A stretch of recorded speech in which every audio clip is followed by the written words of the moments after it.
Hello everyone and welcome back to Crime Stories for Sleep. Before we begin, I want to let you know that during the first 15 minutes, there will only be a few ads. And after that, the listening will be completely uninterrupted. I chose to do this to give you a better experience. Even though it has greatly reduced the channel's earnings, I'd still like to ask for a little support. Subscribe, leave a like, and if you do, let me know in the comments where in the world you are listening from. These may seem like small gestures, but they are essential to help the channel grow and allow me to keep bringing you these stories every night. Now, lower the volume just a bit, get comfortable, turn off the lights, and let us dive together into tonight's first story. Story 1. The first thing I noticed about the library was the space between the bookshelf and the wall. It was too wide. It was a gap just large enough for a man to slip through sideways. A dark, vertical slit in the mahogany paneling that seemed to breathe a faint, cold draft into the room. I stood there, a stranger in someone else's too stiff clothes, and felt that narrow darkness like a physical touch against my skin. It was a detail out of place, a hairline fracture in the perfect, moneyed stillness of Blackwater House. It was the first clue that nothing here was as solid as it seemed, and that I was the one who had been slipped into the crack. Kendrick had found me in a dusty bar off a highway that led nowhere. I was a photograph in his pocket, a ghost he was trying to bring to life. He slid a 20 across the sticky wood and said, "You look just like him." Not a question. A statement of fact, like noting the weather. He told me about Eugene, the golden boy who vanished from this very estate 5 years ago. He told me about the mother, Hazel, her mind fraying at the edges with grief, her eyes clouded with cataracts that saw only the past. He told me about the fortune, the land, the power, all of it hanging in the balance, waiting for a son to return. "You walk in there," he'd said, his voice a low, conspiratorial hum. "You be her son. You be quiet. You be kind. You be lost. You don't know what happened. You just came home. You do that, and a piece of all that becomes yours. A big piece." He made it sound simple. A performance. A role for a lonely young man with no roots and fewer prospects.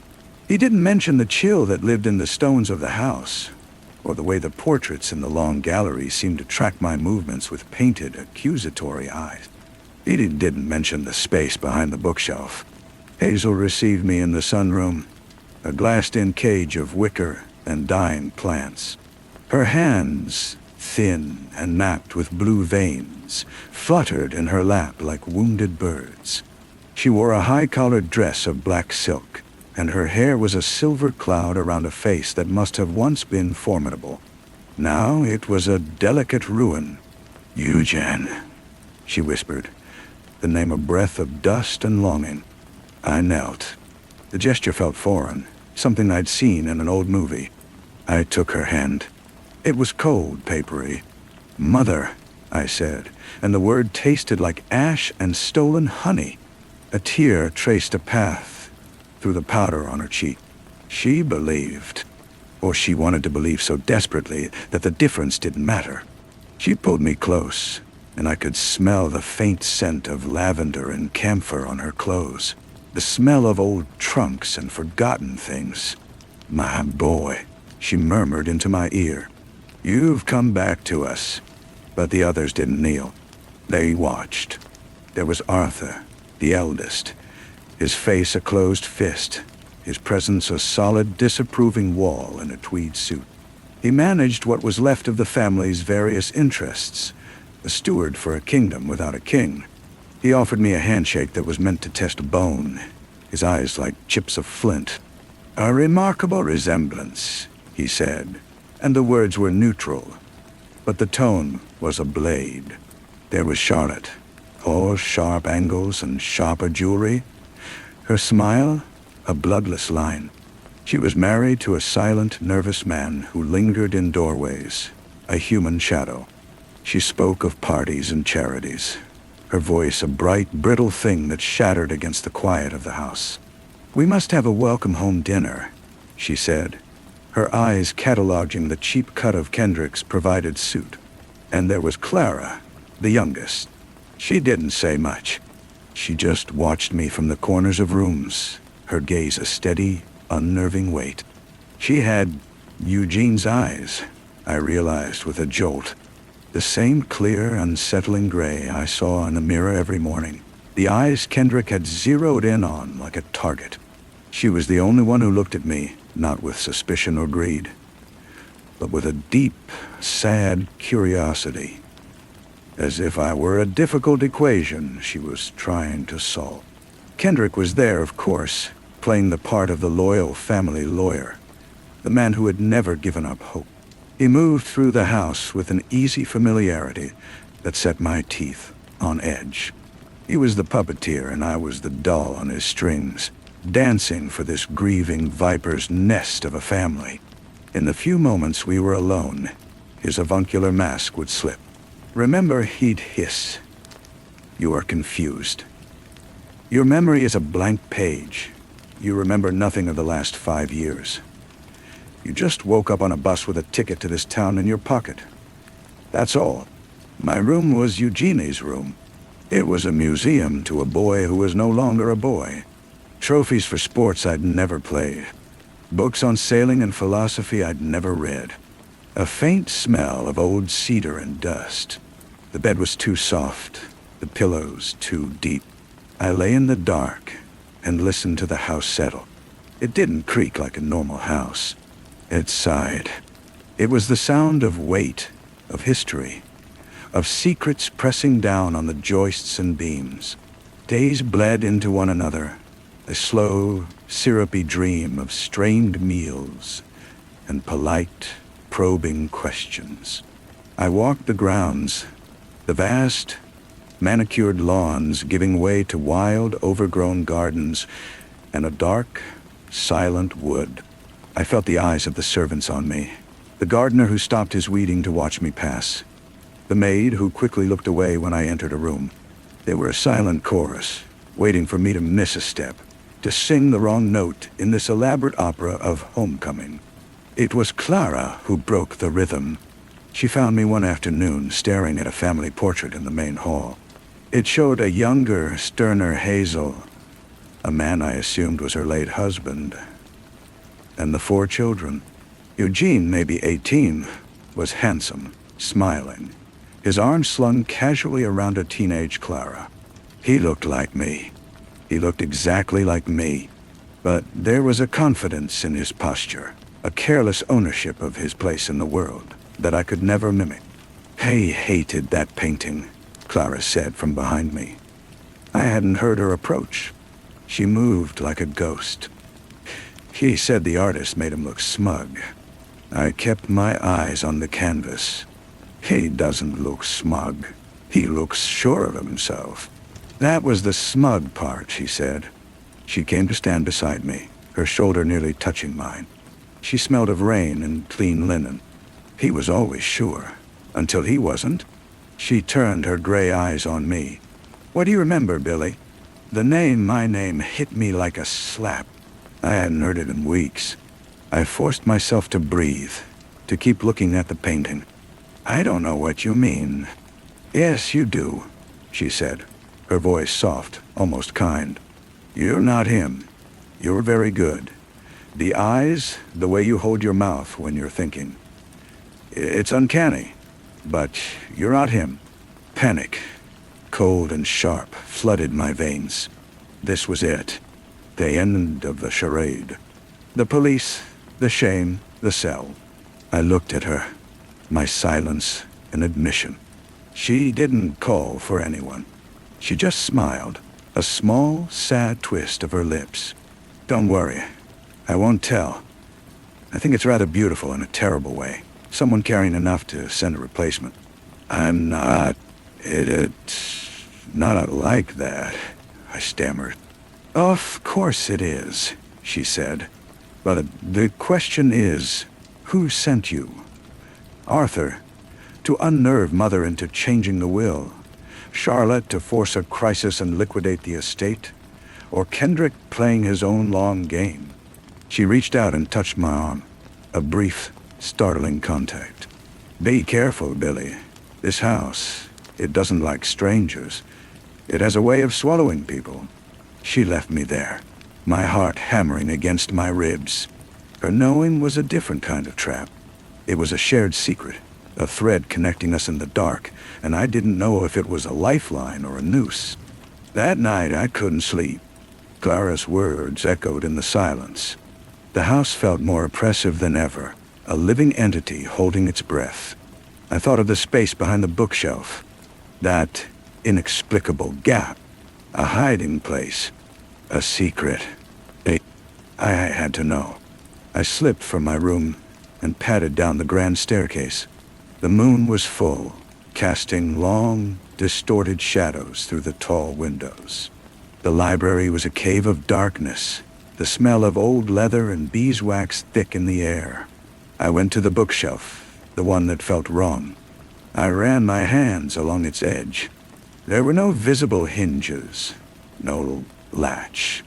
I pushed. It didn't move. I pulled. Nothing. Frustrated, I leaned against it, my forehead pressed to the cool wood. And then I saw it. A tiny, almost imperceptible seam in the molding near the floor. A hairline crack that formed a perfect, narrow rectangle. A hidden panel. I pressed it. There was a soft, muffled click. The bookshelf swung inward, silent and heavy, revealing the dark slit I had sensed. It exhaled a breath of cold, damp air, the smell of stone and earth and something else. Something metallic and old. I squeezed through the opening. It was a secret room, a small, windowless space, no larger than a closet. A single, bare bulb hung from a wire. I fumbled for a switch, and the room was flooded with a harsh, unforgiving light. The walls were covered in photographs, dozens of them, pictures of me. Not Eugene. Me. Billy. Me leaving my old apartment. Me sitting in the diner where I used to work. Me walking alone by the train tracks. They were recent, taken in the months before Kendrick found me. In the center of the room was a small wooden table. On it sat a single object, a heavy gold signet ring with the family crest, a griffin clutching a sword. Eugene's ring, the one he was never without. My blood turned to ice. This wasn't a random opportunity Kendrick had stumbled upon. He had been watching me. He had been planning this for a long, long time. He hadn't found a look-alike. He had molded one. But why? And where was the real Eugene? I heard a floorboard creak behind me in the library. I snapped off the light and pressed myself into the darkness of the secret room, my heart a frantic drum in the silence. The bookshelf swung open again, and a figure was silhouetted in the moonlight. It was Kendrick. He didn't seem surprised to find me there. He stepped inside, and the secret door swung shut, sealing us in the tiny, airless space. I wondered when you'd find it, he said, his voice calm. He looked at the photographs on the wall, then at the ring on the table. He was a problem, you see. Eugene, arrogant, reckless. He was going to sell off parts of the estate, go against generations of tradition. He was going to ruin everything.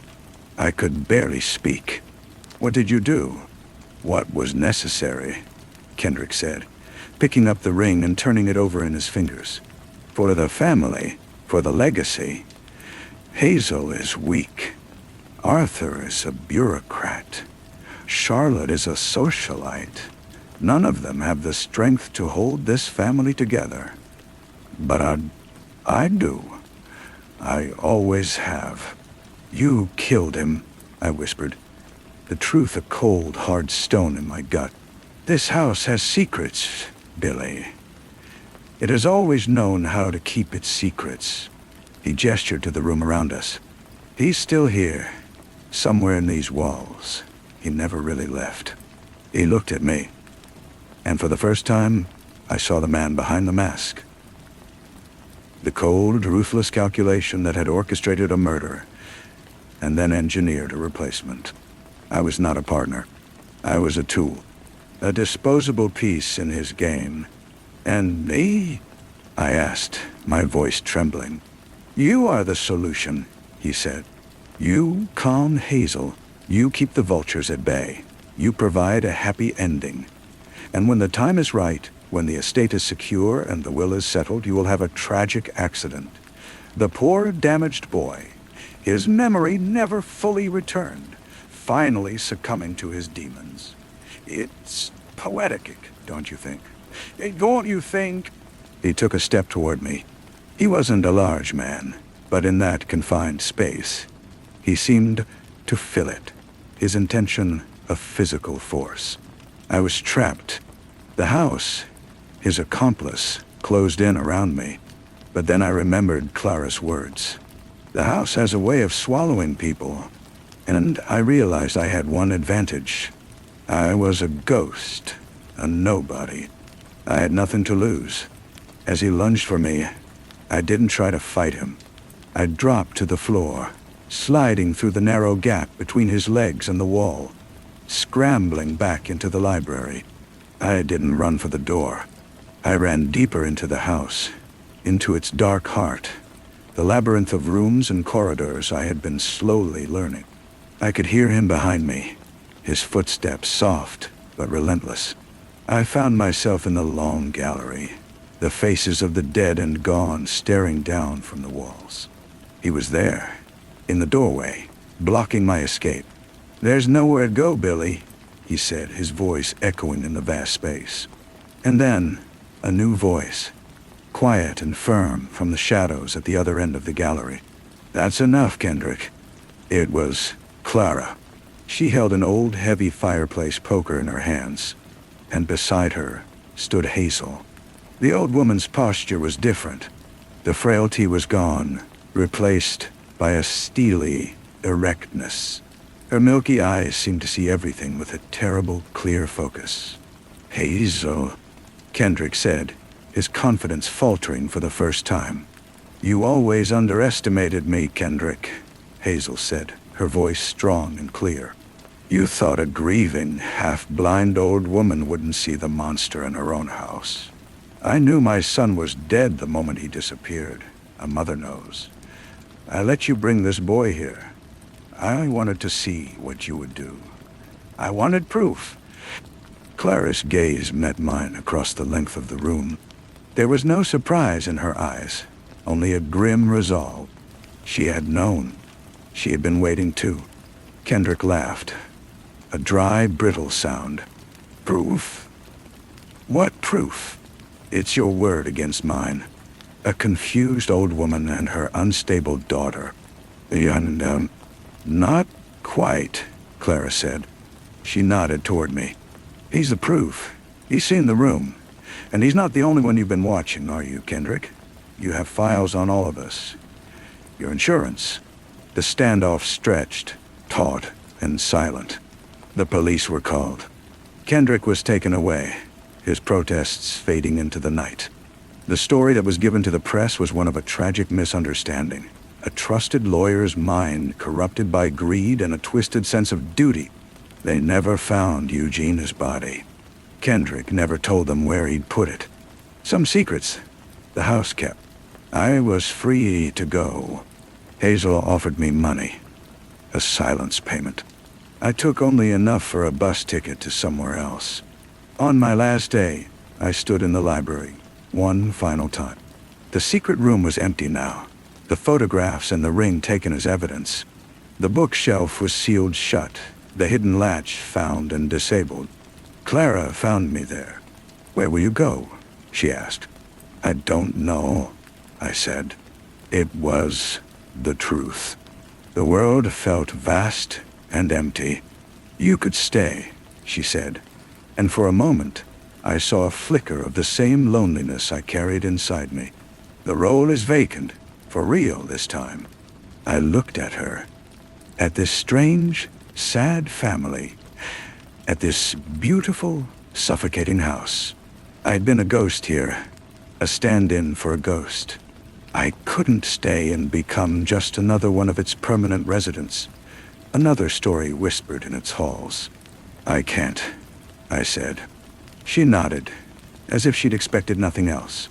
"Then be careful, Billy, and remember the space behind the bookshelf is always too wide." The bus station was a small, wind-scoured concrete box on the edge of a town whose name I forgot as soon as I heard it. I bought a ticket for the next departure, which was going south, and sat on a hard plastic seat to wait.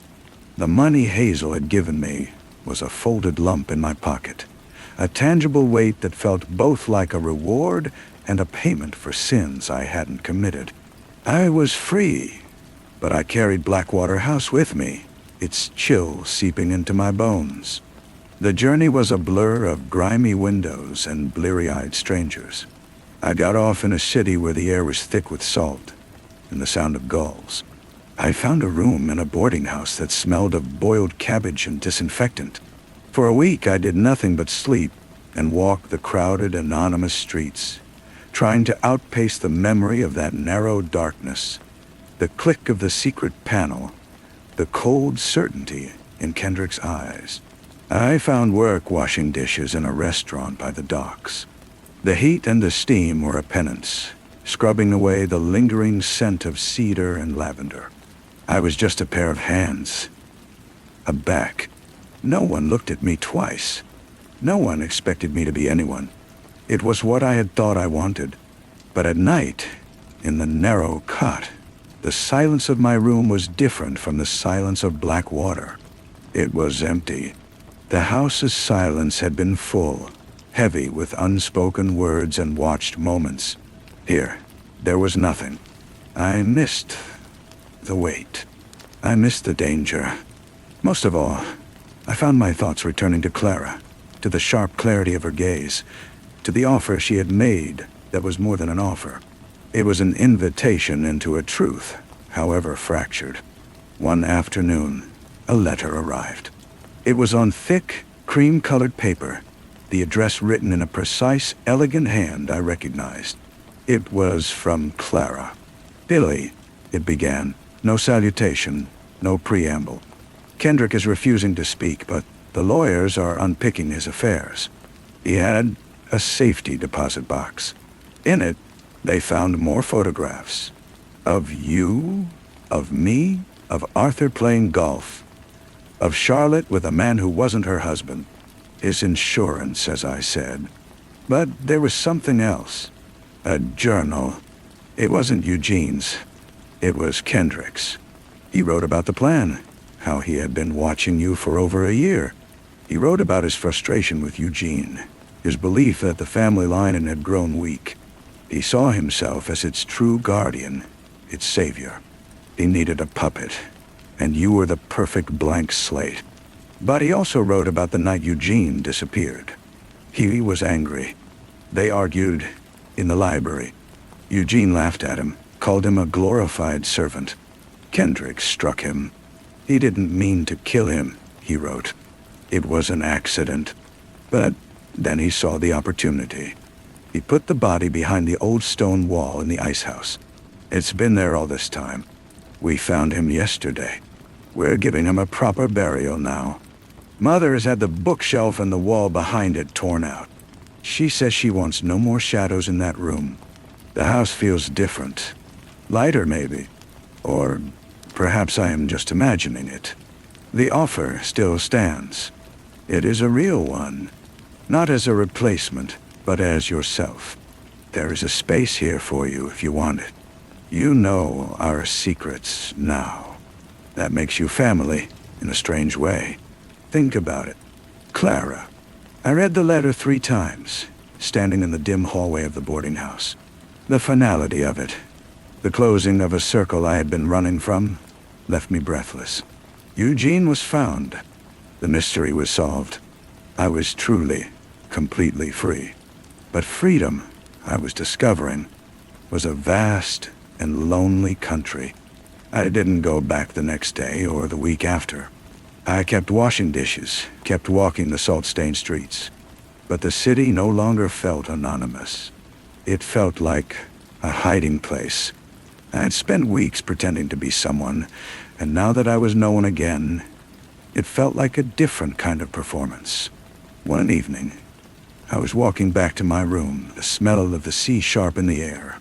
I passed a narrow alley between two brick buildings, a deep gash of darkness. I stopped and looked into it. It was just an alley, full of dumpsters and discarded things. But for a moment, it wasn't. It was the space behind the bookshelf. It was a choice. I went back to my room and packed my single bag. I didn't have a plan. I didn't know if I would stay. But I knew I had to see if the house felt lighter. I had to see if the narrow darkness was only a memory, or if it was a part of me now, a crack I had slipped into and would always carry. I had to see Clara and look into those gray eyes that were like mine, and find out if the reflection I saw there was a ghost or a man finally stepping into the light. The bus north left in the morning. The bus ride back was a reverse of my escape, the landscape growing greener and more closed in with every passing mile. I didn't sleep. I watched the world tighten from open sky to dense woodland, the trees closing ranks like silent sentinels guarding the estate's approach. When I got off at the lonely stop, the air was different. It was still the air of Blackwater, heavy with damp earth and blooming things, but the taste of dread was gone. I walked the long drive, the gravel crunching under my shoes, a sound I thought I would never hear again. The house came into view, its gray stone sprawling under the overcast sky. It looked the same, and yet it was not. The windows, once like hooded eyes, now seemed merely watchful. I didn't go to the front door. I walked around the side, past the manicured lawns, toward the wild gardens. I found her there, kneeling in the rich, dark soil, tugging at a stubborn weed near a bed of unruly lavender. Clara Dot. She wore a simple, mud-stained smock, and her hair was coming loose from its tie. She didn't hear me approach. I stood for a moment, just watching her. This was not the ghost of the hallways, the silent observer. This was someone rooted, someone real. She must have felt my presence. She turned, her hand flying to her chest in a brief, startled gesture. Her gray eyes widened, then softened. There was no surprise in them, only a quiet, weary acceptance. "You came back," she said. It wasn't a question. "I had to see," I said. My voice sounded rough, unused. She stood, wiping her hands on her smock, leaving dark streaks of earth. "See what?" If the house felt lighter. She considered this, her gaze drifting over the gabled roofs and chimneys. It does, and it doesn't. The weight is different. It's a grief, now, not a secret.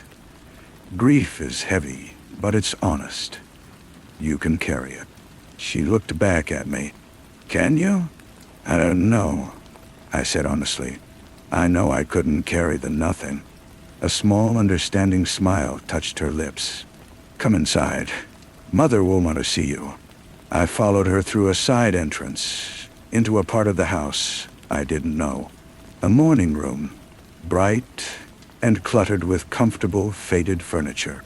Hazel was sitting by the window, a blanket over her knees, but she wasn't staring vacantly. She was reading a large print book, her fingers tracing the lines. She looked up as we entered. Her milky eyes found me, and for a moment, the old piercing focus was there. "Billy," she said. Her voice was still thin, but it held a new strength. "You look tired." "I've been traveling," I said. She nodded slowly. "The world is a tiring place. This house is too in its way. But it's a known tiredness." She closed her book. "Clara tells me you refused the money." "I didn't want to be paid for it," I said. "For any of it." "Good," Hazel said firmly. "Then your coming back is your own choice, not his." "Not mine." She turned her face toward the window. "The gardeners are planting a magnolia tree for Eugene, by the old ice house. It will have white flowers in the spring."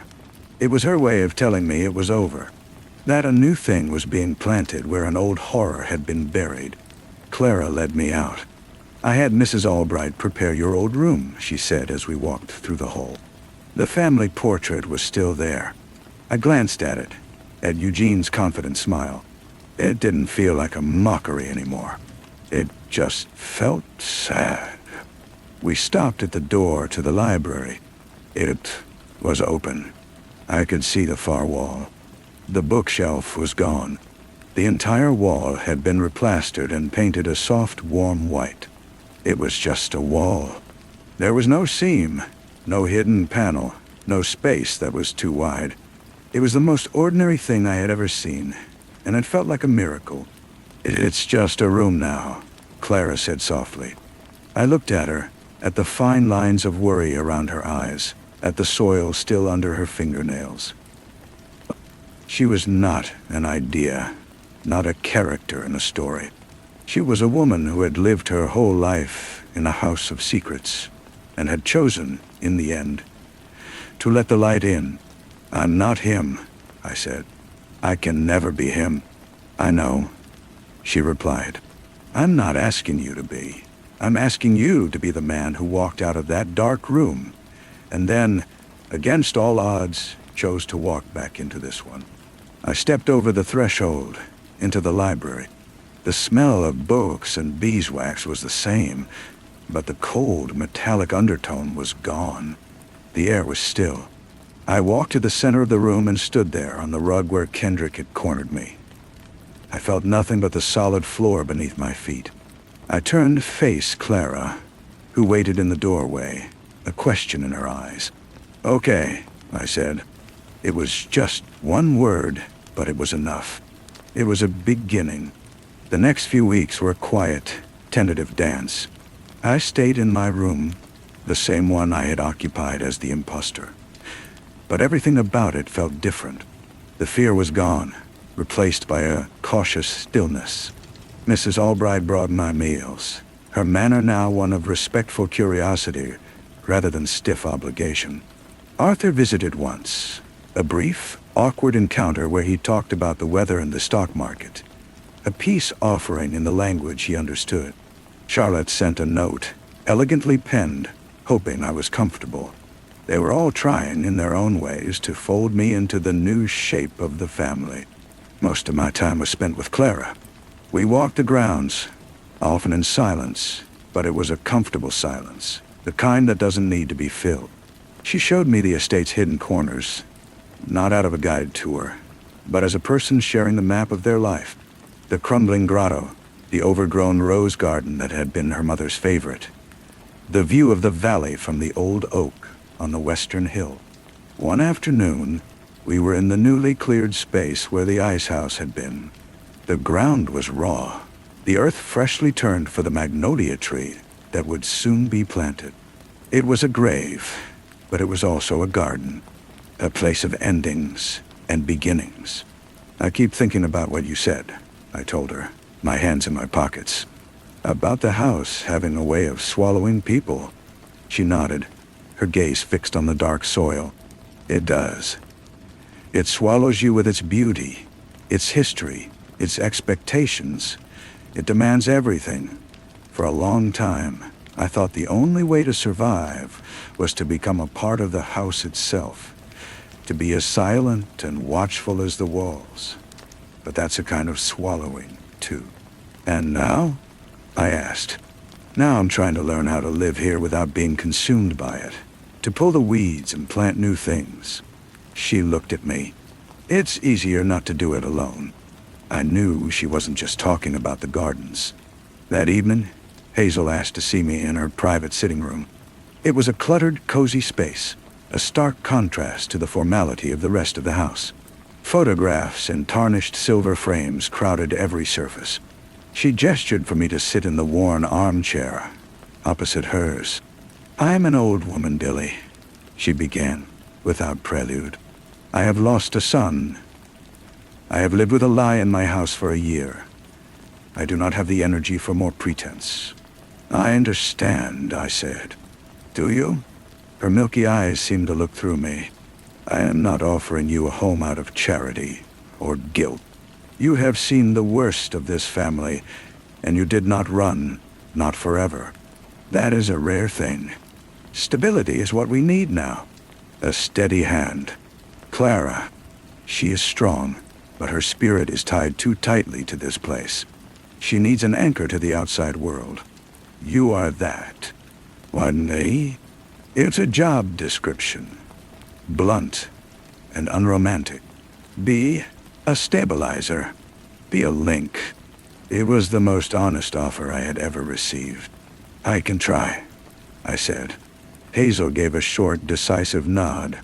"Then we will consider it settled. The legalities will be tedious, but Kendrick's confession simplifies matters. You will have a place here and a role, not as my son, but as yourself." As I left her room, the weight of her words settled on me. It wasn't the crushing weight of Kendrick's conspiracy, or the hollow weight of my own anonymity. It was the substantial, demanding weight of a future. It was responsibility. Later, I found Clara in the library, now just a room with books. She was reading by the fire. She looked up as I entered, and a small, quiet smile touched her lips. A sight I was growing to cherish. "Well?" she asked. "I'm staying," I said. "For real this time." She closed her book and placed it on the table beside her. Good. I crossed the room and sat in the chair opposite her. The fire crackled, casting shifting shadows that were no longer threatening, but comforting. We didn't speak for a long time. We just sat in the warmth and the light, two people who had been lost in the same dark maze and had, against all odds, found their way to the same quiet room. The house was quiet around us, but for the first time, its silence felt like peace. The first year was the hardest. There were reporters, a trickle at first, then a deluge after the trial began. Kendrick's testimony was a dry, legalistic recitation that stripped the horror of its emotion and made it all sound like a failed business merger. He never looked at us, not once. The conviction was a foregone conclusion. The slam of the gavel felt less like justice and more like the closing of a heavy, soundproof door. Back at Blackwater, we learned the rhythms of a new life. I worked with the estate managers, learning the tedious, vital language of tenant farms and timber leases and investments. It was Arthur, surprisingly, who became my most patient tutor. Stripped of his rivalry with a ghost, he revealed a sharp, pragmatic mind. We were never friends, but we developed a mutual respect built on spreadsheets and crop rotations. Charlotte moved to Paris with her diplomat. The house felt larger without her dramatic size, and the scent of her perfume lingering in the halls. Hazel's health declined steadily, but her mind remained a trap. One afternoon, she called me to her room. The magnolia tree outside her window was in full, glorious bloom. "The white flowers are for purity," she said, her voice a thin whisper. A foolish sentiment. Nothing buried here was ever pure. She fixed her cloudy gaze on me. "Don't let them make this place a museum, Billy. Museums are for dead things." She died in her sleep a week later. The funeral was small, a quiet affair in the family plot. Clara held my arm throughout, her grip fierce and unyielding. She did not cry until that night when we were alone in the library. The sound of her grief was a raw, quiet thing, and I simply held her. The way you might steady a sapling in a storm. The reading of the will held no surprises. Arthur inherited the majority of the financial holdings. Clara received the house and the estate, its lands and its legacy. My name was there too. A trust, enough to ensure I would never have to be anyone's puppet again. But it was the final codicil that stole the air from the room. Hazel had left me the ring, the simple, heavy gold band that had started it all, that had been taken as evidence and then returned to the family. The lawyer presented it to me in a small velvet box. I felt its weight in my palm, cold and dense. It was not a gift. It was a reminder. Arthur left for New York the next day. The house was ours. Claire and I stood on the terrace that evening, watching the sunset bleed into the distant hills. The silence between us was different now. It was filled with the immensity of our shared future, the weight of the deed in her name, and the ring in my pocket. "What do we do now?" I asked, the question hanging in the twilight. She leaned her head against my shoulder. "We live here," she said simply. "We pull the weeds and we plant new things. We fill the halls with our own stories." It wasn't easy. There were days the shadows felt too long. Days when a creak on the stair would make my heart clench. Days when Clara would disappear into the gardens for hours, her hands in the earth as if she could scrub the past away. But we persisted. We opened the long-closed east wing, airing out rooms that smelled of dust and disuse. We overpaint colors, and which fields to let lie fallow. We made the house ours, scar by scar, room by room. One evening I found Clara in the library, standing before the blank white wall where the bookshelf had been. She turned to me, her expression thoughtful. "I think," she said, "we should put a bookshelf here, a normal one, for our books." I smiled. It was the final act of exorcism. The shelf was built of light oak, simple and sturdy. We filled it slowly, with books we chose together. There were no hidden latches, no secret spaces behind it. It was just a shelf, holding the weight of words we wanted to read, in a house that was finally, truly, just a home. The space behind it was exactly as wide as the wall, and nothing more. And that was enough. Years later, a different quiet fills the house. It's the quiet of contentment, of days spent in purposeful work and evenings spent in easy companionship. The past is not forgotten, but it has been composted, turned into the rich soil from which our present grows. Our son found the ring in my old desk drawer. He is 7, with Clara's clear gray eyes and a relentless curiosity. "What's this?" he asked, holding up the heavy gold band. It was a story I had never known how to tell. I took it from him, feeling its familiar cold weight. It was just a thing now, an object stripped of its power. "It was your grandfather's," I said. "It's a reminder to be who you are." He lost interest quickly, his attention caught by a bird outside the window. I dropped the ring back into the drawer and closed it.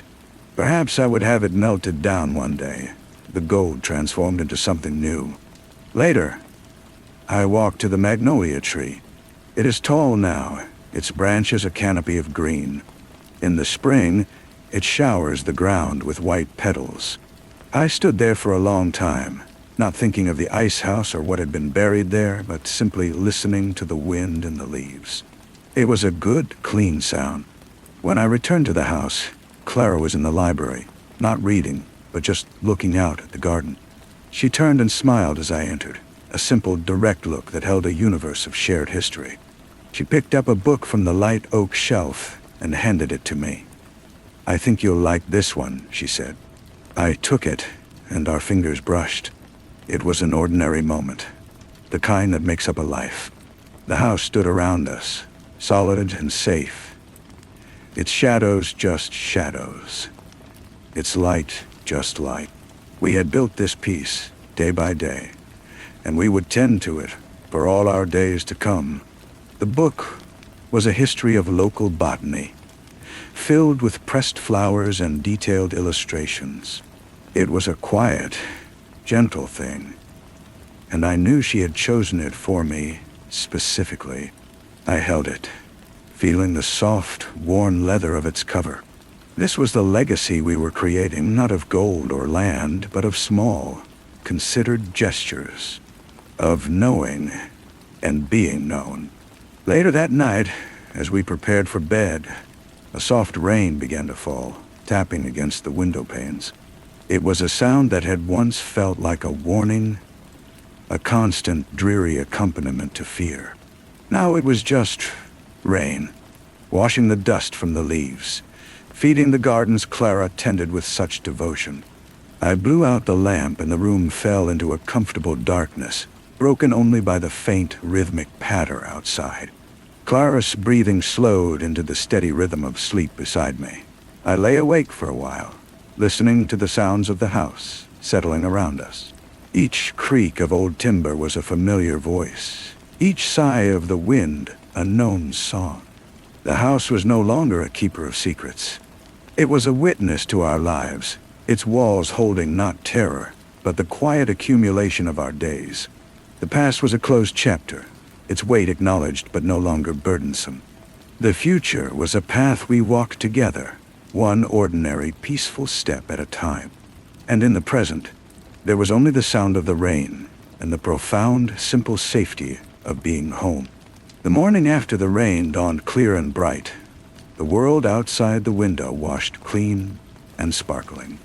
The magnolia leaves held droplets of water that caught the sun like scattered diamonds. I watched them from the bedroom window, a feeling of simple, unadorned peace settling in my chest. It was a feeling I had spent most of my life not knowing existed, and even now, I held it carefully, like a bird that might startle and fly away.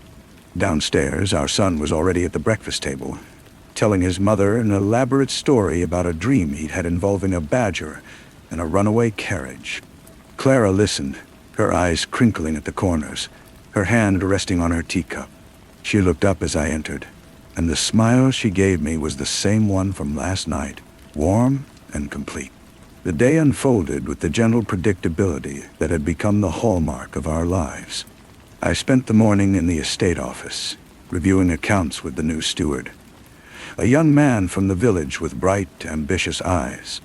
There was a time when such a meeting would have been a pantomime, a performance of a competence I did not feel. Now, it was just a conversation about drainage and roof repairs. The work was real, and so was my place in it.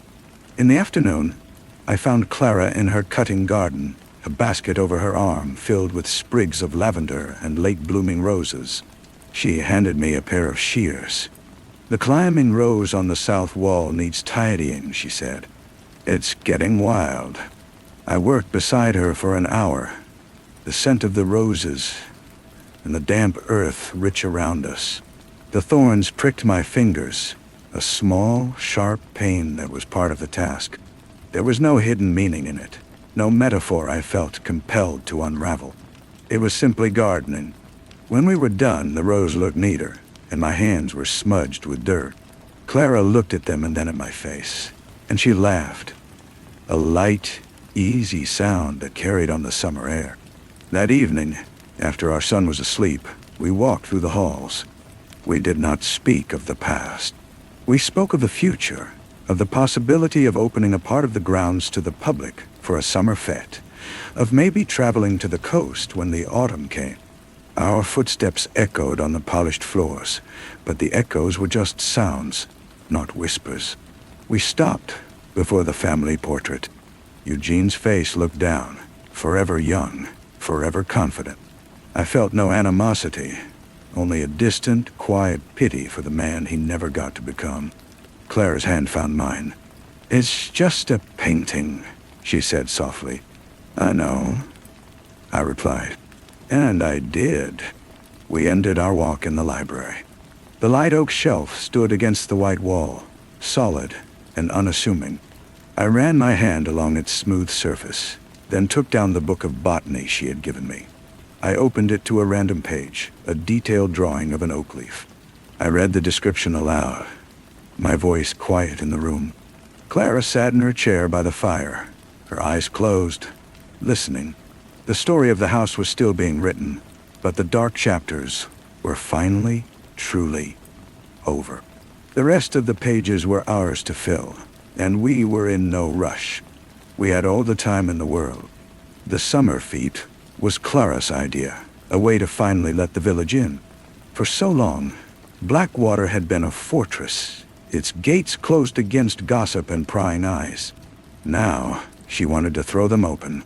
I was hesitant at first. The old instinct for secrecy rearing its head. But the look in her eyes was one of such bright, determined hope that I could only agree. The day of the fete was a whirlwind. The lawns were dotted with stalls selling jams and cakes. Children weaved through the crowds, and the air was filled with the scent of cut grass and grilling meat. People I recognized from the trial were there, but they didn't stare with suspicion or pity. They simply nodded or offered a tentative smile before being drawn into the festivities. Arthur even came down from the city, standing awkwardly at the edge of the crowd, until Clara dragged him over to judge the vegetable competition. I found a moment of quiet by the old oak on the western hill, looking down at the scene. The house, usually so stern and silent, seemed to be smiling, its windows reflecting the lively colors of the day. Clara found me there, her hand slipping into mine. "It looks happy, doesn't it?" she said. "It does," I agreed. And it was true. The weight had been lifted, not just from us, but from the very stones of the place. As the sun began to set and the lanterns were lit, stringing the gardens with soft, golden light, a deep contentment settled over me. It was not the fragile peace of a truce, but the sturdy, earned peace of a life built by choice. We had taken a house of secrets and shadows and filled it with light and noise and ordinary messy life. The past was a part of the foundation, but it no longer dictated the shape of the rooms. We did, together. And as I stood there with Clara's hand in mine, watching our son chase fireflies on the lawn below, I knew, with a certainty that felt as solid as the earth beneath my feet, that the story we were writing was a good one. The morning after the fete, the grounds were littered with the benign debris of celebration. Paper streamers clung to the hedges, and a lone, forgotten balloon bobbed gently from the magnolia branch. We cleaned it up together, our son racing to collect the most colorful bits of trash, treating it as a grand treasure hunt. The work felt like a continuation of the party, a final, shared task to put the house to rights. A week later, a letter arrived from Arthur. It was not the usual terse note about dividends or property taxes. He wrote of the fete, how strange it had been to see Blackwater so alive, and that he was considering a purchase of a smaller estate upstate. He ended with a line that made me read it twice.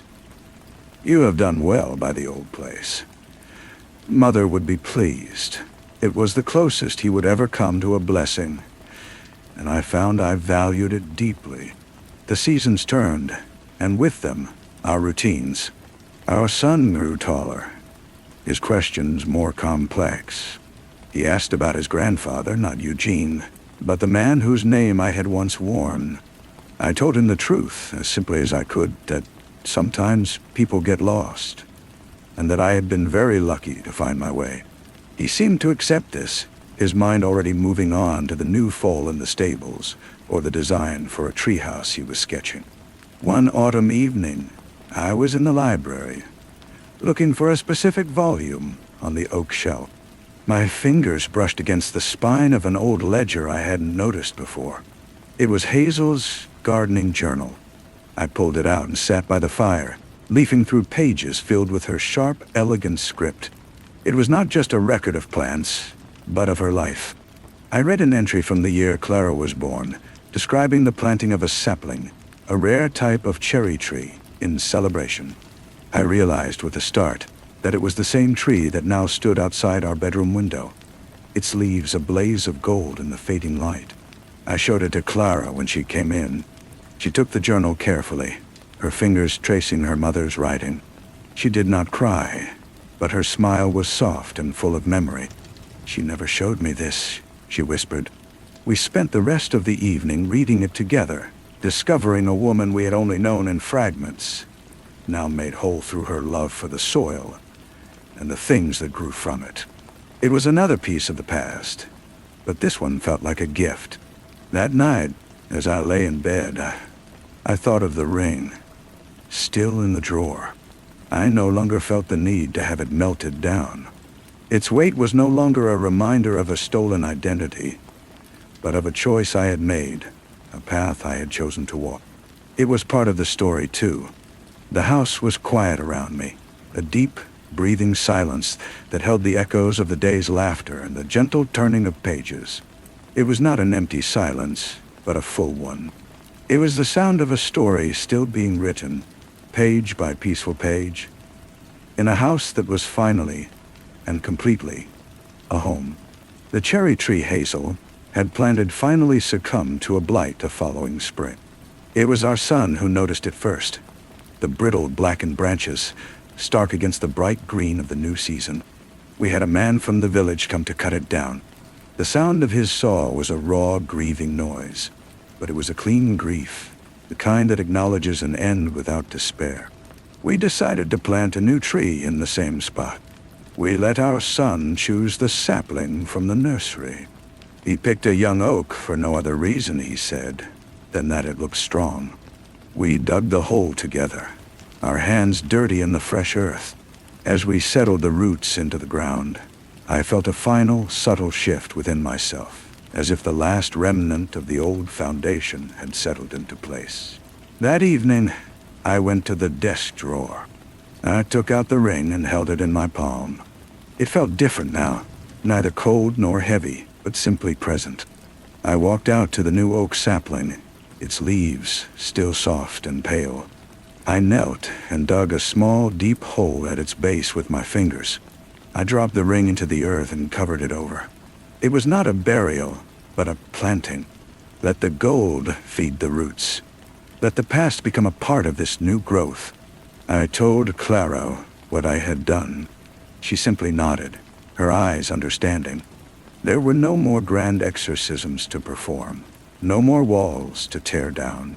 There was only the steady, patient work of tending, of building a life not in spite of the past, but with it fully integrated, composted into something that could sustain the future. Our son grew, and eventually the house was his. He raised his own children within these walls, and they knew the stories not as dark family secrets, but as history, as foundational tales of how their grandparents had fought for this peace. The oak tree grew tall and spreading, its branches a testament to strength, its roots sunk deep into ground that had been healed by time and care. And the quiet that remained was the very best kind, the quiet of a story that has reached its proper, peaceful end, with its echoes lingering only as a gentle reminder of all that was overcome. The oak tree from our son's choice is the one my grandchildren climb now.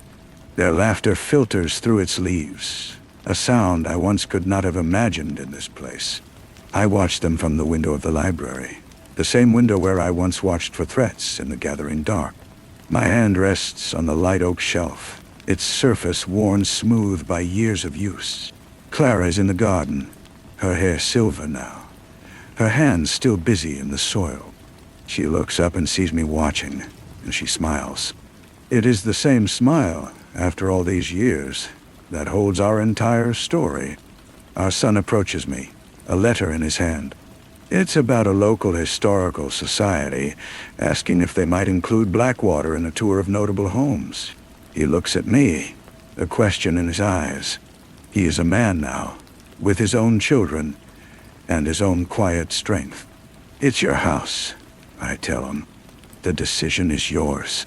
He looks out at the lawn, at his children hanging from the sturdy oak branch. I think it would be all right, he says. It's just a house after all, a very beautiful one.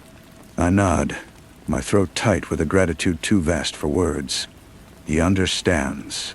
That was the final victory, not just to reclaim the house, but to render it ordinary in the best possible way. It is not a monument to tragedy or a fortress against the world.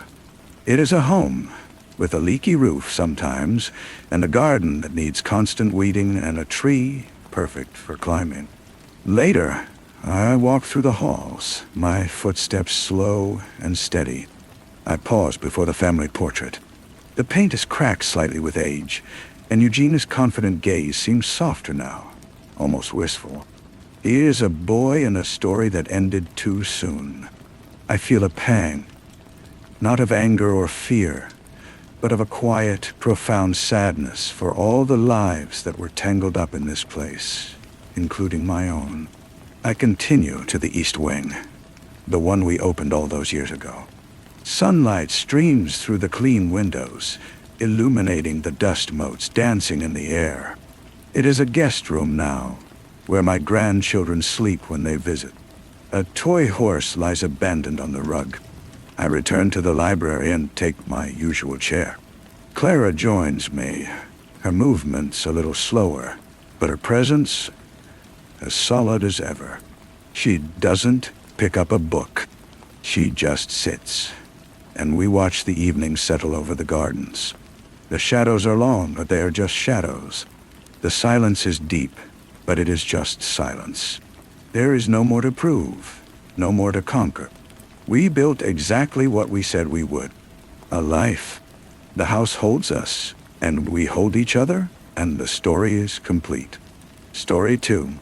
The silence in the house was a physical presence, a thick, muffling blanket that had settled over everything after the paramedics left. It wasn't an empty silence, not a peaceful one. It was a distorted silence, the kind that rings in your ears after a gunshot, heavy with the ghost of sound.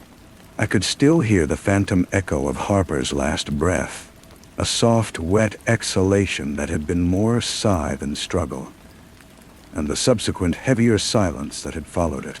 I sat in my leather chair, the one she always said smelled of old books and regret, and I watched the dust motes dance in the single shard of afternoon light, cutting through the gap in the drapes.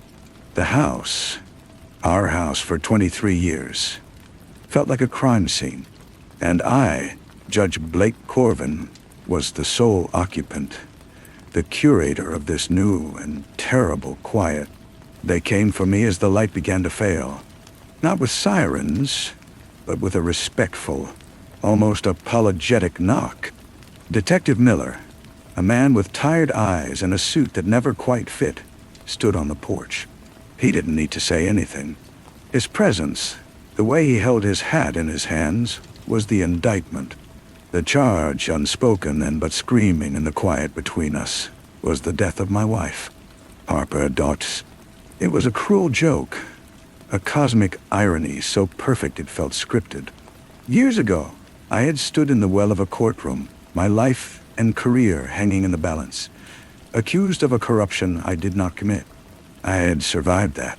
I had endured the whispers, the sidelong glances, the newspaper headlines that screamed, "Judge under fire." I had thought that was the trial of my life. I was wrong. This was, because this time, the victim was her, and the accused was me. The arraignment was a blur of polished wood and murmured legalese. The air in the courtroom was cold, smelling of lemon-scented polish and the faint, metallic tang of the radiator. I sat beside my attorney, a sharp, elegant woman named Eleanor Vance, and I felt the weight of every eye in the room. I had sat on the other side of the bench for so long. The architecture of justice was as familiar to me as the lines on my own hands. But from this angle, the witness box looked like a cage, the judge's bench a cliff face. And there, across the room, stood Angelo Rossi, my old adversary, the man who had prosecuted me all those years ago. His hair was silver now, his face more lined, but his eyes held the same fervent, unyielding light. He had aged like a fine wine that had turned to vinegar, his ambition curdling into a bitter obsession. He looked at me, and a small, cold smile touched his lips. It was a look that said, "This time." The press called it the judge's final trial. They dug up the old stories, the shadow of the first accusation falling over this new, more terrible. The narrative was irresistible. The powerful man, once suspected of moral decay, now accused of the ultimate crime. In the court of public opinion, I was already guilty. Angelo's opening statement was a masterpiece of insinuation. He didn't just present a case. He painted a portrait of a marriage in ruins, of a controlling husband, a fragile wife, and a life insurance policy that had recently and substantially increased. He spoke of my past, not as an exoneration, but as a pattern. A man who believes he's above the law. He walked the jury through the facts. Harper had been found in our bed. Cause of death, acute respiratory failure. A consequence of a massive, undetected allergic reaction. The allergen, peanut dust, found in a half-empty glass of almond milk on her nightstand. Harper was deathly allergic to peanuts. I knew that. Everyone who knew her knew that. The defendant, Angelo said, his voice a low, confident rumble, prepared his wife's nightly tonic, as was his habit. A simple glass of almond milk warmed with a sprinkle of cinnamon. Only on this night, that milk was not pure. It was laced with a finely ground peanut paste, a substance the medical examiner confirmed would be instantly fatal. This was not an accident. Eleanor's defense was simple. It was a terrible accident. A contaminated batch of almonds, perhaps. A tragic, unforeseeable flaw in the chain of our domestic life. But as the days wore on, the case against me was built not on a mountain of evidence, but on a quilt of small, damning details, each one stitched into place by Angelo's relentless needle. The first witness was our housekeeper, Maria Dart. She spoke of our routines, of my preparation of Harper's nightly drink. She confirmed we kept no peanuts in the house. Then, under Angelo's gentle probing, she mentioned the argument. It was 2 nights before Mrs. Harper passed, she said, her voice trembling. I was cleaning the hall. Their bedroom door was open a crack. I heard them. The judge, his voice was very low, very cold. He said, "You would never dare." And Mrs. Harper, she was crying, she said, "You don't know what I'm capable of." I felt a cold knot tighten in my stomach. I remembered that argument. It had been about Alex, our son. He had dropped out of his graduate program, and Harper had wanted to support him, to give him time to find himself. I had thought it was enabling failure. "You would never dare go behind my back on this," I had said. It was a marital spat, nothing more. But stripped of context, whispered in a courtroom, it sounded like a threat. Then came Alex. He took the stand. A young man folded in on himself with grief and confusion. He was 22, with Harper's eyes and a nervous energy that made him seem younger. He loved his mother with a ferocity that was beautiful, and in this moment, devastating. "Did your father and mother have a happy marriage, Alex?" Angelo asked, his tone avuncular, soft. Alex shifted in the chair. He wouldn't look at me. "It was complicated. My mother was delicate. My father is a very strong personality. Delicate. She had her struggles, with anxiety, with the past." He glanced toward the gallery, and I followed his gaze to a woman I didn't recognize. A blonde with a sharp, attentive face. She felt trapped sometimes, in the house, in her life. "And how did your father feel about her struggles?" Alex swallowed. "He was impatient with them. He called them indulgences. He said she needed to be stronger." Each word was a small, precise cut. He wasn't lying. He was just selecting the most damaging truths. This was the son I had raised, the boy I had taught to throw a baseball, now painting a picture of me as an unfeeling tyrant. The betrayal was a physical ache, a cold stone lodged beneath my ribs. The trial became a dissection of my life, my character, my marriage. Angelo called experts who testified that the peanut paste was too uniform, too fine, to be a natural contamination. He presented a receipt from a health food store, from a register I often used, for a bag of raw peanuts, purchased a week before Harper's death. I had no memory of it. It could have been anyone. It could have been Harper herself, for all I knew, though the idea was absurd. But it was there. A slip of paper that placed the weapon in my hand. Through it all, I sat in the defendant's chair, the scent of Eleanor's perfume a faint, floral shield against the stale air of the courtroom. I watched Judge Benny, a man I had shared a bench with for a decade, his face an impassive mask. I listened to the rustle of paper, the creak of wood, the distant hum of the city outside. I remembered Harper, not as she was in death, but in life. The way she laughed, a sound like bells. The way she would trace the lines on my palm when we sat together in the evening, her touch as light as a moth's wing. The way her scent, of jasmine and clean skin, would linger on her pillow. She was a mystery to me, even after all those years. A beautiful, complicated, and deeply unhappy woman. I had tried to build a fortress around her, to protect her from the world and from herself. Had I in the end become the very thing I was protecting her from? The heart of Angelo's case was a revelation so shocking. It sucked the air from the room. He called a private investigator to the stand, a man named Croft. Croft testified that Harper had hired him 2 months before her death. And what was the nature of her inquiry? Angelo asked, his voice dropping to a confidential tone that made the jury lean forward. She believed her husband was having an affair, Croft said. She wanted him followed. A murmur rippled through the courtroom. Eleanor's hand tightened on my arm. I felt the world tilt. An affair? It was ludicrous. And what did your investigation uncover? Angelo pressed. I followed Judge Corvin for 3 weeks. He led a very regimented life. Court, his club, home. Except for one afternoon each week. On Tuesdays he would visit a brownstone in the West End. He would stay for approximately 2 hours. The woman who lived there was a Miss Lena Petrova. A photograph was displayed. A woman with dark hair, leaving the brownstone. It was the woman from the gallery, the one Alex had looked at. Did you discover the nature of their relationship? I did not, but Mrs. Harper was convinced it was an affair. She was deeply distressed by the information. I stared at the photograph. Lena Petrova. The name meant nothing. The face was unfamiliar.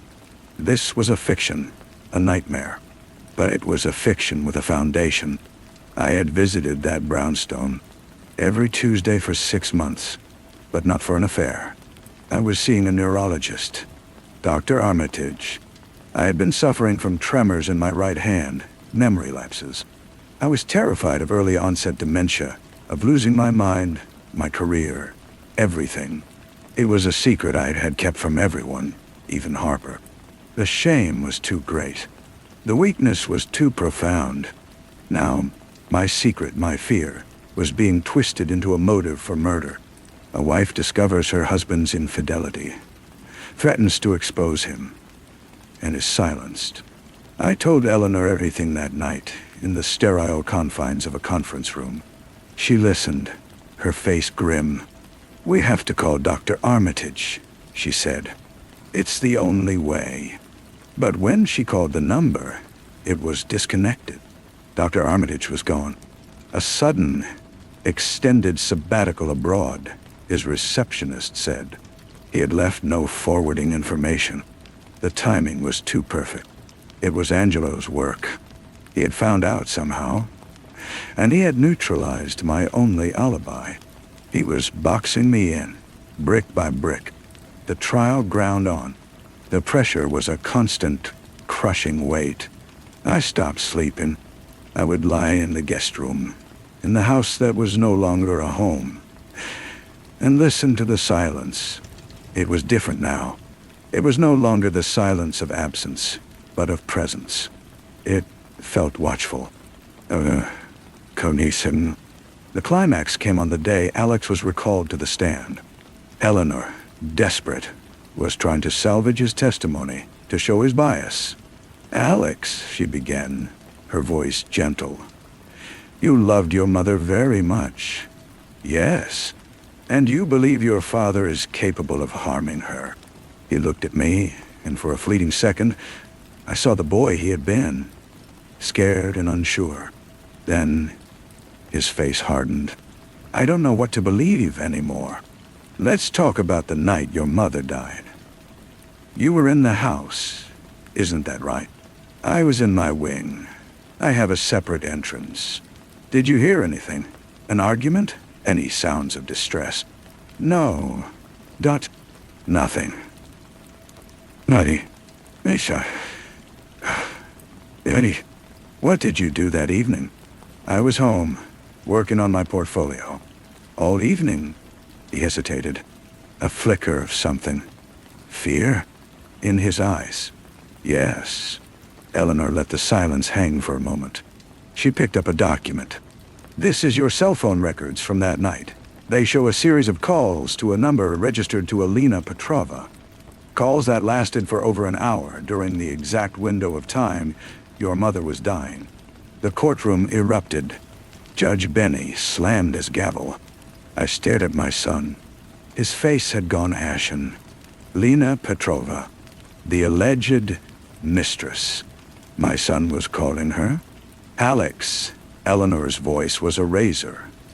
"How do you know Lena Petrova?" He was crumbling.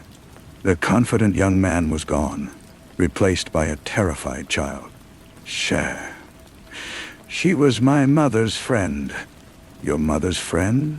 The same woman your father was allegedly having an affair with?" "It wasn't an affair." The words burst from him, loud and desperate. "She was helping my mother." "Helping her with what, Alex?" He was crying now. Great, heaving sobs. "She was helping her leave him. My mother was going to leave my father. She was going to take her money, the money her father left her, and she was going to disappear. Lena was helping her plan it. She had done it before, for other women. She's a specialist. The truth, when it comes, is never a single, clean blade. It is a shattering, a fragmentation of everything you thought you knew. Papa wasn't having me followed because she suspected an affair. She was having me followed to see if I was getting close to discovering her secret. Her plan to vanish. The argument Maria overheard. You would never dare. It was about her leaving. I had found a hidden bank statement, a large withdrawal. I had confronted her. I told her she would never dare break up our family, that she was too weak, too dependent. I had said it to hurt her, to control her, and it had pushed her to act. "The peanuts," I whispered, the thought forming in the chaos of my mind. Alex looked at me, his eyes wide with horror and a dawning understanding. "She was practicing," he choked out. "She was so terrified of the world, of being on her own. She was deathly allergic, but she read that some people could build up a tolerance, microdosing. She was trying to build up her immunity, so she wouldn't be so vulnerable out there. She kept a small bag of peanuts hidden in her sewing kit. She would take a tiny, tiny bit, mix it with water. She called it her courage potion. That night..." The courtroom was in an uproar. Angelo was on his feet, objecting, but the story was tumbling out, unstoppable. Harper's death was a suicide, but not an intentional one. It was a tragic, desperate accident, born of a fear that I had fostered. A fear of me. I had not killed her with poison. I had killed her with my strength, my judgment, my inability to see the fragile, determined woman. She was beneath the surface of the wife I thought I knew. The case was dismissed. The charge of murder was gone. But I was not acquitted. I was condemned to a far worse sentence. I walked out of the courtroom a free man, but the weight of the truth was heavier than any prison sentence. I had driven my wife to her death. My son looked at me as if I were a monster, and he was right. I returned to the house. The silence was different now. It was no longer distorted by the ghost of a crime, but filled with the deafening roar of my own guilt. I went to Harper's studio, a room I had rarely entered. It smelled of her still, of oil paints and turpentine and jasmine. Canvases were stacked against the walls. landscapes, still lifes. And then I saw it, tucked away in a corner, a self-portrait. It was unfinished. Her face was rendered in exquisite detail, her eyes looking directly out at the viewer, filled with a complex mixture of sorrow and defiance. And in her hand, she held a single, unshelled peanut. Months later, a package arrived for me, with no return address. Inside was a small, leather-bound journal. Harper's. I sat in my chair, the one that smelled of old books and regret, and I read. I read her fears, her dreams, her detailed plans for escape. I read about her treatments, her terror each time she swallowed the tiny, diluted amount of the poison that she believed would make her strong enough to leave me. And on the last page, an entry dated the day she died. I found the words that will haunt me for the rest of my days. He thinks my fear is of the world. He is wrong. My fear is that I will stay, and that in staying I will become nothing more than an echo of his will.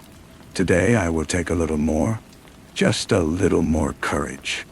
I close the journal. The house is silent, but it is no longer the silence of a crime scene, or of absence. It is the silence of a verdict, one I must live with every day. I look at my hands, the hands that did not hold the glass, but that built the walls that made it necessary. And in the distorted silence, I can almost hear the faint, desperate whisper of her courage. The whisper became a constant companion, a high-pitched hum just at the edge of my hearing. It was in the drip of the kitchen faucet, the groan of the old oak floors, the rustle of the newspaper when I tried, and failed to read it. My life had been reduced to a series of empty rooms and the ghost of that journal. I had stopped going to the club. The few colleagues who called, their voices laced with a pity I could not bear, were met with my terse, dismissive replies. I was a leper in the world I had once commanded. I tried to see Alex. I called. I wrote letters. His responses, when they came, were brief and formal, like legal correspondence. He was living with a friend, he said. He needed space. He was seeing a therapist to untangle the knot of grief and blame. I was not part of that process. I was the knot. The one person who might have shared this burden, this terrible understanding, had exiled me. The loneliness was a physical void, a hollowed-out space in my chest, where my heart and my family used to be. One afternoon, I found myself standing outside the brownstone in the West End, Dr. Armitage's office. The building was still there, silent and imposing. I don't know what I expected to find. Perhaps some sign that my old life, the one of secret fears and professional concerns, had been real. But the brass plaque with his name was gone, the space where it had been a slightly brighter rectangle of stone. Angelo had been thorough. He had not just framed me for murder. He had erased the very evidence of my humanity, my vulnerability. He had seen the tremors in my hand during a hearing, I realized. He had put the pieces together and found a way to use my own sickness against me. It was a checkmate, executed with a chilling, patient malice. The public, of course, had its own verdict. The dismissal of the case was seen by many not as an exoneration, but as a technicality, a rich man's escape. The story of the controlling judge who drove his wife to a bizarre, accidental suicide was too gothic to resist. I saw the looks in the grocery store, the way conversations would halt. When I entered the post office, I was a ghost in my own town. I spent my days in Harper's studio. It was my penance. I would run my fingers over the dried paints on her palette, trace the lines of her self-portrait. I studied the peanut in her hand. It was not painted as an object of fear, but as a talisman, a dark, dangerous key to her own freedom. She had been trying to conquer the very thing that could kill her, and in doing so, she had been killed by it. The irony was a bitter pill I had to swallow every morning. One evening, as the long shadows of autumn stretched across the floorboards, I opened her journal again. I had avoided the final pages, the raw immediacy of her last days. But the silence was pressing in, and her voice was the only one I could bear to hear. I read about her secret meetings with Lena Petrova, the elaborate plans for a new life in a small coastal town in Maine. She had chosen a name. She had picked out a cottage from a photograph. She had been so meticulously, bravely building a future without me. And then I found it, tucked into the back flap of the journal, a single folded sheet of paper I had missed. It was not her handwriting. It was a typed note, brief and anonymous. He knows. He's been watching you. Be careful. My blood ran cold. The words were not dated, but they were crisp, the paper fresh. This was not from months ago. This was from just before she died. Someone had warned her. Someone knew that Angelo, or someone else, was aware of her plans. Had my confrontation with her about the money been the trigger, or had it been this note? Had she been pushed to accelerate her dangerous experiment? To take that fatal larger dose out of a final panic desperation? The whisper in the silence of the house suddenly had a new texture. It was no longer just the echo of my guilt. It was a question. The official truth was that Harper's death was a tragic accident, a consequence of my emotional tyranny. But what if the accident had been helped along?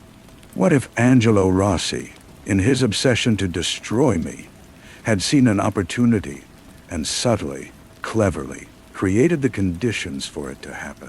He had planted the receipt for the peanuts. He had manipulated my son's testimony. He had made my doctor disappear. He was a master of pressure and insinuation. A note like this, slipped to a fragile, terrified woman, could have been the final calculated nudge. I stood up, the journal fallen to the floor. The silence was no longer empty. It was alive with a new, terrifying possibility. I had been so consumed with my own culpability that I had never looked beyond it. I had accepted my sentence. But what if I was not the only one on trial? The game was not over.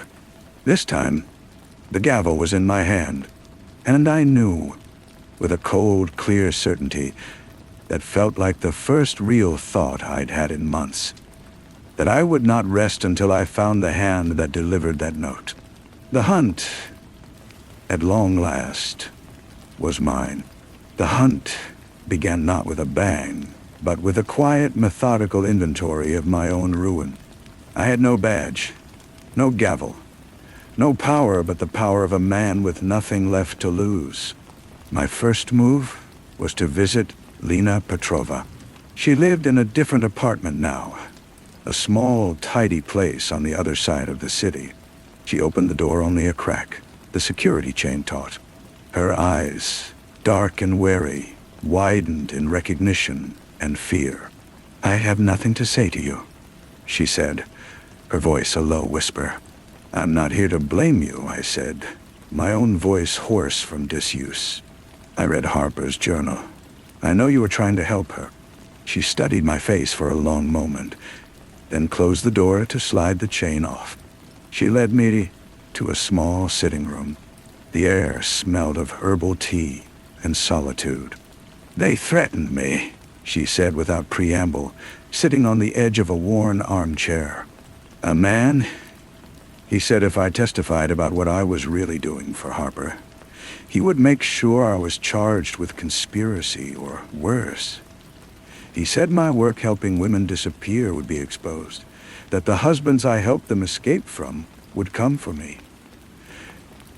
What did he look like? He was ordinary, well-dressed, polite even, but his eyes were like stones. He knew everything about my clients, my methods, my past. It was Angelo style. He never did the dirty work himself. He used tools. Clean, effective, deniable tools. "Did he give you anything to give to Harper? A note?" Lena shook her head. No, died. But a few days before she died, she called me. She was terrified. She said she thought someone had been in the house. Nothing was taken, but a small porcelain box where she kept some of her courage potion had been moved. She was sure of it. They more. Shanana Toshar. Niruda. Termayad. My breath caught. The final piece of the puzzle was not a note, but an act. Someone had not just warned her. They had shown her how vulnerable she was. They had been in our home. They had handled the very instrument of her death. They had seen her secret and left her a silent, terrifying message.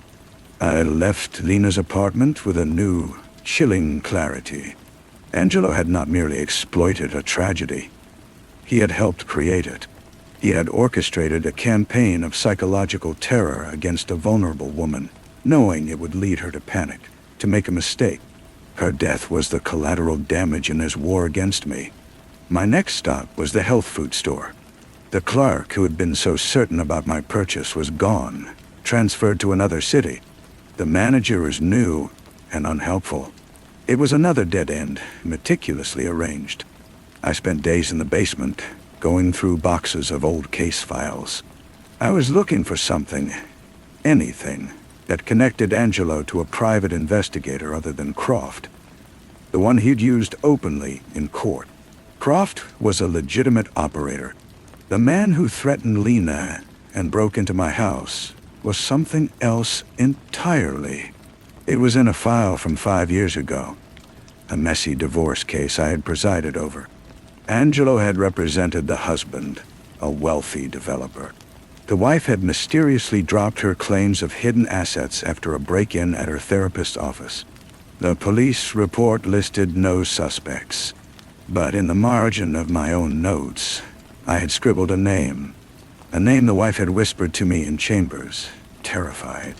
Kane Dutz. She said her husband used a man named Kane for problems.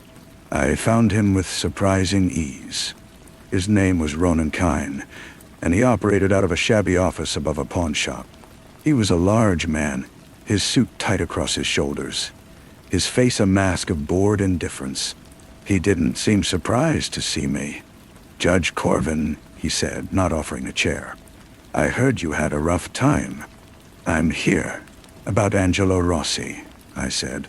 His expression didn't change. "I don't know that name." "You worked for him on the Henderson divorce?" "You broke into Dr. Feldman's office." Kane leaned back, a slow, predatory smile spreading across his face. "That's a serious accusation from a man who just beat a murder rap on a technicality. You should be careful. The world's a dangerous place for a man with a reputation like yours." The threat was plain. This was his element. Intimidation was his currency. I had no leverage, no evidence, only a certainty that felt like a fire in my gut. "Harper Corvin," I said, my voice low and steady. "You went into my house. You moved her things. You terrified her." For the first time, a flicker of something, annoyance perhaps, crossed his face. "I don't know what you're talking about.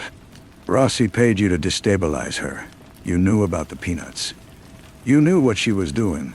You helped push her over the edge." Kane stood up, his bulk casting a shadow over me.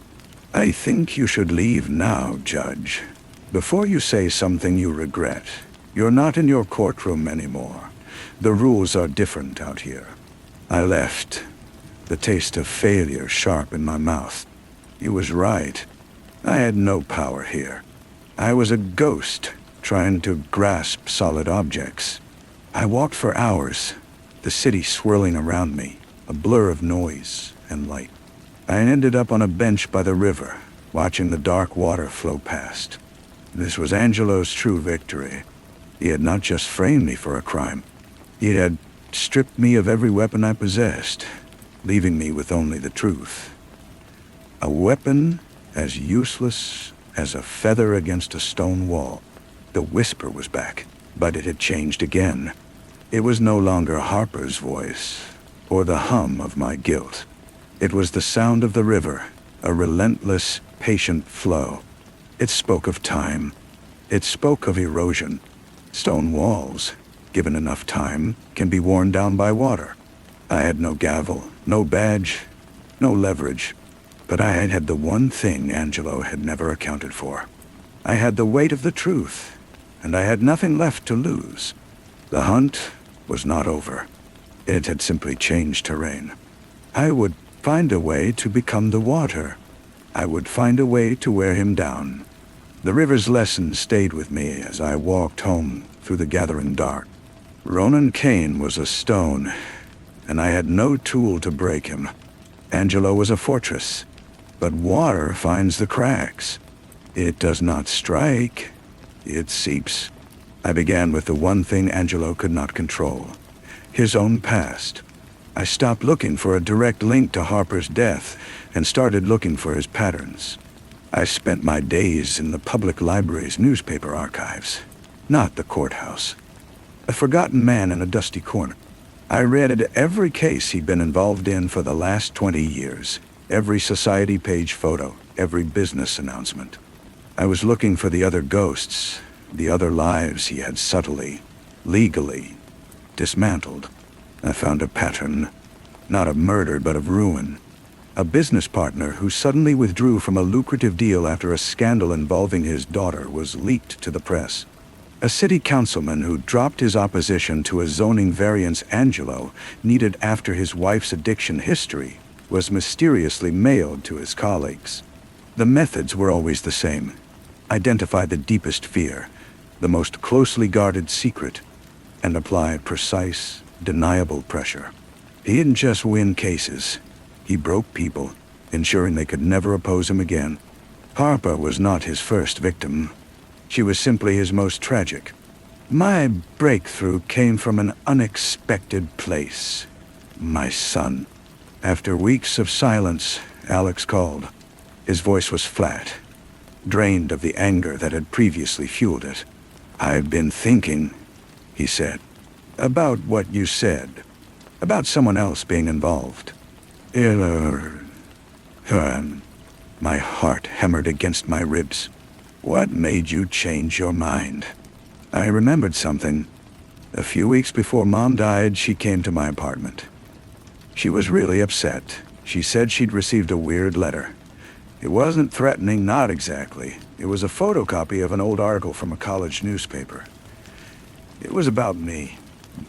I went very still. "About you?" It was from my sophomore year. I got into a fight at a party. I was drunk. I said some terrible things, anti-Semitic things, to a friend. I was ashamed of it the next day. I apologized. He forgave me. We moved on. I thought it was buried, but someone dug it up and mailed it to Mom. The note just said, "A mother should know the man her son is becoming." The cruelty of it was so perfect. So Angelo. He hadn't just threatened Harper. He had attacked her through the one thing she loved unconditionally. He showed her that even her son was not safe from his reach. It was the final, masterful turn of the screw. "Do you still have it?" I asked, my voice a whisper. "No. She took it with her. She said she was going to burn it. But she hadn't." I knew it with a certainty that felt like fate. Harper was a keeper of secrets, a documenter of her life. She would have hidden it. I went back to her studio, to the self-portrait. I took the frame apart carefully, my fingers trembling. Tucked between the canvas and the wooden stretcher was a single, folded sheet of paper. It was the article about Alex, and paper clipped to it was a small, plain note card. On it, in the same crisp, anonymous typescript as the warning in her journal, were the words, "The apple doesn't fall far from the tree." It was his signature. This was not just a threat. It was a message for me. He was telling me he knew all my family's shames, that he could use my son's past to mirror the monster he was painting me to be. He was proving his omniscience and his power in one vicious stroke. I had it. Not enough for the police, perhaps, but it was a thread, a crack. I knew the source of the pressure that had finally broken Harper. It wasn't just my domineering nature. It was the calculated external terror applied by a master manipulator who knew that a mother's love was the most powerful lever of all. What? I sat in a silent studio, the two notes side by side on the floor.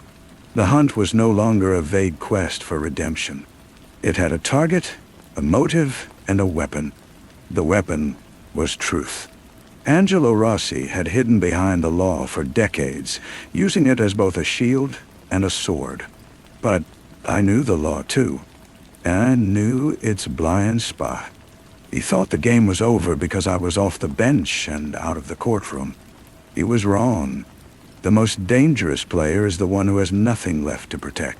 I would find a way to make his own methods his undoing. I would become the whisper in his ear, the shadow in his perfect, ordered life. First step was to become a ghost in his world. I bought a cheap pay-as-you-go phone and a disposable camera. I started with his routine. Every morning, Angelo left his brownstone in the historic district at 7:15. He walked to a coffee shop on the corner, ordered a black coffee and a copy of the Wall Street Journal, and then took a car to his office. He was a creature of habit, a man who believed his own order was unassailable. For a week, I was a shadow. I sat on park benches. I lingered in shop doorways. I saw the way he held himself, the confident tilt of his head. He had won. He had taken my wife, my son, my career, and my name. He walked through the world without a single glance over his shoulder. That was his weakness. I needed to speak to Alex again. I needed him to understand. I called him from the disposable phone. He answered on the fourth ring. "Alex, it's me. Don't hang up. I've found something. The letter sent to your mother about you. It was from Rossi." There was a long silence. I could hear his breath, shallow and quick. "How do you know?" The phrasing. It was a message for me as much as for her.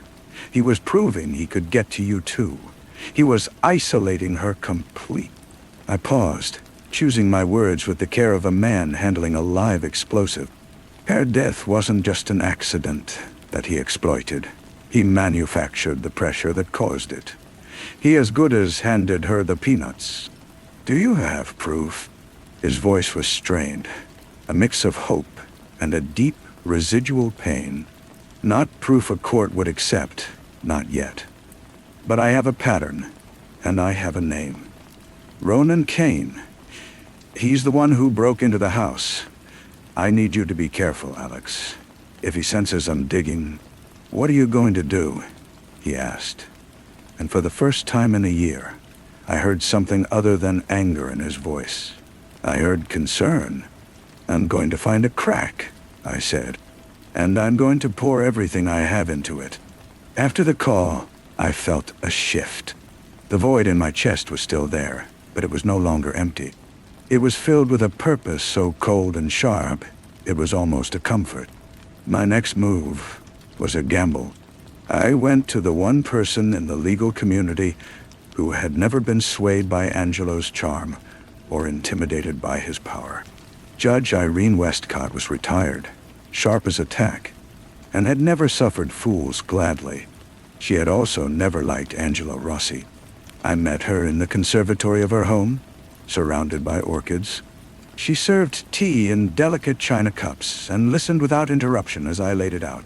I showed her the 2 anonymous notes. I told her about Lena Petrova, about Ronan Kane, about the break-in that was never a break-in, and about the article concerning Alex. She held the note card with the apple doesn't fall far message, her lips pressed into a thin line.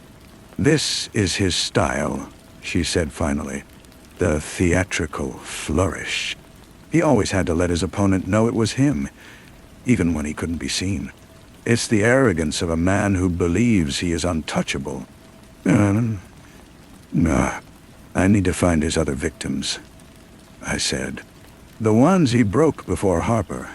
I need someone who is willing to talk. Judge Westcott nodded slowly.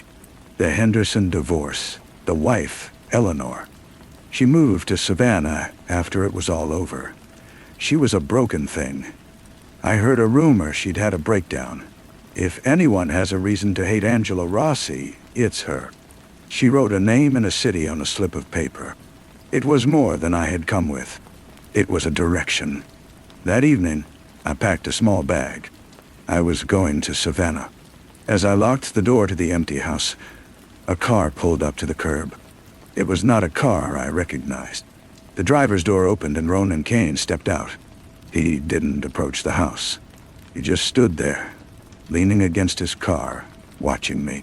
He made no gesture, no threat. His presence was the message. I was being watched. The hunt was no longer one-sided. I got into my own car and pulled away, my hands steady on the wheel.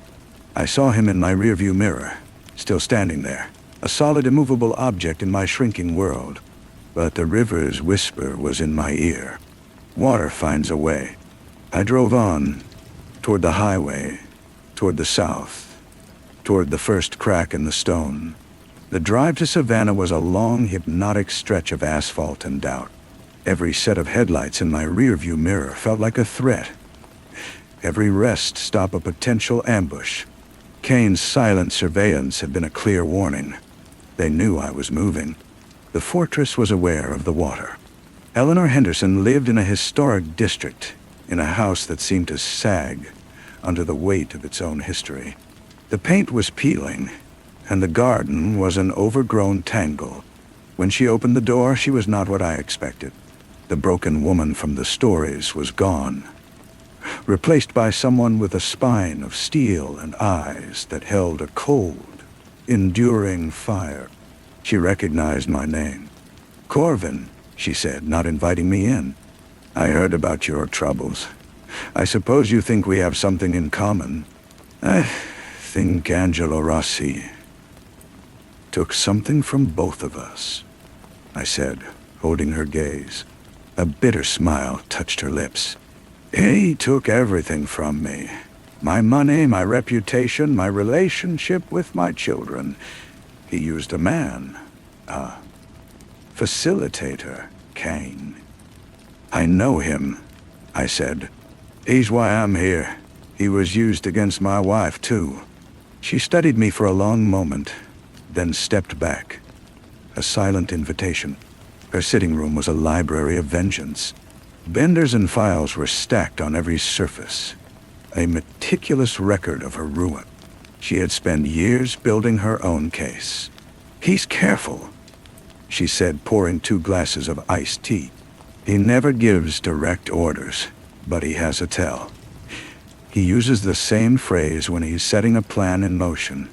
He tells his client will make the problem go away. Permanently. It's always that word. Permanently. It's always that word." My blood ran cold. It was a phrase he had used in a closed-door meeting during the Henderson case. A phrase I had noted in my own files. He hadn't been referring to the legal dispute. "He said it to my husband," Eleanor continued. "And a week later, my therapist's office was burgled. My private journals, my session notes, all vanished. Then they began appearing, piece by piece, in the hands of my husband's legal team, twisted to make me look unstable, an unfit mother. It was the same blueprint. Identify the secret, apply the pressure. With Harper, it was her reliance on Lena and her fear for Alex. With Eleanor, it was her therapy. "Do you have any proof he directed Kane?" I asked, my voice tight. "No," she said, "but I have a name.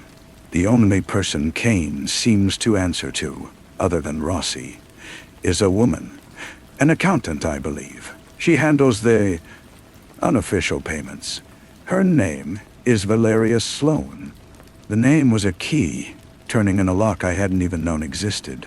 Valeria Sloan. I thanked Eleanor, my mind already racing ahead. She walked me to the door. "Break him, Corvin," she said, her voice low and fierce.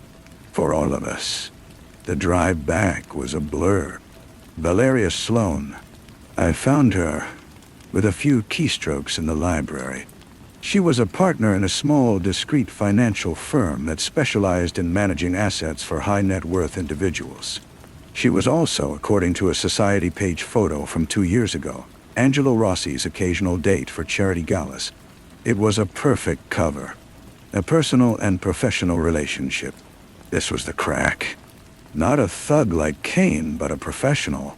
A woman with a reputation, a license, something to lose. Water could seep in here. I began to watch her. Her life was as ordered as Angelo's, but softer, more social. She went to yoga, met friends for lunch, worked from a clean, modern office in a good part of town. She was the link, the conduit between Angelo's public respectability and his private darkness. I waited until she was alone, walking to her car after a late evening at the office. I fell into step beside her.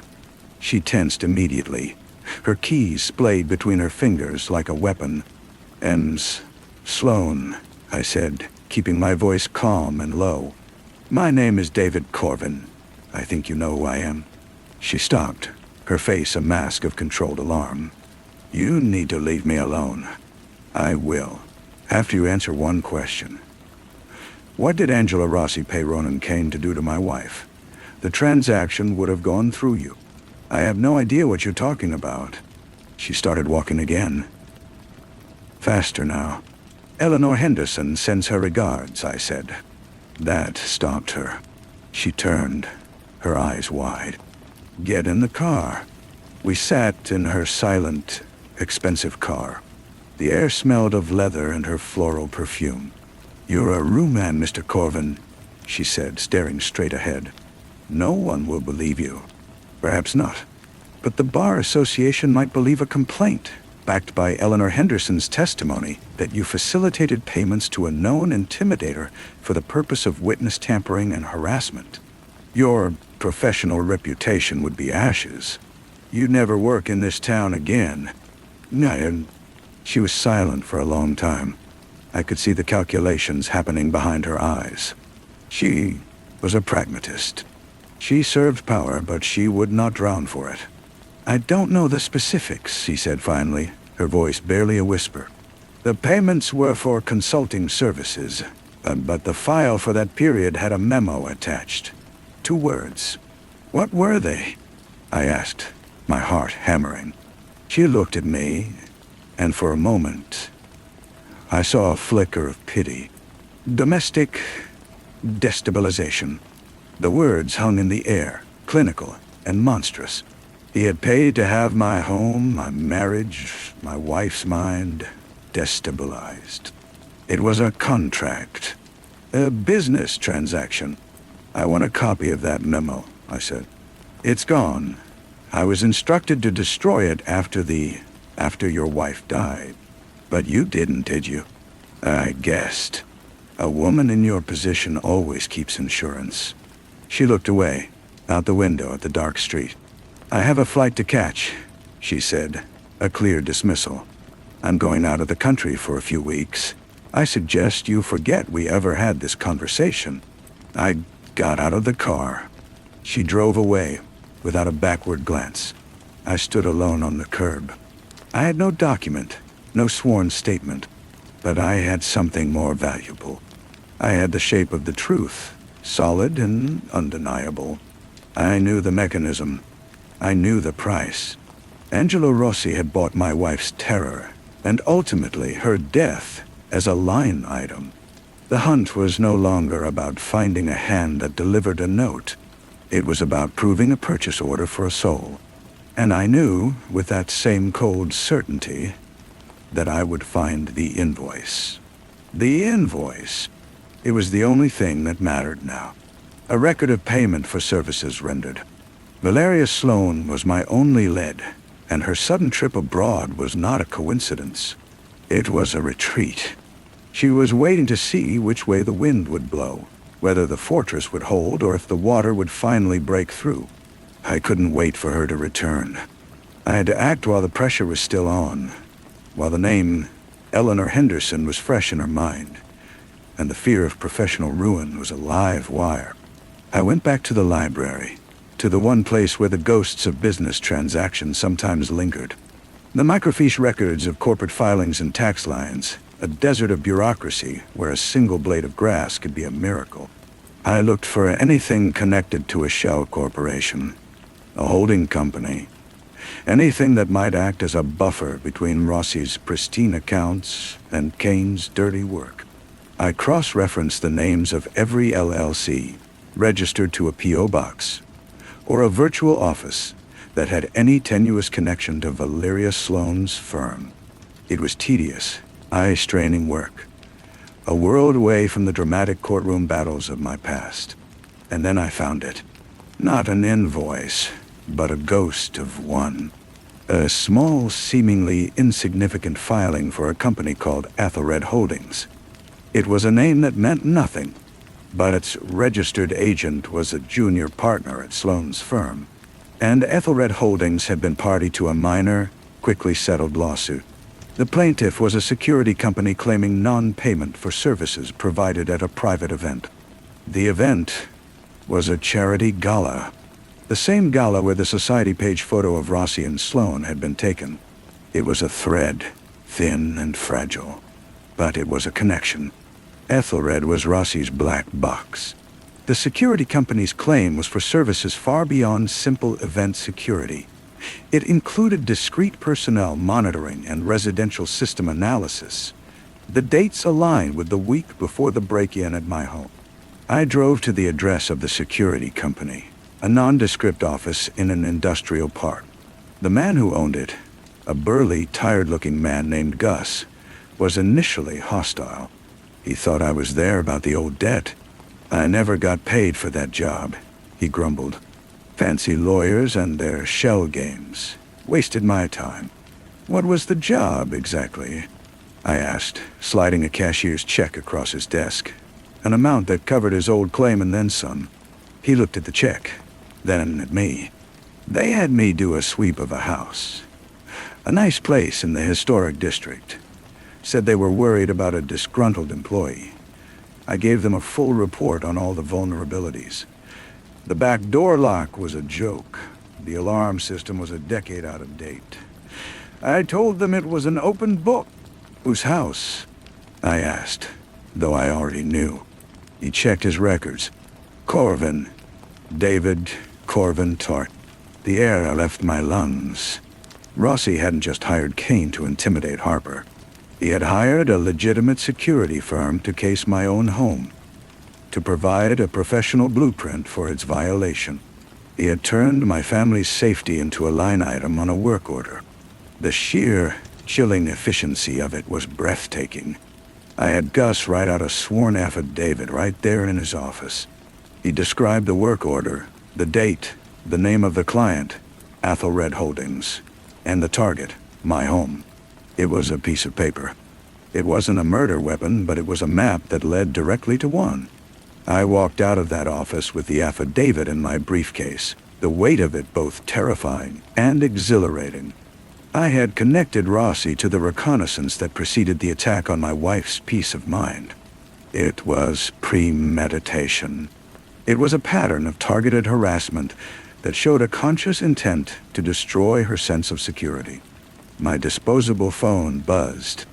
It was Alex. He was here, Alex said, his voice tight with a controlled panic. Kane, Donnie. He came to my job. He didn't say anything. He just stood across the street and watched me leave.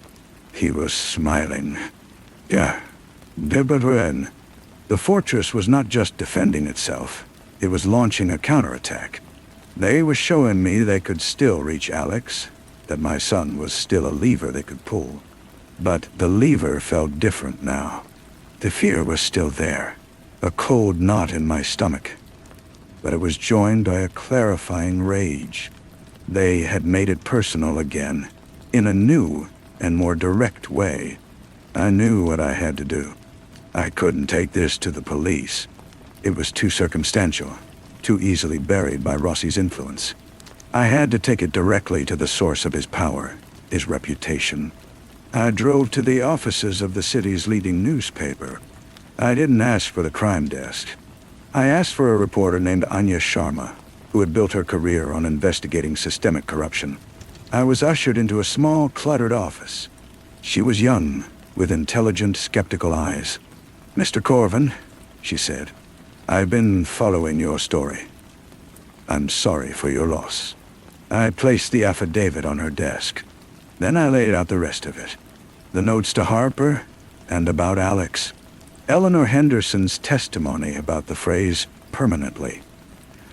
Valeria Sloane's implied confession about domestic destabilization. The pattern of ruin stretching back 20 years. "I'm not asking you to print a story accusing Angela Rossi of murder," I said. "I'm giving you the components of a different story. A story about a man who weaponizes the law. A story about how the powerful can legally break a person, and how one broken person can be pushed too far. I'm giving you the blueprint." She read the affidavit, her expression unreadable. She looked at the photocopy of the college article about Alex, at the cruel typed note clipped to it. "This is a lot," she said finally. "It's the truth," I said. "And he's still doing it. He sent his man to intimidate my son today." She leaned back in her chair, tapping a pen against her lip. "It's a powerful story, but it's also dangerous.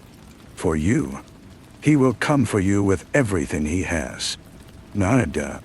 I met her gaze, and for the first time in a year, I felt completely calm. "Let him," I said. "I have nothing left for him to take. All I have left is the truth, and I'm done hiding it." I stood to leave. The ghost of a man, but a ghost with a purpose. The water had found its way. It had seeped into the foundations, and now it was time for the dam to break.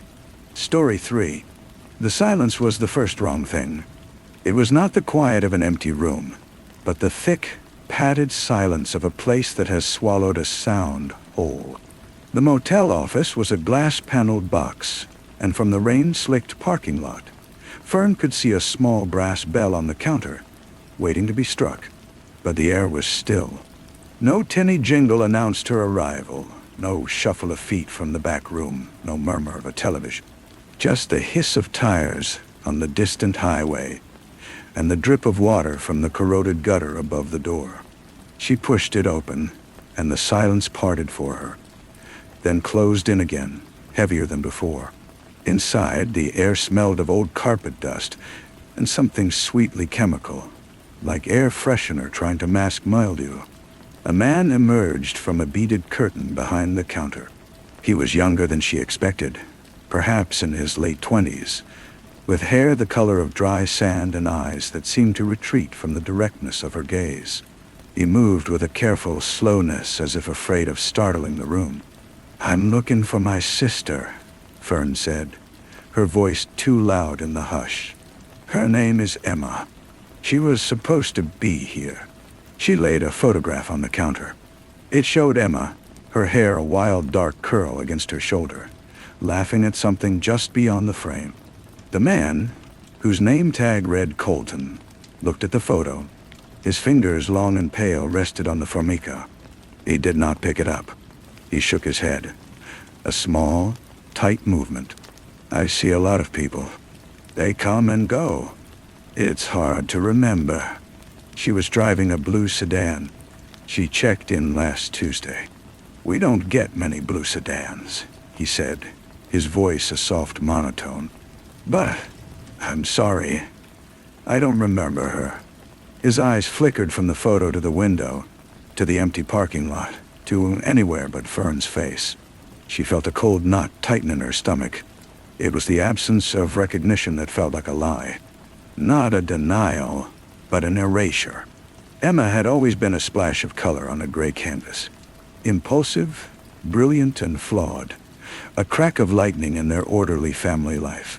She had called Fern 2 weeks ago, her voice a frantic whisper on a bad connection. "I've got it, Fern. I'm out. I took it, and I'm gone. Meet me at the Sea View Motel."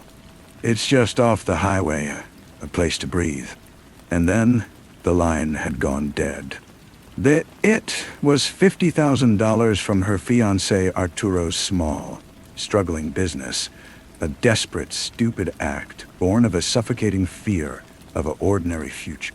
Arturo, hurt and bewildered, had hired a man to find her before the police had to be involved. That man was Julian, who now stood beside Fern, his presence a solid, expensive silence. Julian placed his card on the counter next to the photograph. Julian Moss. We'd appreciate it if we could take a look at your register for that night. Colton's gaze settled on the card. My mother. She handles the books. She's not here.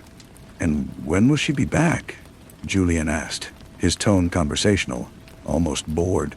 It's hard to say. The beads rattled then, and a woman stepped through them. She was tall and straight, her hair pulled back in a severe bun that stretched the skin of her temples taut. She did not look at Colton, but her arrival seemed to pull all the air in the room toward her.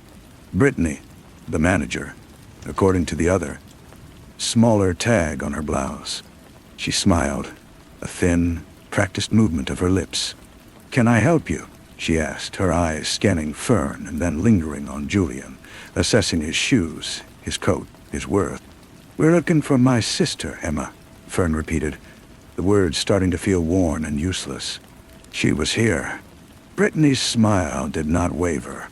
My son has already told you. We don't keep track of our guests beyond their stay. This is a place of passage. People leave nothing behind but rumpled sheets. The finality in her voice was like a door closing. Julian, however, seemed to lean into it. We'd like to see the room she might have stayed in. Any room from last Tuesday. I'm afraid that's not possible. They are all occupied.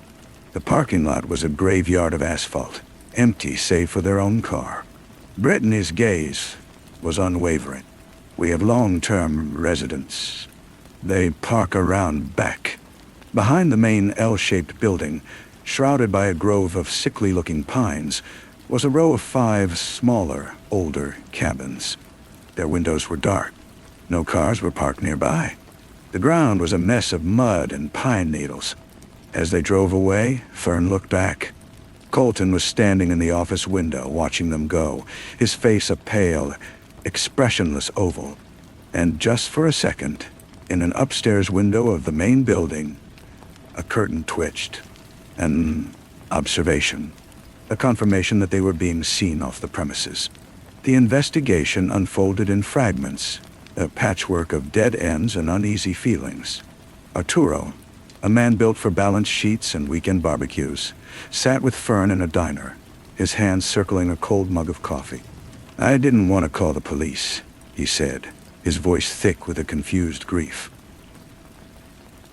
I thought I could get the money back, talk to her. You know that, right? Her chaos was the best part of her. Until it wasn't. Julian worked the peripheries. He traced Emma's route, confirming she had used a credit card for gas 20 miles from the Cebu. Then, nothing. The card went dead. The car? A common model, color and year, vanished from every traffic and toll camera, on every possible route out. It was as if the earth had opened up and swallowed her on that final stretch of road.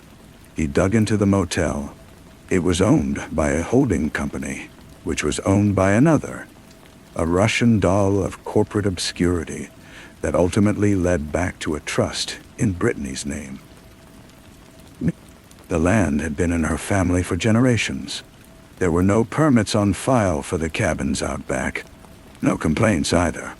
The Cebu was a quiet place, a forgettable place.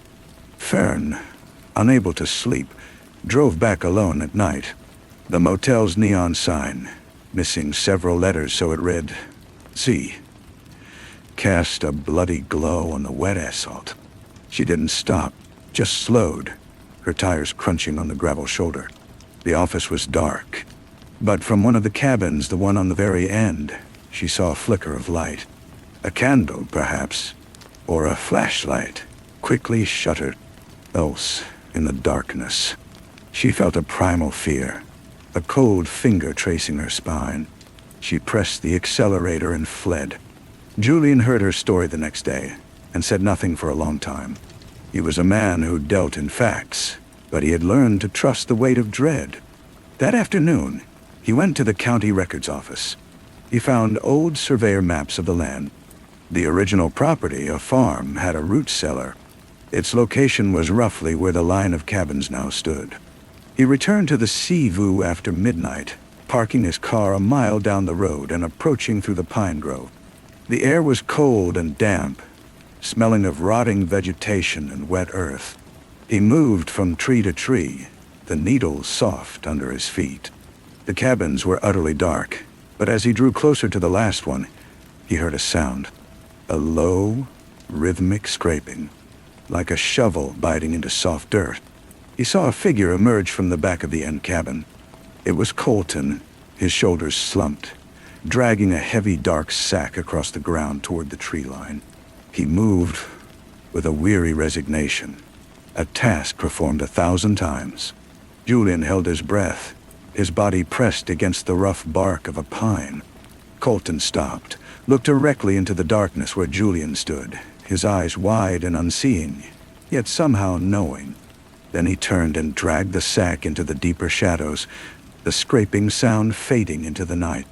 The next morning, Julian and Fern stood on the doorstep of the local police. The chief, a man named Olson with a weary face, listened patiently. A missing person. A strange feeling. A man dragging something in the night. He had heard stories about the Seaview, about the stern woman and her quiet son. Eccentrics, he called them. The county was full of them.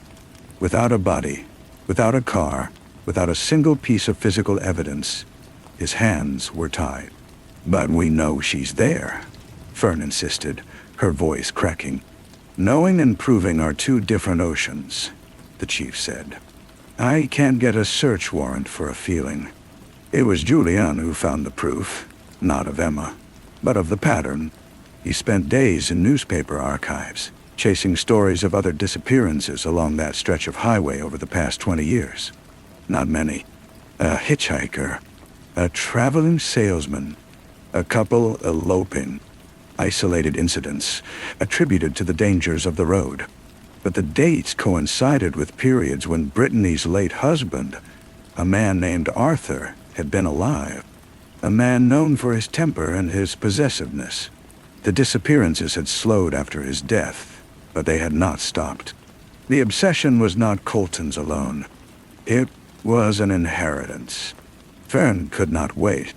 The silence from the motel had become a scream in her ears. She drove there one final time, in the flat, gray light of late afternoon. She would talk to Colton alone. She would appeal to whatever part of him might still be human. The office was empty. The silence was back, deeper than before. She walked around the side of the building toward the cabins. The door to the end cabin was slightly ajar. An invitation, or a trap. She pushed it open. The smell hit her first. It was the sweet, cloying scent of the air freshener from the office. But here it was layered over something else, something metallic and old, like copper pennies and damp soil. The cabin was a single room, sparsely furnished. A narrow bed with a thin, stained mattress. A wooden chair. And on the floor, in the corner, was Emma's backpack. Fern's breath caught. She knelt, her hands trembling as she unzipped it. Inside were Emma's clothes, her dog-eared copy of Post Office, her lipstick. And at the bottom, wrapped in a silk scarf, was a thick bundle of $100 bills. The money. She had left it behind. A floorboard creaked behind her. She turned. Colton was standing in the doorway, blocking the light. He wasn't looking at her, but at the backpack in her hands. "She left that," he said, his voice barely a whisper. She didn't need it where she was going. "Where is she?" Colton, Fern asked, her own voice steady despite the terror coursing through her. He took a step into the room. The light from the door caught the side of his face, and she saw the faint, silvery lines of old scars along his jaw. My mother, she doesn't like loose ends. She says people who run, they have no roots. They don't belong anywhere. We give them a place. A permanent place. He moved toward her, not with menace, but with a profound and sorrowful purpose. Fern scrambled backward, her hand closing around the leg of the wooden chair. She saw it then in the dim light. The wall behind the bed wasn't made of drywall.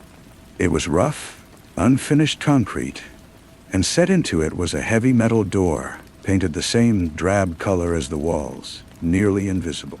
It looked like an old cold storage door, from a time when this was a root cellar. The truth crashed over her, cold and suffocating. The cabins weren't cabins. They were lids. Lids for the graves below. The motel wasn't a business. It was a hunting ground. A family tradition of collecting the rootless, of burying the evidence of their own brokenness in the earth. Colton was almost upon her when a shadow fell across the doorway. Julian stood there, his face grim. He didn't speak. He simply looked at Colton, and in that look was an entire history of violence understood. Colton stopped. He looked from Julian to Fern, and then at the concrete wall. A single tear traced a path through the dust on his cheek. "She's waiting," he said. "Mother doesn't like to be kept waiting." From outside, a car door slammed. Brittany's voice, sharp and clear, cut through the stillness. "Colton Dutch, the guests are leaving." Colton flinched, as if struck. He backed away from Fern, his eyes losing their momentary focus, becoming vacant and obedient once more. He shuffled out of the cabin past Julian, who moved to let him pass. Julian helped Fern to her feet. "We have to go. Now." They ran to his car. As they sped out of the parking lot, Fern looked back. Brittany was standing in front of the office, her arm linked through Colton's, holding him upright.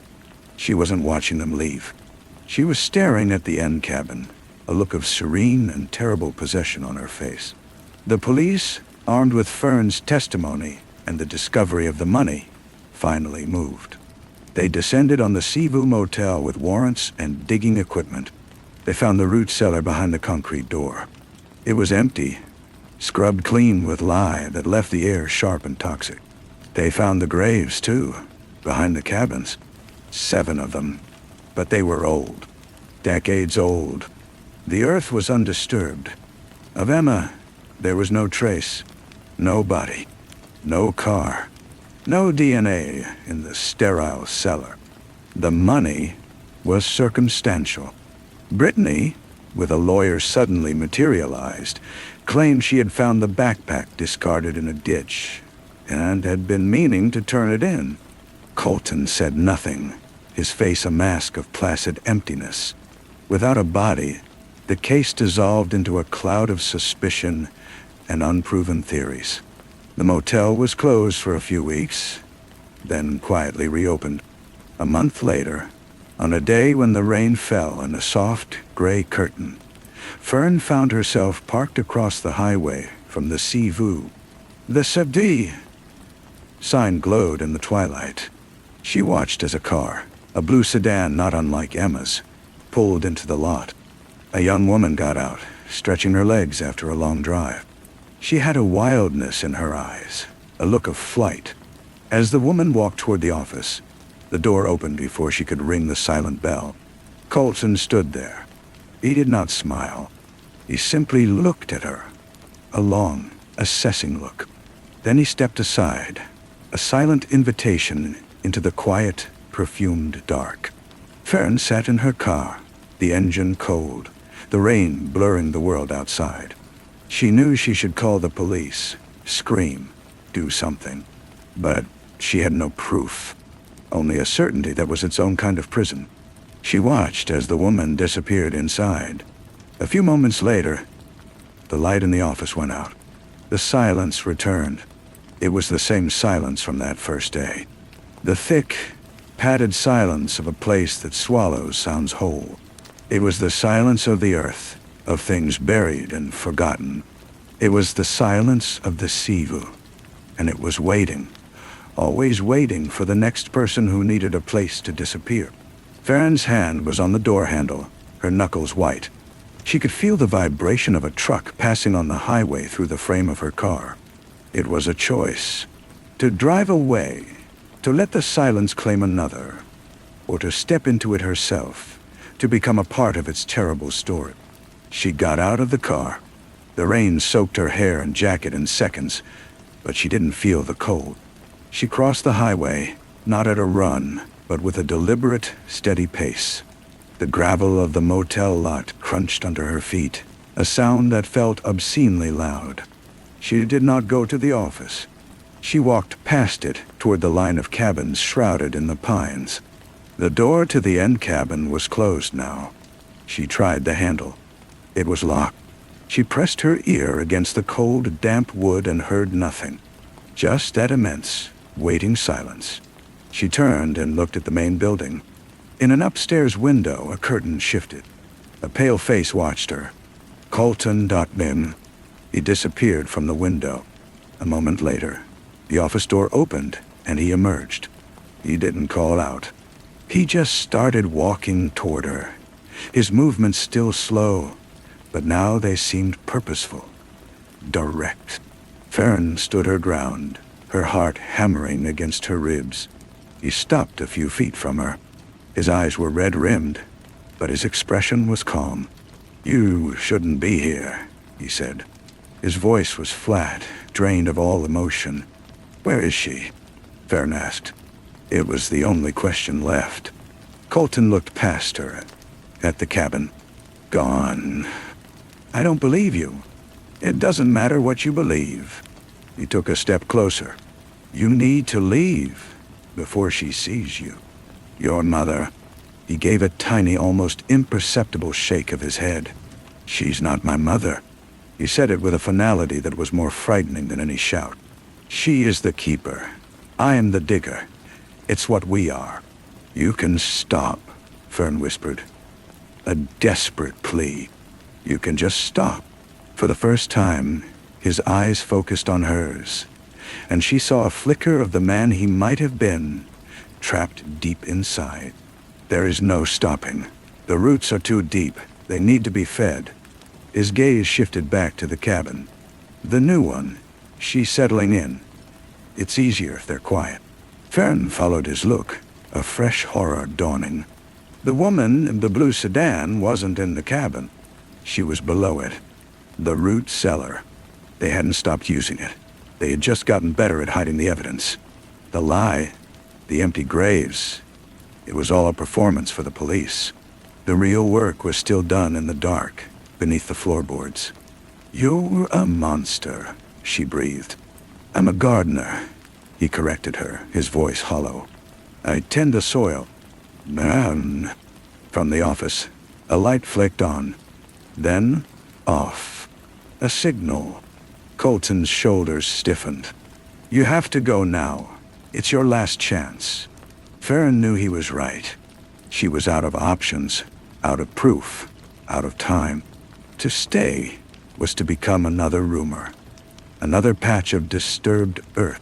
She took a step backward, then another, never taking her eyes off him.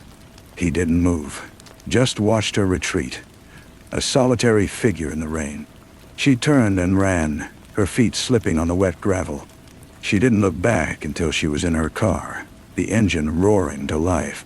She spun the wheel and sped onto the highway, the motel shrinking in her rearview mirror, until it was just a speck of light in the gloom. She drove for an hour, the wipers slapping back and forth, before she pulled over on the shoulder, her body shaking with sobs. She didn't know she had left. She had failed. Emma was gone, truly gone. And the machine that had consumed her was still running, polished and efficient. When the tears subsided, she picked up her phone. Her finger hovered over Julian's number. But what would she say? That she saw another woman go in? It was nothing the police would act on. It was nothing at all. She opened a new contact instead. She typed a single word. "Remember." And then she began to write. She wrote down everything. The silence, the smell, the concrete door, the look in Colton's eyes, the way Brittany held his arm. She wrote about Emma's laugh, her wild hair, the money left behind. She wrote about the woman in the blue sedan. She wrote until her phone's battery warning flashed, creating a digital tombstone for a sister who had no grave. She would not call the police again. They dealt in facts, and the Sivu dealt in silence. But she could bear witness. She would remember, and she would wait. The motel was a patient hunter, but so was she now. She would watch, and she would remember. And one day, the silence would make a mistake. And when it did, she would be there, ready to scream. She drove home in a daze, the road a slick black ribbon in the rain. The act of writing had not been cathartic. It had been an act of preservation, like placing a vital organ on ice. It was not for healing, but for later use. Julian called the next day. His voice was tired. "I'm sorry, Fern. I've hit a wall.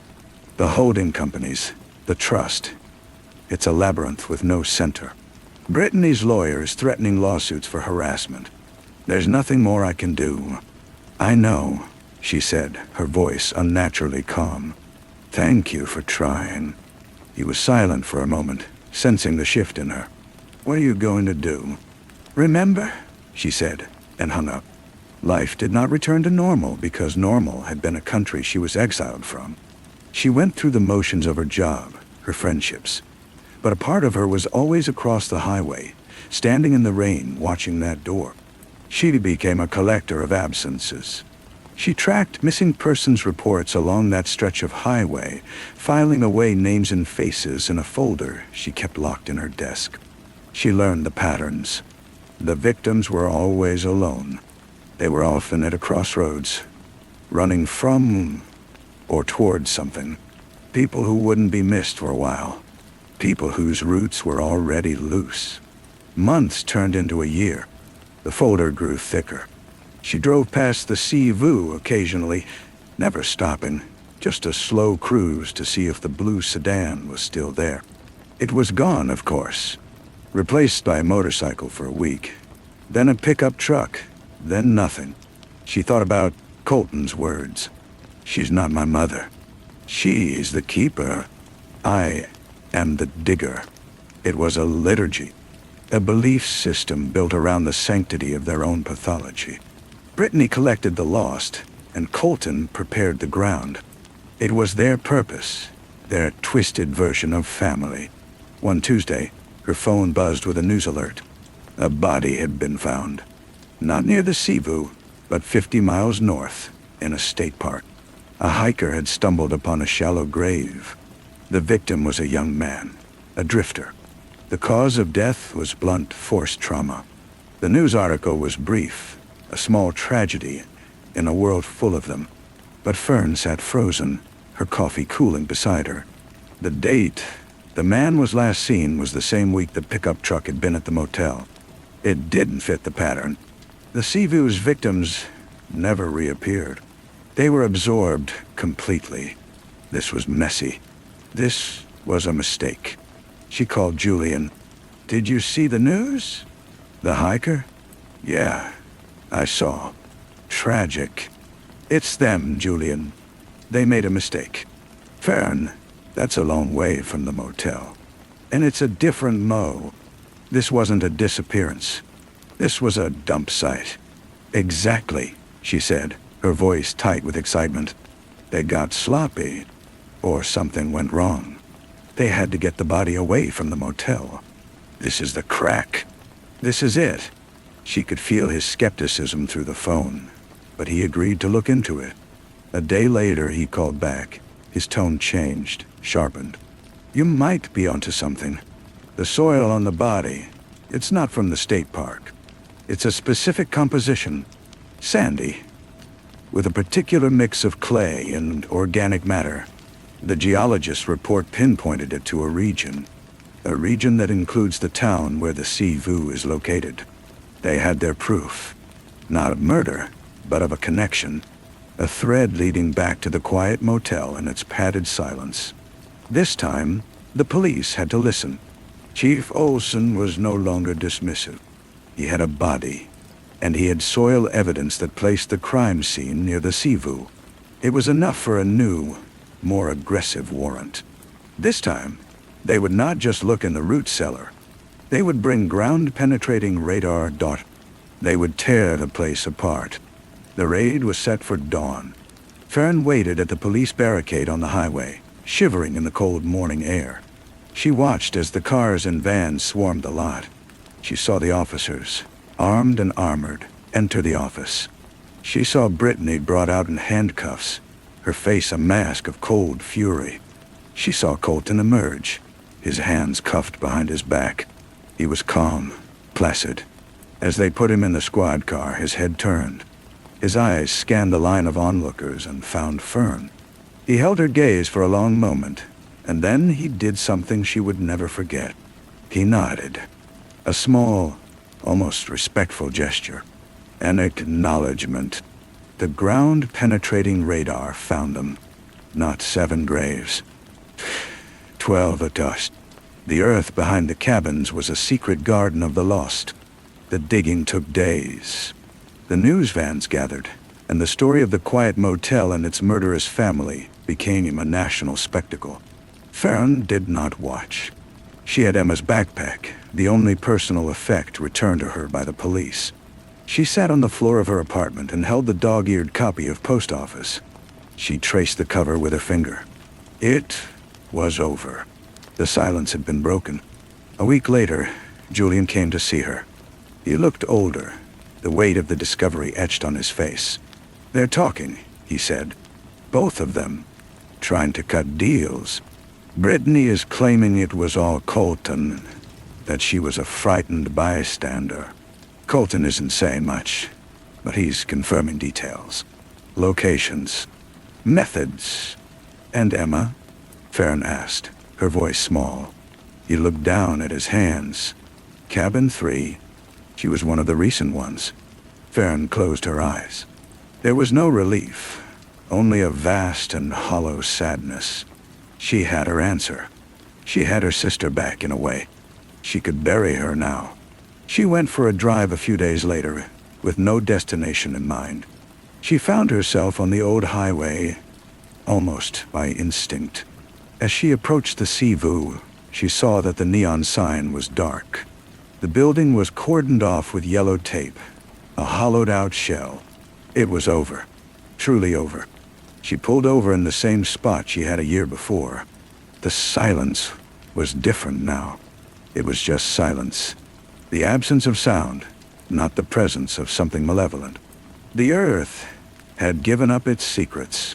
As she sat there, a beat-up sedan slowed and pulled into the motel lot. A man got out, holding a phone, taking a picture of the taped-off office. A gawker.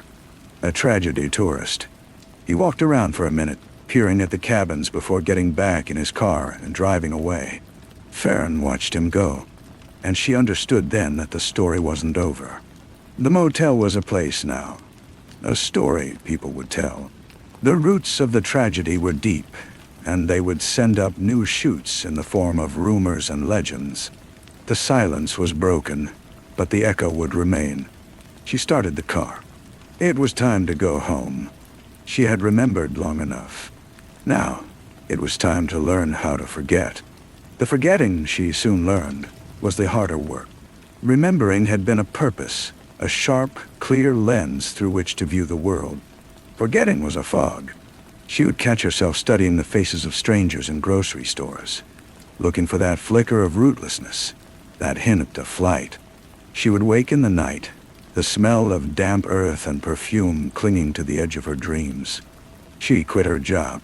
There was no grand reason, only a quiet understanding that she could not sit at a desk any longer. She used the small inheritance from Emma's estate, what little there was, to buy a used camper van. She told herself she was going traveling, to see the mountains, the ocean, to find a new place to put down roots. But the first place she drove was back to the state park where the hiker had been found. She walked the trail, her boots sinking into the soft loam. She found the spot, now marked by a small weathered cross, left by some stranger. The air was clean and sharp, with the scent of pine. This was where the pattern had broken. This was where Colton, or perhaps Brittany, had made a fatal error in their grim routine. She tried to picture it, the panic, the hurried decision to transport the body, the careless dumping. It was an act of desperation, a flaw in their perfect, silent machine. A man was sitting on a fallen log near the cross. He looked up as she approached. He was lean, with a weathered face and eyes that held a familiar, guarded sorrow. "You knew him?" the man asked, his voice rough. "No," Fern said. "I didn't. My brother," the man said, nodding toward the cross. "He was lost long before he came here." Fern sat down on the log beside him. The silence between them was not the Sivu's silence. It was a shared, human quiet. "I'm sorry," she said. "They caught them, you know. That motel family." He picked up a twig, snapping it into pieces. "The papers said I'd been at it for generations, that they had a system." "They did," Fern whispered. He looked at her, really looked at her, and something in his expression shifted. "You're her, aren't you? The sister. The one who didn't give up." Fern looked away, toward the dense trees. "I gave up every day. I just never drove away." "He sent me a postcard," the man said suddenly. "My brother, the last one. It had a picture of that stupid motel sign on it. He wrote, 'Found a quiet place to rest for a bit. The people are interesting.'" He let out a short, bitter laugh. "I thought he meant they were weird. I didn't know he meant they were monsters." Fern felt a cold knot tighten in her stomach. A postcard, a piece of the world that had passed through the motel office, handled by Brittany or Colton, and been sent out into the world. A deliberate, cruel connection. She drove back to the city, but the camper van felt less like an escape and more like a waiting room. The story was in the open now, a public horror. There were podcasts, a true crime documentary in the works. Her phone rang with requests for interviews, which she always declined. She was not a part of their story. She was a witness, and her testimony was complete. Months later, the trial began. She attended every day, sitting in the back row. She watched as Brittany, perfectly coiffed and dressed in modest, almost frumpy clothes, portrayed herself as a victim of her son's violent psychosis. She watched Colton, who seemed to have shrunk inside his jail jumpsuit. He never looked at his mother. He pleaded guilty to all charges, offering a full, emotionless confession in a flat monotone that was more terrifying than any outburst. He gave the police the last few names, the ones they hadn't found. He was the digger, and he was cataloging his harvest. When the judge asked if he had anything to say before sentencing, Colton finally turned. His eyes found Fern in the crowd. The courtroom was utterly still. "The soil is tired," he said, his voice clear and strangely poetic. "It doesn't want them anymore. It wants to be quiet again." He was given multiple life sentences. Brittany, despite her performance, was convicted of conspiracy and multiple counts of murder. The keeper of the silence was sentenced to live out her days in a cage of noise. After the gavel fell, Fern walked out of the courthouse into the blinding sun. Julian was waiting for her on the steps. He looked tired, but the grim weight he had carried for so long seemed to have lightened. "It's over," he said. Fern nodded, but the word felt hollow. It was a legal conclusion. It was not an end. She got into her van and started driving. She didn't stop until she reached the ocean. She parked on a cliff overlooking the water. The endless, rhythmic crash of the waves, a sound so vast it could hold any silence, no matter how terrible. She took Emma's backpack from the passenger seat and walked to the edge of the cliff. The wind tugged at her hair. One by one, she took out the contents. The book, the hair tie, the lip balm. She held each one for a moment, feeling the ghost of her sister's life in them. And then she let the wind take them, watching as they fluttered down to the churning water below. She kept the backpack itself. It was empty now, light. It was no longer a reliquary of loss, but a simple, worn bag. She slung it over her shoulder and walked back to the van. The sun was setting, painting the sky in shades of orange and purple. She started the engine and pointed the van north, toward the mountains, toward the quiet, open spaces where the roots grew wild and free, and where the only thing buried was the seed, waiting for the sun. The road north was a slow unspooling of gray asphalt and towering pines.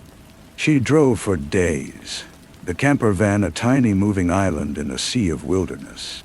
She slept in rest stops and campgrounds, the sound of the wind in the trees, a lullaby that slowly, incrementally, began to soothe the ragged edges of her mind. She did not think of the trial or the graves or the hollow look in Colton's eyes.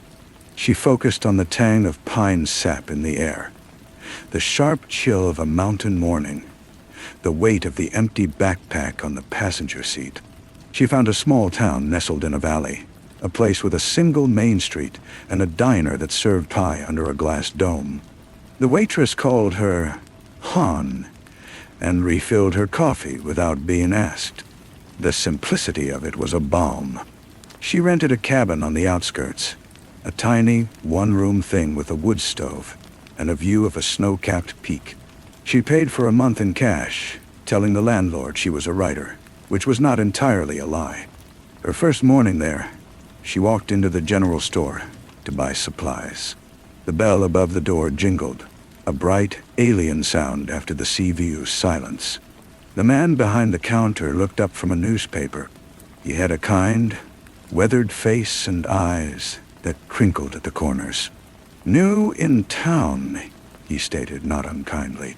"Just for a little while," Fern said. "Well, welcome. Need help finding anything, you just ask. Name's Joe." "Fern," she said, and the name felt new on her tongue, stripped of its recent history. She bought coffee, bread, and eggs. As Joe rang her up, his gaze fell on the backpack she had set on the counter. It was faded and worn, one of the straps slightly frayed. "That's a well-traveled bag," he remarked. Fern's hand hesitated for a fraction of a second before she picked it up. "It is," she said. "It's seen a lot of miles." She walked back to her cabin, the groceries in a paper sack.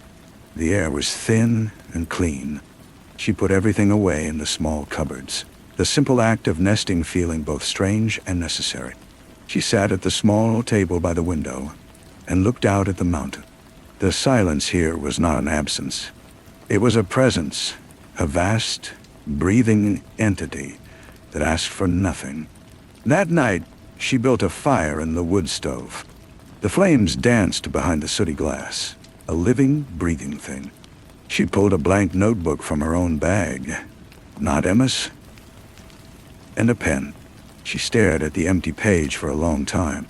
She had spent a year remembering, documenting, building a case against the silence. Now, she didn't know what to write. She thought of the man in the state park, his brother's postcard.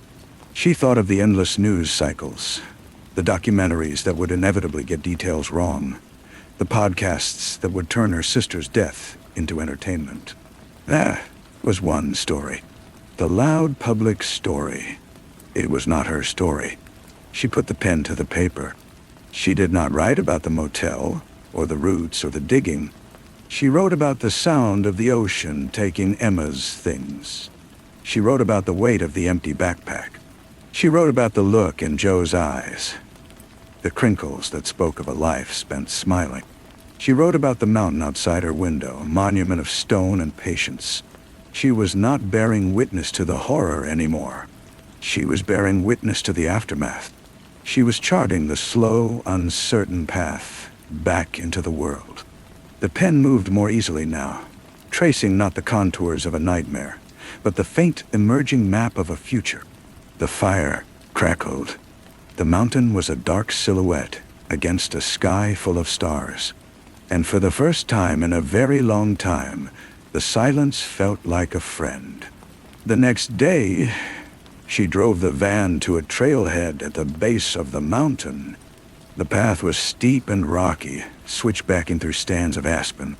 She walked for hours, her lungs burning with the altitude, the physical exertion a welcome distraction.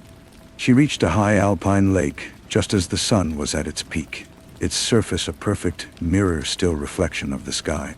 She sat on a smooth boulder and ate an apple, the crunch loud in the crystalline air.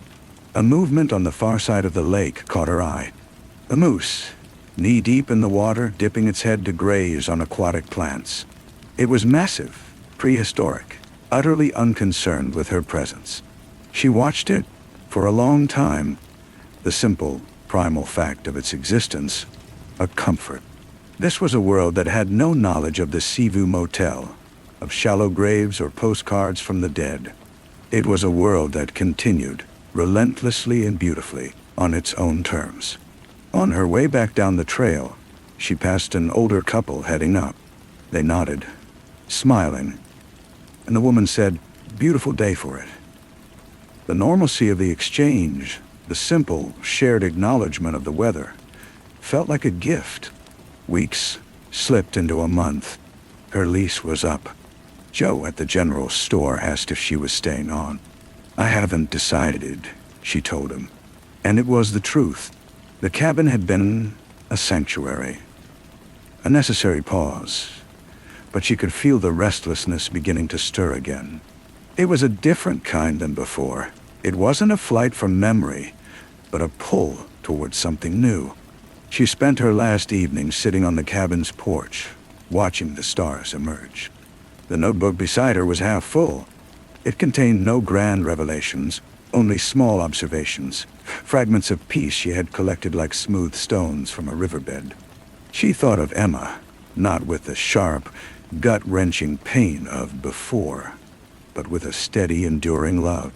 The loss was now a part of her landscape, a mountain she would always live in the shadow of, but she was learning the paths around it.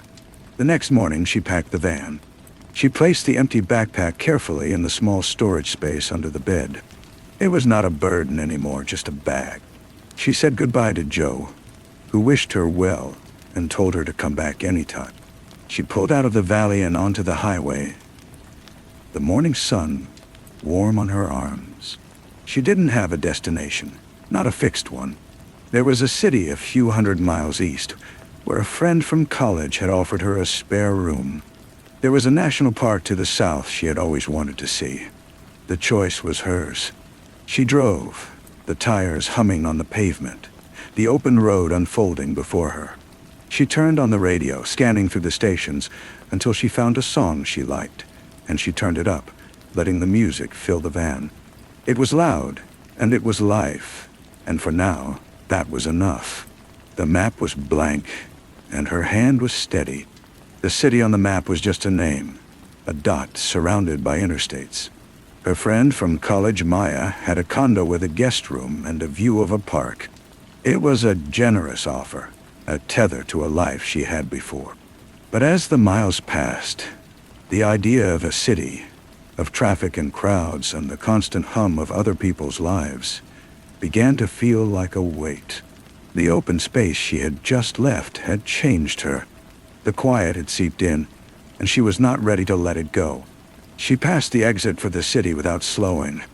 She drove south, toward the national park. It was not an escape, but a continuation. The park was vast, a sprawling desert landscape of red rock and deep canyons. She found a campground on a high mesa, paid her fee, and parked the van at the edge of a sandstone cliff. That evening, she built a small, safe fire in the pit and watched the sunset paint the canyon walls in impossible shades of orange and purple. Other campers were scattered around, their own fires tiny pinpricks of light in the growing dark. She could hear the faint murmur of their voices, the slam of a car door, a burst of laughter. The sounds did not bother her. They were part of the tapestry of the place, not a threat lurking beneath it. The next morning, she hiked. The trail was narrow and wound down into the canyon, a steep descent through layers of time. The air grew warmer, smelling of dust and juniper. She reached the bottom, where a shallow turquoise river cut through the rock. She took off her boots and waded in, the cold water a shock that was entirely of the present moment. Sitting on a smooth rock to dry her feet, she saw a young woman sitting alone a little way down the bank, sketching in a pad. She had bright pink hair and was biting her lip in concentration. She looked up, caught Fern's eye, and smiled. A simple, open smile. Fern found herself smiling back. Later, back at the campground, she saw the same woman struggling to get a stubborn tent peg into the hard ground. Fern walked over. "Need a hand?" The woman looked up, wiping sweat from her forehead. "I think I bit off more than I can chew. I'm usually a hotel person." Fern took the mallet and drove the peg in with a few firm strikes. "There you go." "Thanks. I'm Chloe." Fern didn't go up. They ended up sharing a meal that night. Cans of chili heated over Fern's camp stove. Chloe was an illustrator from Seattle, on a solo trip to find her creative voice again. She talked about her demanding clients and her noisy apartment, and Fern listened, the ordinary troubles feeling like a precious foreign language. "You seem really at home out here," Chloe said, gesturing at the darkening canyon with her spoon. "Like you know something the rest of us don't." Fern looked into the fire. "I'm just learning," she said. "I'm just learning how to be a tourist." She stayed in the park for a week. She and Chloe hiked together sometimes, and sometimes Fern went alone. She filled more pages in her notebook. She did not write about the past. She wrote about the way the light hit a certain rock formation at dawn, the taste of dust on the wind, the sound of a canyon wren's call echoing off the walls. She was documenting her own presence in a beautiful world. When it was time to leave, she and Chloe exchanged numbers. "If you're ever near Seattle," Chloe said. "Maybe I will be," Fern replied, and she meant it. She got in the van and drove.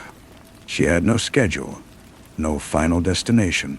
She was moving, but she was no longer running.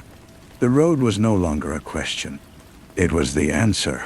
She was a quiet woman in a small van, a tiny moving part of the world, carrying an empty backpack and a notebook full of beginnings. The story was not over. It was just hers again. The engine developed a soft knock somewhere outside of Flagstaff. It was a gentle, persistent sound, a reminder that nothing, not even this rolling sanctuary, was permanent. She found a mechanic in a town that was little more than a wide spot in the road, a place with a single pump gas station and a garage that smelled of oil and old rubber. The mechanic, a woman with grease under her fingernails and a calm demeanor, diagnosed a failing bearing. It would take 2 days for the part to arrive. Fern parked the van behind the garage and paid for a room at the only motel in town. It was called the Starlight, a single-story, L-shaped building painted a faded blue. The owner, a man in his 70s, handed her a key attached to a heavy wooden block. The room was clean, with thin floral blankets and a window unit that hummed loudly. It was just a room. There was no dread attached to it, no hidden history lurking in the corners. It was a place to sleep. That night, she walked to a small diner across the street. She took a booth by the window and ordered a grilled cheese sandwich. The waitress was young and tired, and the coffee was weak. It was all perfectly, wonderfully ordinary. She opened her notebook and wrote about the sound of the mechanic's diagnosis, the weight of the key, the taste of the bland coffee. She was not just observing the world anymore, she was participating in it, adding her own small, mundane moments to its vast collection. The 2 days passed, slowly, peacefully. She read books from a small lending library in the motel lobby. She walked along the dusty shoulder of the main road, watching the trucks roar past. She called Maya and told her she wasn't coming to the city, not yet. Maya understood. She even called Chloe, and they talked for an hour about nothing in particular. When the van was fixed, she drove on. The knock was gone, the engine purring smoothly. She realized she was heading west, back toward the ocean, but a different part of it this time. The landscape changed again, from red rock to scrub desert to the green, irrigated fields of California. The air grew heavy with the smell of earth and growing things. She found a spot in a state park campground right on the beach. That evening, she sat on the sand and watched the waves roll in, one after another, an endless, calming rhythm. A family was building a bonfire 100 yards away, their children's laughter carried on the salt breeze. She felt a pang, not of sadness, but of something else. A longing, perhaps for a life that was not defined by a single terrible event.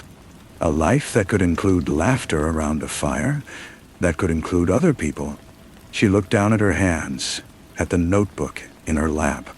The story of the Sivu Motel was closed. The story of Emma was a quiet, cherished thing she carried inside her. A locket she could open and look at whenever she needed to. But her own story, the one she was writing day by day in this notebook, and with every mile on the road, was still being composed. She stood up, brushing the sand from her jeans. She walked back to her van, the sound of the ocean a constant companion. She knew she would not live in it forever. The van was a chapter, not the whole book. Someday, she would find a place to stop. She would plant a garden. She would make a friend who became more than a friend. She would sit on a porch and watch the sun set, and the silence would be her own. But for now, she was driving. For now, the road was enough. She opened the van door, climbed inside, and turned the key. The engine came to life, a reliable and familiar sound. She pulled out of the campground and onto the coastal highway, the endless blue of the Pacific stretching out to her right, the future an open question ahead. The coastal highway was a ribbon of asphalt clinging to the edge of the continent. She drove with the window down, the salt spray air a sharp contrast to the dry mountain scents she had grown used to. She passed through small towns with weathered shingle houses and piers stretching into the water. She stopped at a viewpoint and watched the sunset, the sky bleeding into the sea in a final, spectacular display of color. The restlessness that had driven her from the mountains had settled into a quiet rhythm of motion. She was no longer searching for a place to hide, but simply seeing what was there. A few days later, she saw a hand-painted sign for a farmer's market in a town called Cypress Grove. On an impulse, she turned off the highway. The market was set up in a grassy field, overlooking a small cove. There were stalls of vegetables, jars of honey, and local artists selling pottery and paintings. The air was filled with the smell of fresh bread and the sound of a guitarist playing softly near a food truck. She walked through the aisles, her hands in her pockets, observing the easy commerce of the community. At a stall selling handmade soaps and candles, an older woman with kind eyes and silver hair braided into a crown looked up from her knitting. "Hello there," she said. "Are you just passing through?" "For now," Fern replied. "Well, welcome. The fish tacos at the Blue Truck are the best on the coast. Just a tip." Fern bought a bar of lavender soap and a small candle that smelled of the sea. She took the woman's advice and got the fish tacos, eating them on a bench while she watched the people. A young couple pushed a stroller. A group of older men argued about baseball. It was life, simple and unvarnished. As she was leaving, she saw a notice pinned to a community board. "Help wanted, part-time. The Cypress Grove Library seeks an assistant for shelving and light duties. Inquire within." She stood looking at the notice for a long time. The paper was slightly faded, the corners curled by the sun and sea air. It was just a job, a small, ordinary job. But it felt like a signpost. It was not a demand, but an invitation. She found the library a few blocks away, a charming clapboard building with a peaked roof and a garden out front. She pushed the heavy wooden door open and stepped inside. The air was cool and smelled of old paper and floor polish. Sunlight streamed through the windows, illuminating dust motes dancing in the air. A woman with the same kind eyes and silver braid from the soap stall looked up from the front desk. She smiled in recognition. "Back so soon?" the woman asked. "I saw your notice," Fern said, her voice soft in the quiet of the room. The woman, whose name was Eleanor, gave her an application. Fern sat at a wooden table and filled it out. Under previous experience, she wrote nothing about the law or the media. She wrote about organizing files, about research, about a meticulous attention to detail. It was all true in its way. Eleanor looked over the application. "Can you start on Monday?" she asked. "It's just a few hours a day. It's mostly quiet."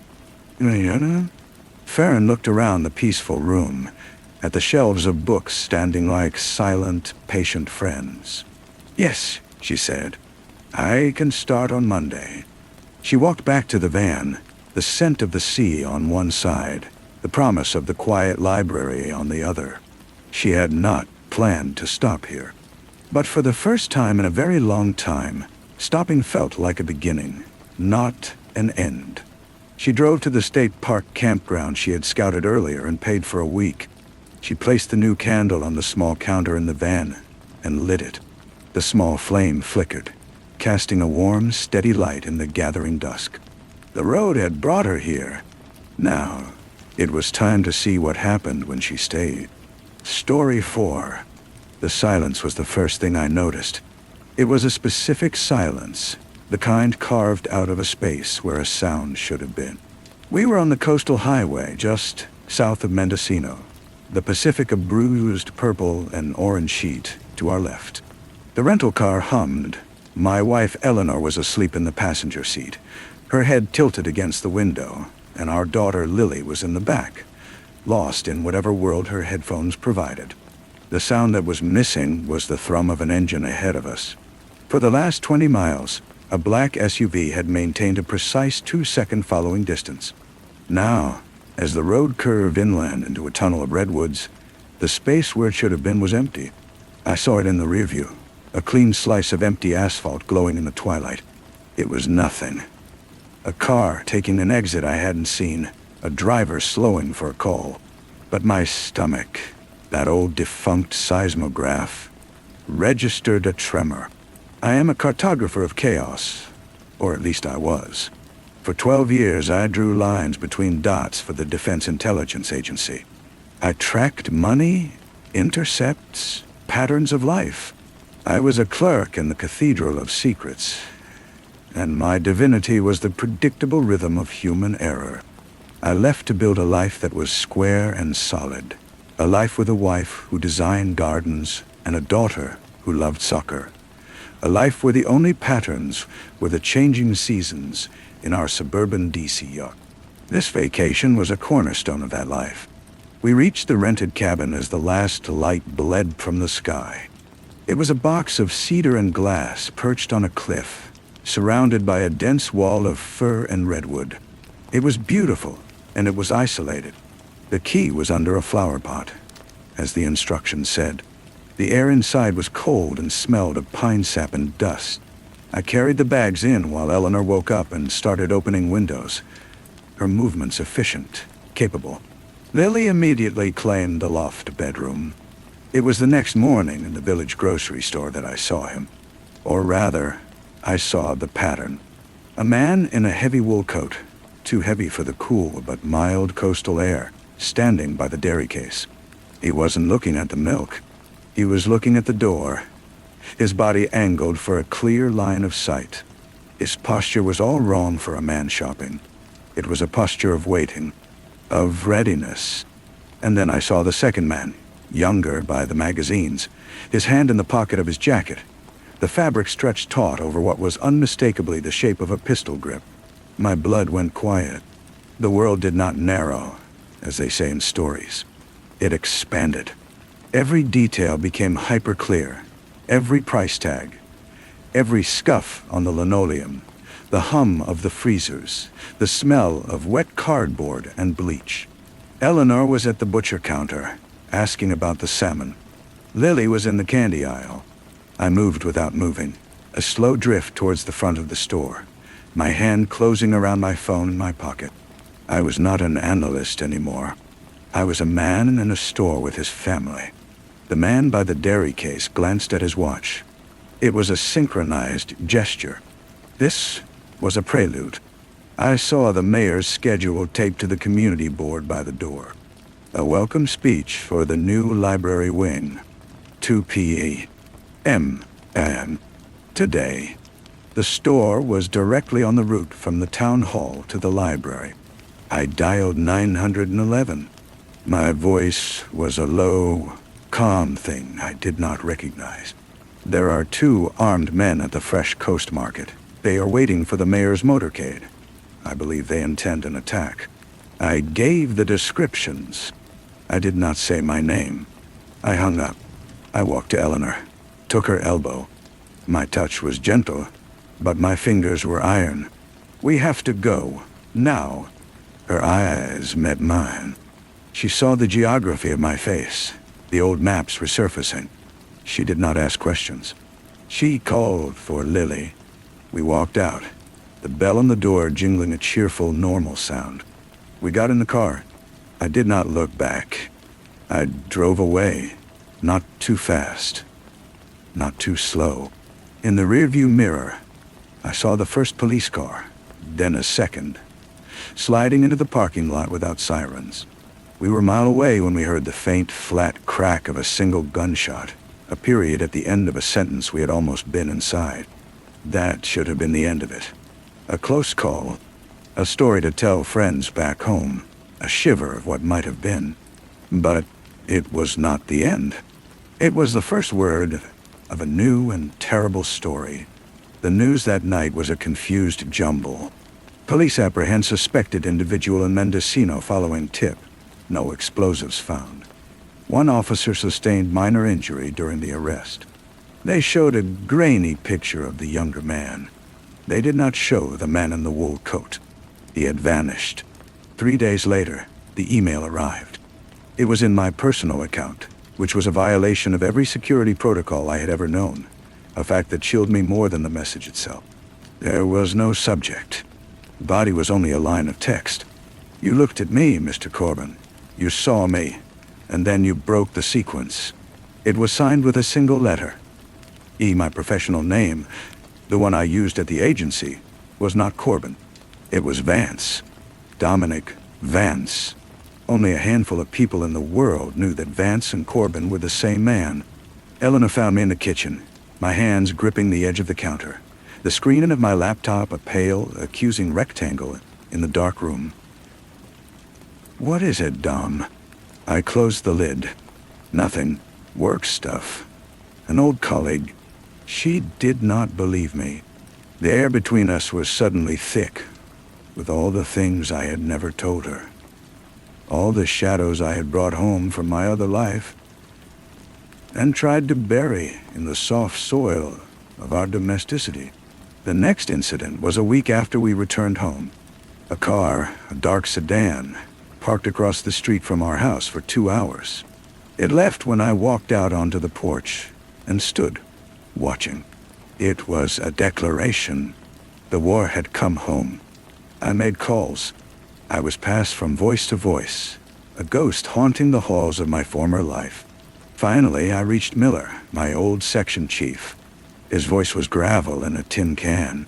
Dominic, we heard. Unfortunate.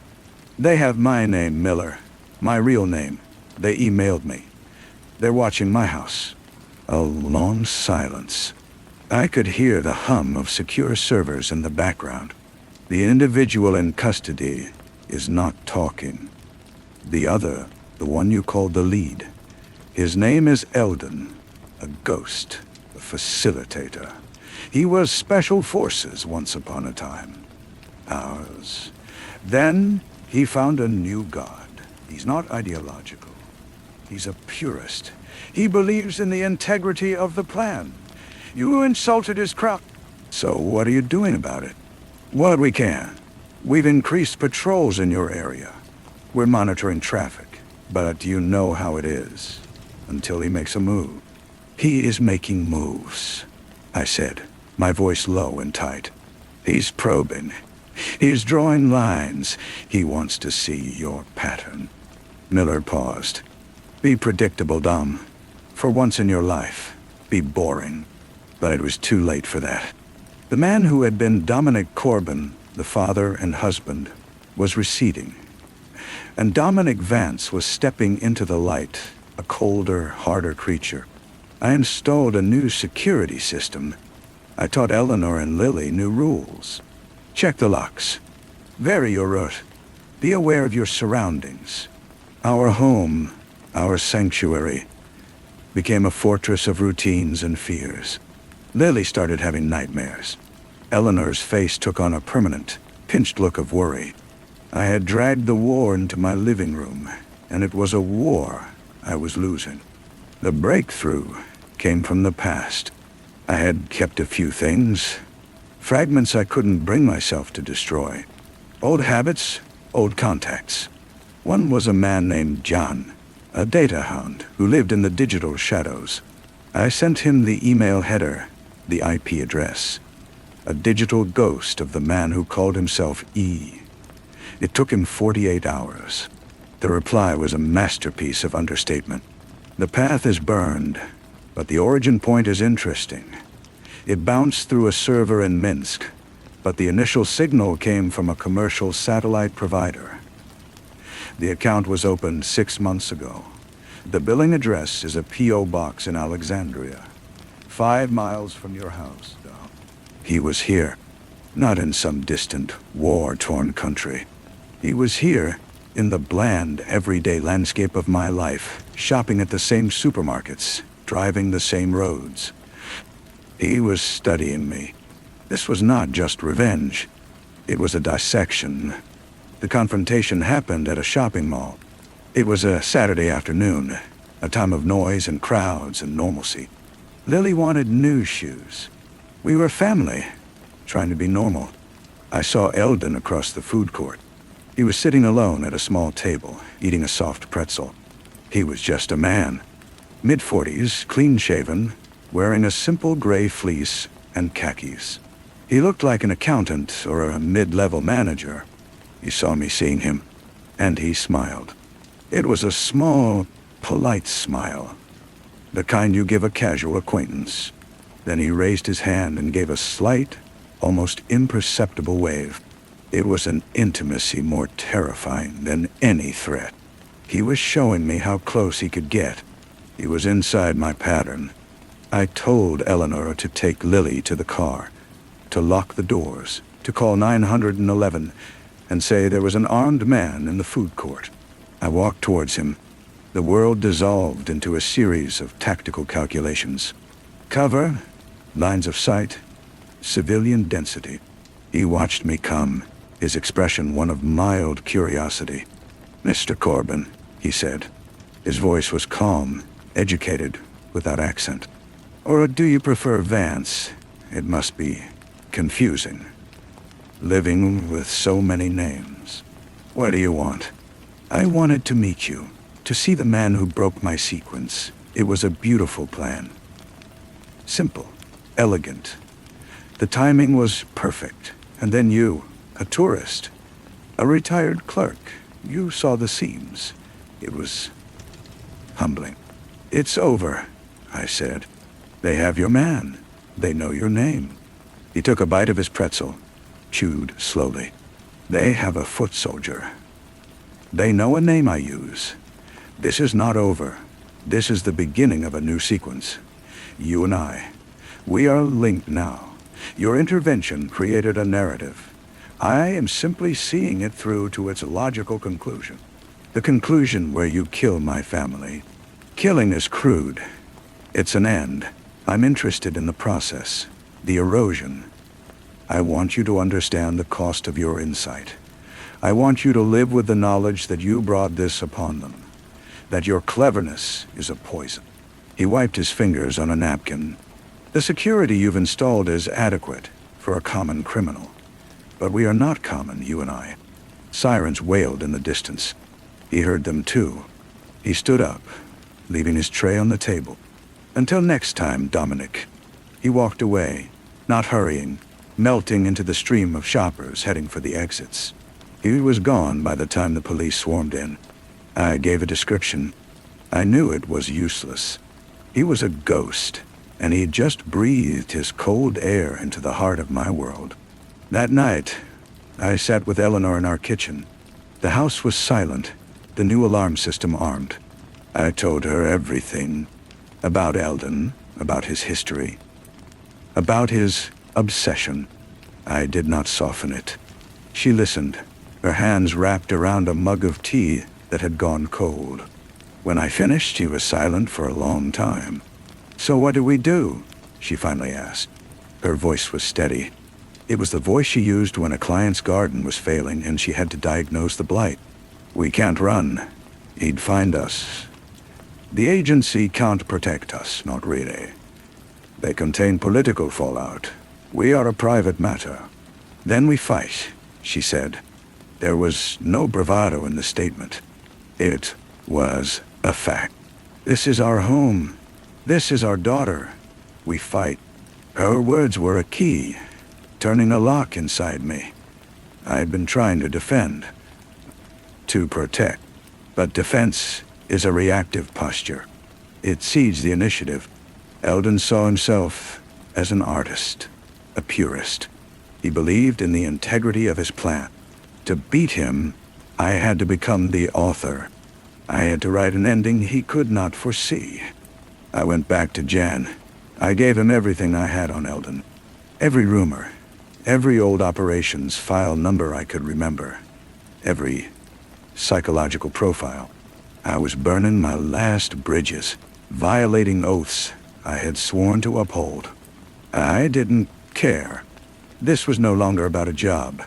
It was about my family. Jan found the thread. It was a property record, buried under layers of shell corporations, a trail that led back to a holding company with ties to a man Eldon had served with, a man who had died in a raid in Fallujah, a man whose family had received a mysterious, generous trust fund. Eldon's new god was not ideology. It was loyalty, and revenge for his friend was the central tenet of his faith. The attack on the mayor was a test run, a piece of a larger, more ambitious plan targeting the official who had authorized the raid that killed his friend. A high-ranking senator who was scheduled to speak at a fundraiser at the Kennedy Center in 2 weeks. I had the target. I had the motive. Now I needed the man. I knew he would be watching. He would expect me to flee, or to burrow deeper.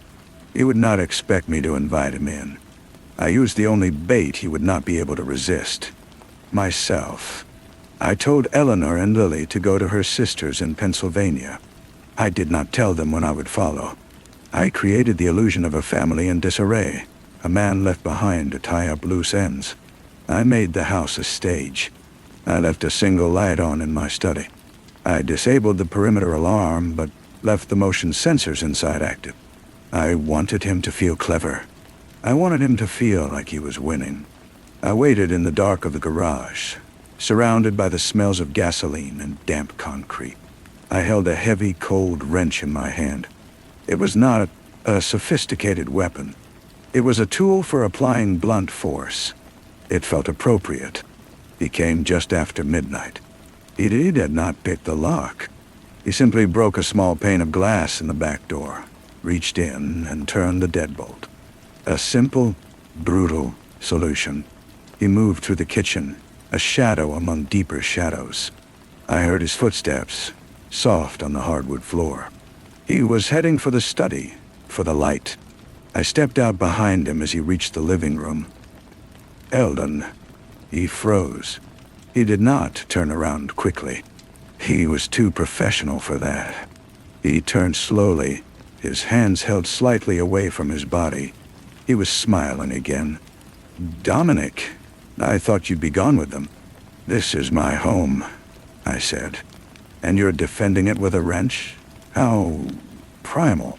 "It's not for you," I said. "It's for the window you broke. I'll need to board it up after." He laughed. A soft, genuine sound. I admire your spirit. Truly. But this is the end of the sequence. You are alone. Your family is gone. Your protectors are useless. All that's left is the lesson. The lesson is that you made one mistake, I said. My voice was calm. The old analyst's calm. The calm of having all the variables finally accounted for. You thought this was a game between you and me. You forgot about the third player. The agency? They are bureaucrats. They move too slowly. Not the agency, I said. From the darkness of the hallway, Eleanor emerged. She was holding my old service pistol, the one I had kept locked in a safe, the one she had asked me to teach her to use one afternoon, a lifetime ago. She held it in a two-handed grip, steady as stone. Her face was a mask of cold fury. Eldon's smile vanished. He had not accounted for her. In his world of operatives and analysts, the wife was a prop, a vulnerability. He had not imagined she could be a weapon. The plan has changed, Eleanor said, her voice cutting the dark. For a single, suspended moment, the three of us stood in a silent tableau, the hunter, the analyst, and the mother. Then Eldon moved, a fluid, explosive motion towards me. He was not going for a weapon. He was going for the disruption, the chaos. He knew I was the softer target, the one whose death would break her focus. The gunshot was immense in the confined space. It was not a sharp crack, but a roaring, world-ending sound. Eldon jerked, spun, and fell against the sofa, sliding to the floor. He looked down at the dark stain spreading across his gray fleece, then up at Eleanor. His expression was not one of pain or anger, but of pure, unadulterated surprise. He opened his mouth to speak, but only a bubble of blood emerged. Then he was still. The silence that followed was heavier than any I had ever known. It was filled with the ringing in my ears and the coppery smell of gunpowder and blood. Eleanor lowered the gun, her hands trembling now, the adrenaline receding. I walked to her, pried the weapon from her stiff fingers, and set it on the table. I held her as she began to shake. I looked over her shoulder at the body on our living room floor. The sequence was broken. The pattern was erased. The cleanup was handled by men in unmarked vans. They asked no questions. They offered no comfort. They took the body. They cleaned the carpet. They replaced the pane of glass in the back door.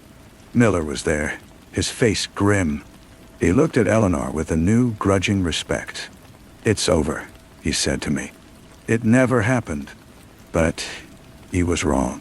It did happen. It happened in the way Eleanor now started at sudden noises. It happened in the way Lily, when she returned, would sometimes just come and hug me for no reason, holding on a little too tight. It happened in the new lines on my face, the new caution in my soul. We had won.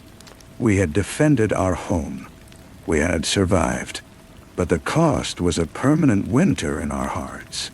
We had looked into the abyss, and the abyss had not blinked. We had learned that we were capable of terrible things, that the line between our safe, domestic world and the world of violence and secrets was as thin as a pane of glass. Now, months later, and the house is quiet. The security system is still armed, a habit we cannot break. Eleanor is sleeping upstairs. Lily is at a friend's house for a sleepover, a small, brave step back towards normalcy. I sit in my study, the same study where I left a light on as bait. The room is tidy. The books are on the shelves. The world from the outside looks exactly as it did before. But in the deep, listening silence of the house, I can hear it. A single, persistent sound. It is the slow, steady drip of the faucet in the guest bathroom down the hall. I have tightened the handle.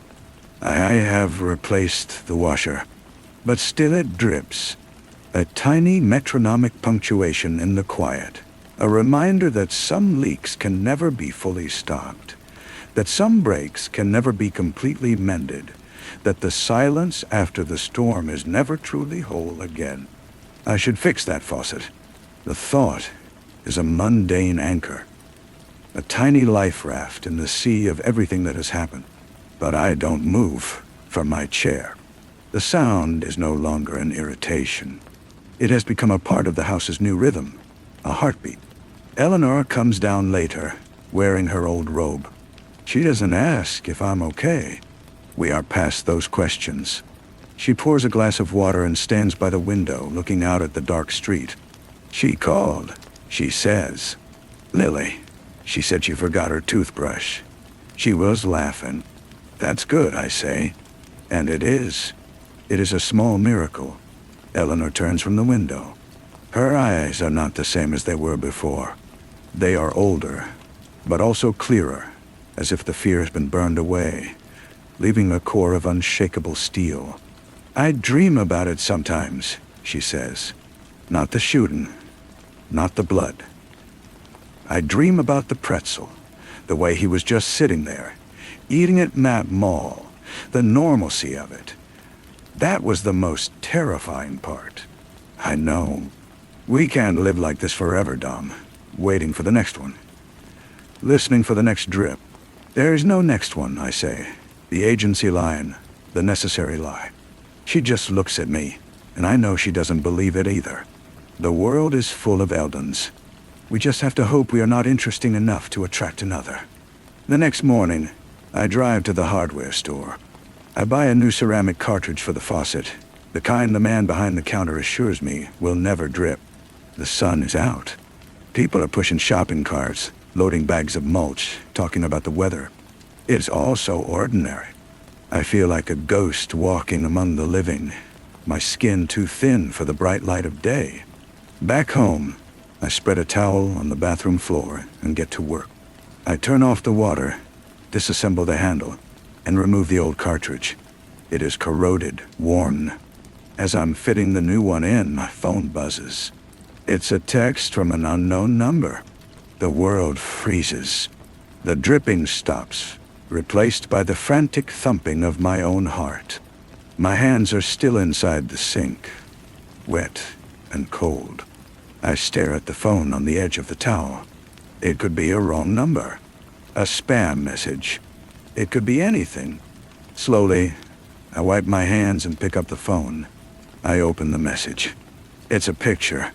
A slightly blurry, candid shot of Lily from last night in her pajamas at her friend's house, her head thrown back in a laugh. The text below is just 2 words. She's resilient. I don't panic. Panic is a luxury I lost in my living room. Instead, a cold, flat calm settles over me. This is not a threat. It is a receipt. A proof of concept. It is Miller, or someone from his world, reminding me that I am still in it. That my family is still in it. That the cleanup crew and the official silence were not a favor, but a transfer of debt. They handled Eldon, and now I am owned. The dripping faucet was never the problem. The problem is the plumber, who now owns the pipes. I delete the message and the number. I finish installing the new cartridge. I turn the water back on and slowly open the valve. I hold my breath. The faucet is silent. Perfectly. Utterly silent.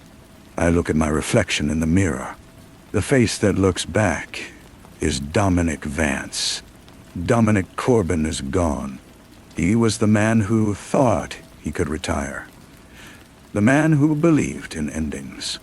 Vance is the man who knows that some stories just change chapters, that some silences are just the space between sounds.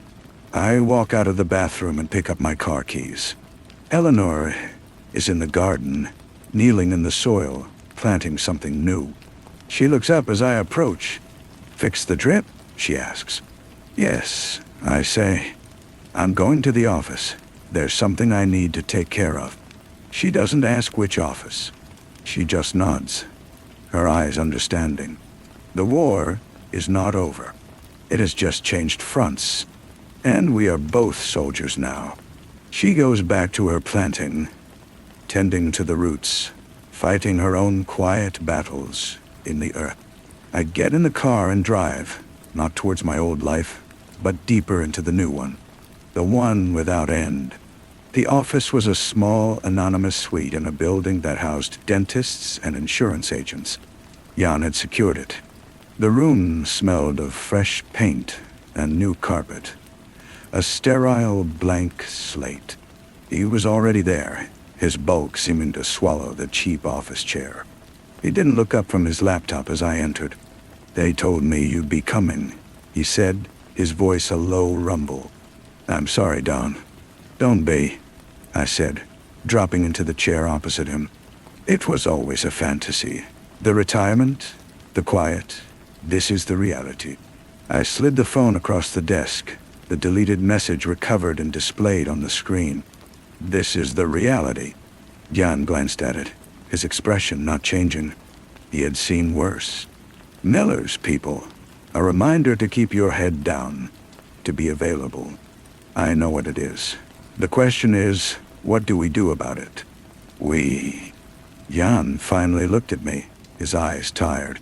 There is no we in this, Dom. You're an asset now. A piece on their board. I'm just the guy who moves the pieces sometimes. I'm not going to be their pet analyst, I said, my voice low and steady. I'm not going to wait for them to call me when some new Eldon pops up using my family as a leash. What's your alternative? We become the board, I said.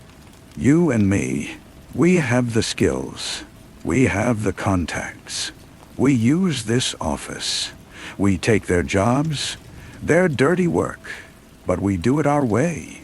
We build our own files, our own network. We find the threats before they become threats. Not for them, for us. Jan was silent for a long time, his fingers steepled under his chin. He was weighing the betrayal, the risk, the sheer audacity of it. They'll burn us if they find out. They already own us, I said. This is just us buying a little insurance. We can't protect our families from the outside. We have to do it from the inside, by knowing more than they do.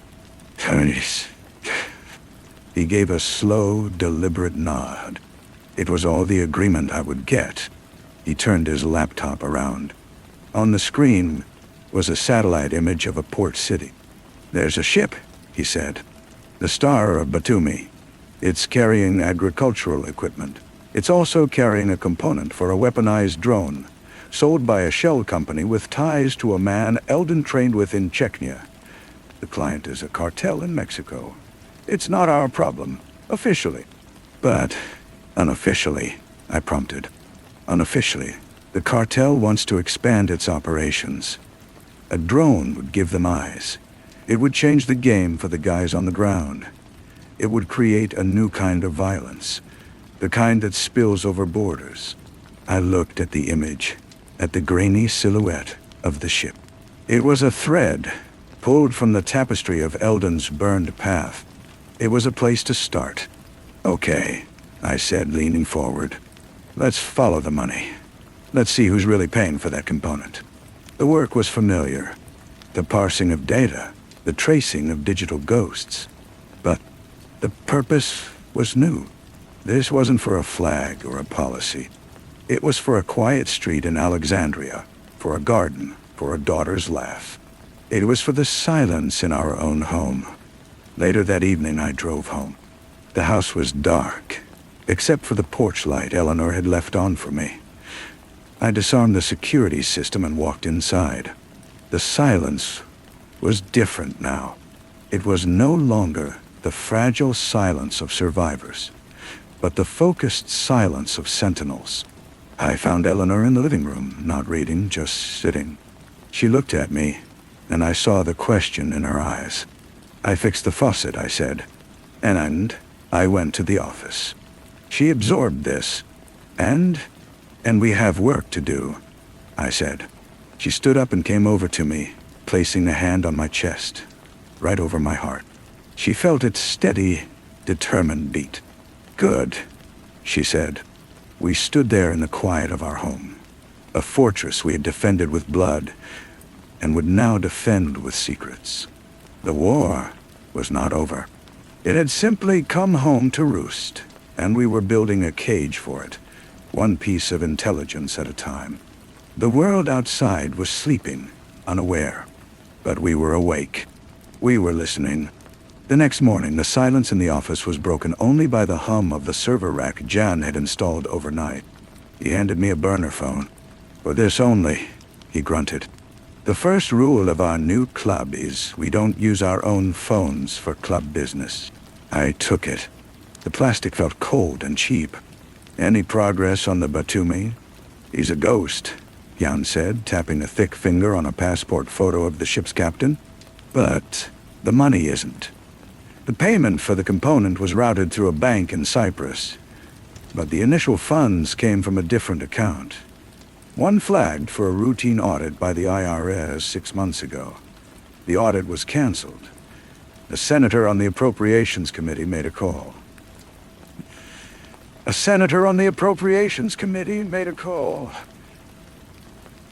The pieces clicked into place with a quiet, terrible finality. It wasn't just a cartel. It was a test, just like the mayor had been a test for Eldon. A proof of concept for a new kind of alliance, one where political influence cleared the path for weapons procurement. We weren't just tracking a weapon, we were tracing the rot back to its source. "We need to link the senator to the cartel," I said. "Not through hearsay, through a pattern." "We need a reason for the pattern," Jan replied. "Politicians don't do favors for cartels out of the goodness of their hearts." "Leverage," I said, the word tasting foul. "Or investment." My personal phone vibrated on the desk. A notification from Lily's school. A reminder about a parent-teacher conference next week. The two worlds collided in the space of a single second, the mundane and the monstrous. I picked up the burner phone. "Let's find the leverage," I said to Jan. The work was a deep, cold dive. We were no longer analysts. We were pathologists performing an autopsy on a living patient. We found the senator's son-in-law, a real estate developer with suspiciously successful bids on federal land contracts. We found the shell company that funded those bids, a company that occasionally received mysterious infusions of capital from a vineyard in Mexico, a vineyard known to be a cartel front. We were building a bomb, a digital, political bomb, and we had to decide who to hand the detonator to. A week later, I was in the garage at home, putting the final touches on a dollhouse I was building for Lily. The smell of sawdust was a comfort. Eleanor came in holding a printout. "This came to the house," she said, her voice carefully neutral. It was a flyer for a new local security company, Vance and Associates, Proactive Protection. There was a phone number. It wasn't ours. It was an address, a way to make contact. I looked at Eleanor. She gave a single, sharp nod. She had already made her decision. This was our life now. We would not wait for the knife to fall. We would meet it at the door. That night I called the number from a payphone. A man's voice, crisp and efficient, answered. "Yes? I have a delivery," I said, using the phrasing Jan and I had agreed upon. "For the warehouse. It concerns a pending audit." There was a pause. "The warehouse is closed for inventory. Try the main distribution center. You have the number." The line went dead. He had given me another number, a more direct line. I'd just been vetted. I went back to the office and packaged everything we had on the senator into an encrypted file. I didn't send it to the agency. I didn't send it to the FBI. I sent it to the one person the senator's influence couldn't touch, the chairman of the opposing party's ethics committee. We weren't starting a war. We were providing a map for someone else's. 2 days after that, the news broke. The senator was suspending his campaign for family reasons. The story was a quiet political earthquake. The component on the Star of Batumi was seized by customs in Veracruz for a paperwork discrepancy. A small story in the business section. I sat in my study, the room dark. The faucet was still silent. My family was safe upstairs. We had won. Again. Jan's voice came through the speaker of the burner phone on my desk. "It's done. For now," I said. "There's always a for now, Dom," he replied. "But we have a new client. Someone who heard we're good at fixing leaks." "Who?" "The same distribution center. They have another problem. A disgruntled former employee. They want us to make him understand the error of his ways." I closed my eyes. The first step had been self-defense. The second had been a righteous strike. This third step was something else entirely. It was a job. We were being given a job. "Send me the file," I said, my voice devoid of emotion. I heard the click of the connection ending. I looked at my reflection in the dark window. I saw the author of Endings, sitting in the quiet, waiting for the next story to begin. The file arrived moments later. It was sparse. A name, Robert Laughlin. An address in a tired suburb.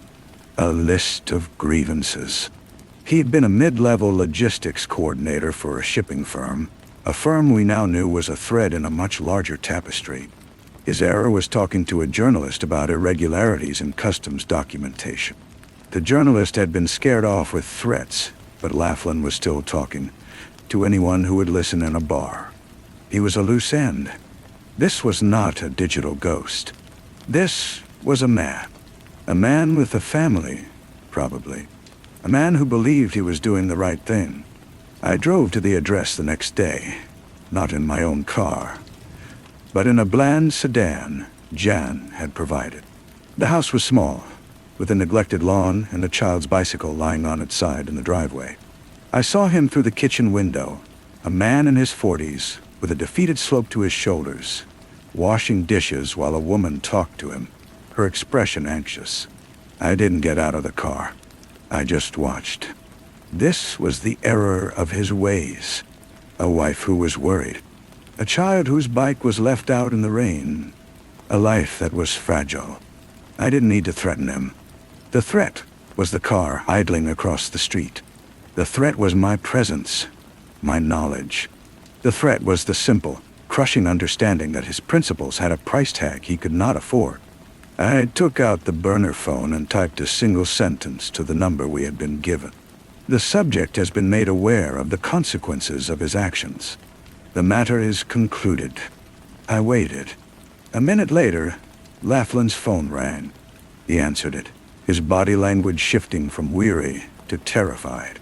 He listened, then hung up and slumped against the kitchen counter. His wife put a hand on his arm. He shook his head.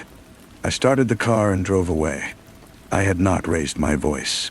I had not made a fist, but I had broken a man. I had become the very thing I had fought against in my living room, the silent, oppressive force that extinguishes light. I was the plumber, and I had just fixed another leak. When I returned to the office, Jan was waiting. He took one look at my face and poured 2 fingers of whiskey into a glass. He pushed it toward me. "It's not clean work," he said. "It's not work at all," I replied. But I drank the whiskey. It burned all the way down. It's servitude. We're their hounds, Jan. They point, we fetch. We're building a ledger, he countered, his voice low. Every job we do, we learn a new name, a new connection. We're mapping their entire organization. When we have enough, we'll have leverage. We can burn it all down. Or we'll be so deep in the filth we'll never get clean, I said. The burner phone buzzed. A new message. An address. A time. A photograph of a man in a sharp suit getting into a limousine. The message read, "Persuade him. The distribution center is expanding. He is resistant to the resonating proposal." I showed it to Jan. He sighed. A heavy, weary sound. City councilman. Clean record. Family man. I thought of Laughlin's slumped shoulders. I thought of Lily's laugh. I thought of the unshakable steel in Eleanor's eyes. We were building a cage, but we were inside it too. The war had come home, and now we were its architects, laying one compromising brick upon another. I picked up the keys to the sedan. "I handle it," I said. Jan nodded, already turning back to his screen, to the endless dark river of data. There was no going back. There was only going deeper into the quiet, into the dark, where the only sound was the drip, drip, drip of our own corroding souls. The councilman's neighborhood was older, with large trees whose roots buckled the sidewalks. His house was a stately colonial, painted a pristine white. A sprinkler system hissed on the manicured lawn. I parked down the block and watched. I saw his daughter, a teenager, come out to get the mail. She was laughing at something on her phone. The scene was a perfect replica of the life I was supposed to be protecting. My own phone, the real one, vibrated. A text from Eleanor. Just a photo of the first tomato from her garden. A perfect red globe. A message in our new code. "All is well here. Be safe." I put the phone away. The warmth of the image a stark contrast to the cold weight in my chest. I wasn't here to be safe. I was here to make others unsafe. I didn't need to go to the door. I didn't need to say a word. I took a picture of the house, of the daughter walking back inside. I used the burner to send it to the number with a single line of text. "The property has been surveyed. The potential is clear." The response was almost immediate. "Understood. Proceed to Phase 2. Phase 2 was an envelope. Inside were documents, not threats, but offers. A lucrative private sector job for the councilman, with a signing bonus that would clear his considerable medical debt. A recommendation letter for his daughter to an exclusive university. All he had to do was reconsider his position on the reasoning. It was a softer touch, but the implication was the same. We knew his pressures, his vulnerabilities. We could solve his problems, or we could become one. I left the envelope in his mailbox and drove away. This was the true nature of the work. It wasn't always a fist. Sometimes it was a velvet glove, but you always felt the iron inside. When I got home, the house was filled with the smell of garlic and roasting vegetables. Eleanor was at the stove, her back to me. I came up behind her and wrapped my arms around her waist, resting my chin on her shoulder. She leaned back into me, a solid, comforting weight. "Long day?" she asked, her voice quiet. "The usual," I murmured into her hair. She turned in my arms and looked at me, her gaze searching. She saw the new lines around my eyes, the hollowness I tried to hide. She didn't flinch. She just reached up and touched my cheek. "Lily aced her history test. She's upstairs, probably texting that boy from her science class." It was her way of reminding me what the ledger was for. Every name we added, every compromise we engineered, was a line of defense around this kitchen, around our daughter's text messages. Later, in the dead of night, the burner phone buzzed on my nightstand. A new message. Not a job, but a file. A dossier. It was on Miller. It was thin, heavily redacted, but it was a start. It was a bone thrown to the hounds. A reminder that they knew we were building our own ledger, and they were allowing it for now. I lay in the dark, Eleanor breathing softly beside me. The silence in the house was no longer peaceful. It was the silence of a chessboard after a move has been made, waiting for the countermove. We were players and pieces both, and the game was endless.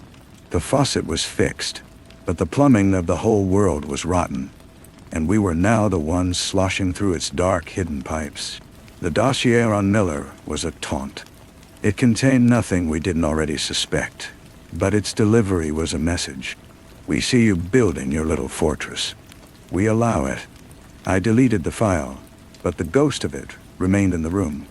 The next morning, Jan had a new grin set to his jaw. "The distribution center is pleased with our work on the councilman. The reasoning passed." "I know," I said. I read the paper. They're sending us a gift, a sign of good faith. I didn't like the sound of that. Gifts from men like them were never free. An hour later, a courier delivered a small, heavy box. Inside, nestled in black foam, were 2 watches. They were elegant, expensive, Swiss. Jan picked one up, his thick fingers surprisingly delicate. He turned it over. There was an inscription on the back, not a name, but a series of numbers. A frequency. They're trackers, he said flatly, so they always know where their assets are. And listening devices, probably, I added, my skin crawling. The watches were beautiful cages for our wrists. To refuse them would be a declaration of war. To accept them was total surrender. Jan looked at me, then did something I didn't expect. He put his watch on. If they're listening, he said, his voice loud and clear, then they'll hear how efficiently we work. He gave me a look that was pure cold instruction. Play the game. I fastened the watch around my own wrist. The metal was cold against my skin.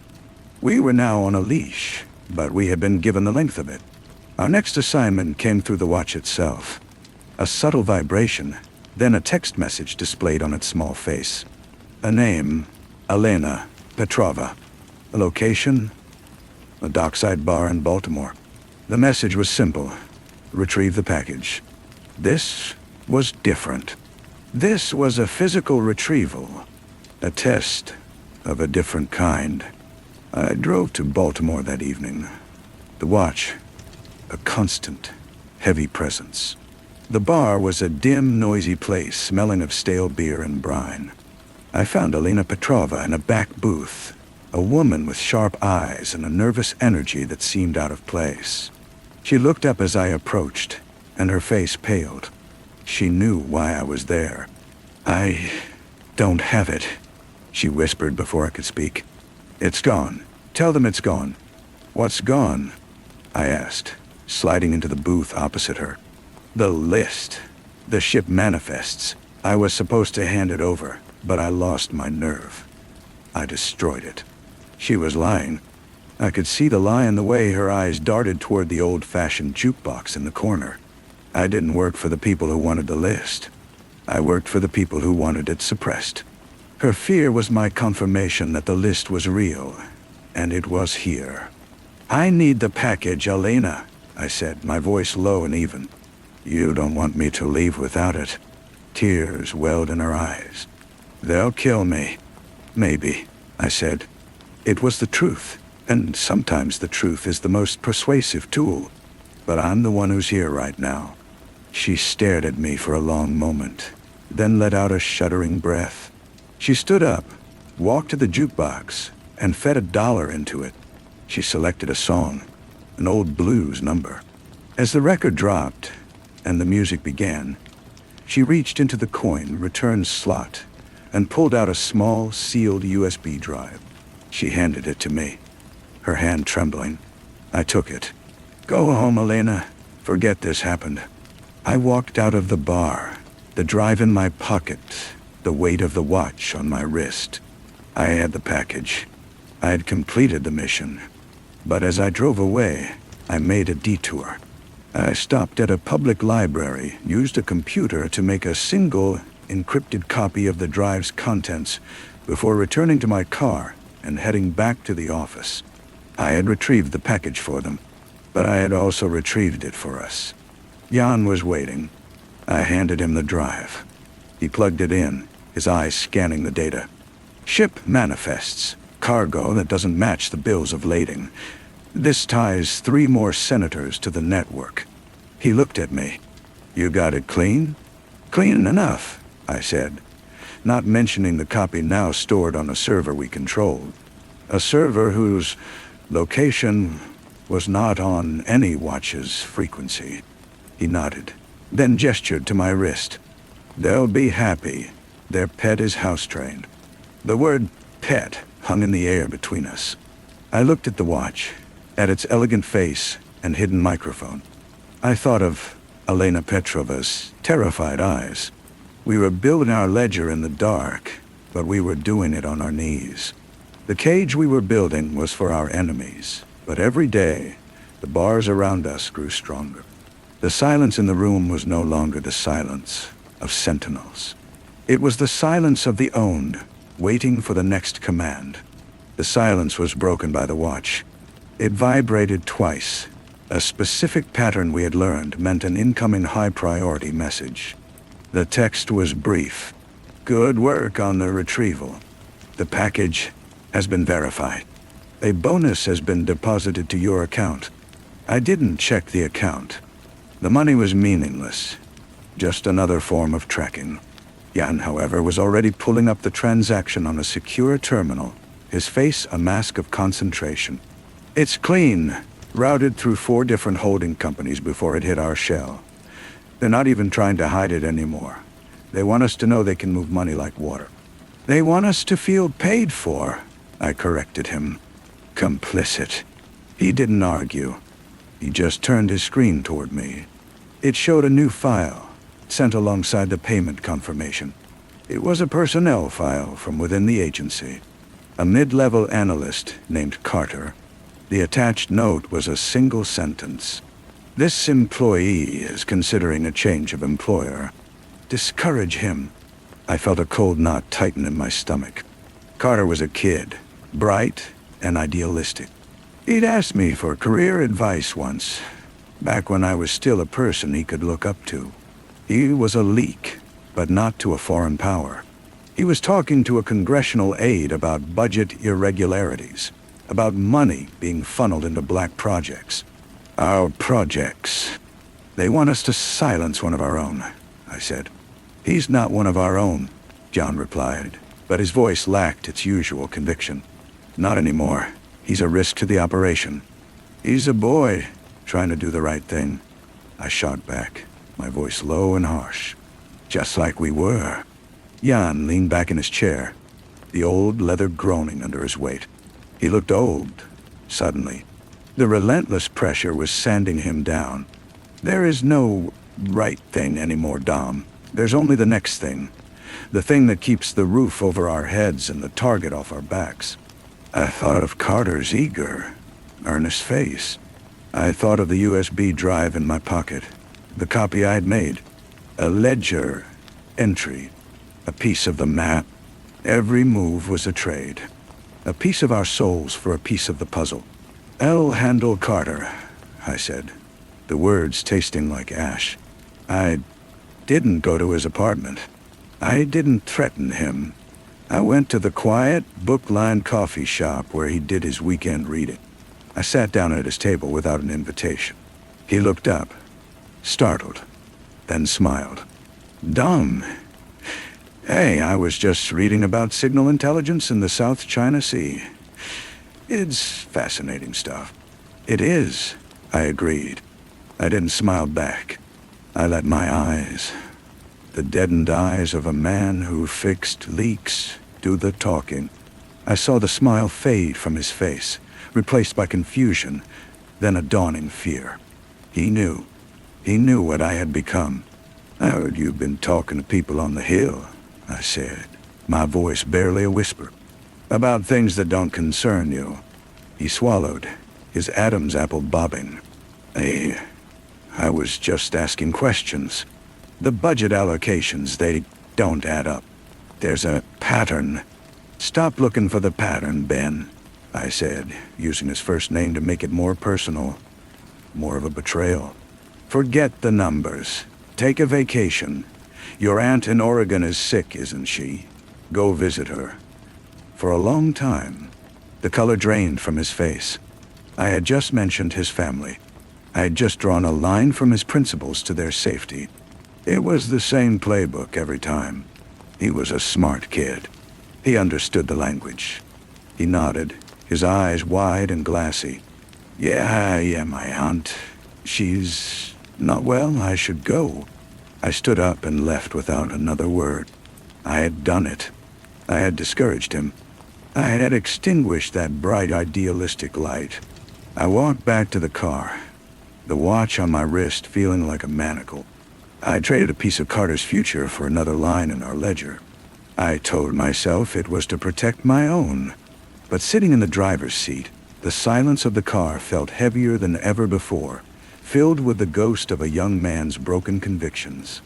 We were winning every battle, but the war was for a kingdom of dirt, and we were burying ourselves in it, one handful at a time. The next message came not to the watch, but to my personal phone. It was from a number I didn't recognize, but the area code was local. The text was just 2 words: library steps. I knew who it was from. Carter. He hadn't gone to Oregon. I drove downtown, a cold dread settling in my gut. He was sitting on the wide stone steps of the public library, a backpack at his feet. He looked up as I approached, his face not scared anymore, but resolved. "You were right," he said without preamble. I looked for the pattern, and I found a thread. He unzipped the backpack slightly. Inside, I could see a stack of files and a laptop. It's not just budget irregularities. It's a personnel list, a shadow roster. I found your name on it, Dom, and Jan's. It doesn't say plumbers. It says assets, expendable assets. My blood ran cold. He had gone digging in the one place he should never have looked. He had the ledger, or the start of one. "You have no idea what you're playing with, Ben," I said, my voice tight. "Give me the bag. Get on a plane. Now." "I can't," he said, his voice shaking but firm. "I sent copies to a friend at the post. They're being verified. If anything happens to me." He had just signed his own death warrant. And possibly mine. They would know he talked to me. They would know I failed to contain him. I looked at his young, stupid, brave face and saw a ghost of myself from a lifetime ago. I had a choice. I could take him and the bag to John, to our handlers. That would be the clean play, the safe play. Or I could do something else. I reached out and took the backpack from his hands. He didn't resist. "The friend at the post," I said. "You trust them?" "With my life," he whispered. "Then you better hope that's not what it costs," I said. I turned and walked back to my car, the backpack heavy in my hand. I didn't drive to the office. I drove to a self-storage unit on the edge of the city, one paid for with cash, under a name that didn't exist. I placed the backpack inside, next to the server holding the copy of Elena Petrova's data. I sat in the dim, dusty unit, surrounded by the evidence of our slow-motion treason. Carter's file was the key. It connected the money to the people, to the operations. It was the framework for our ledger. We could burn them now, but we weren't ready. The fire would consume us too. When I got back to the office, Jan was on the phone, his face grim. He hung up and looked at me. "Carter's gone, cleared out his apartment. His supervisor is furious." "He's a smart kid," I said, my voice carefully neutral. "He probably took my advice." Jan's eyes narrowed. He knew I was lying. He could always tell, but he just nodded slowly. "Let's hope so, for his sake." He picked up the 2 watches, which we had left on the desk. "Our handlers have requested a meeting, a face-to-face, to discuss our performance and our next objectives." He held one out to me. "They want to pet the hounds." I took the watch and fastened it back on my wrist. The metal was no longer cold. It was the temperature of my own skin, a part of me now. We were going to meet the architects of our cage. We were walking deeper into the dark, carrying a match that could either light our way or burn everything to the ground. And I no longer knew which one I was more afraid of. Story 5. The heavy velvet curtain in the salon carré of the Louvre trembled. It was not a sway, not a billow from some unseen vent, but a shudder, a single, convulsive ripple that traveled from the brass ring at the top, down to the hem pooling on the parquet floor. Then it was still. The air in the gallery was tomb still, thick with the scent of lemon polish and the slow, cold breath of history. I noticed it because I am paid to notice the imperceptible, the language of things that do not speak. A draft, perhaps from a door opened and closed too quickly, or the ghost of a movement left behind by a man who was now, very permanently, not moving at all. He lay at the foot of Delacroix, Liberty leading the people, a dark, crumpled stain against the heroic tableau. Isaac Dor, my friend. His glasses were a few inches from his outstretched hand, one lens spiderwebbed with a fine crack. His other hand was curled into a loose fist, resting on his chest as if in a final, feeble pledge. I did not need to check for a pulse.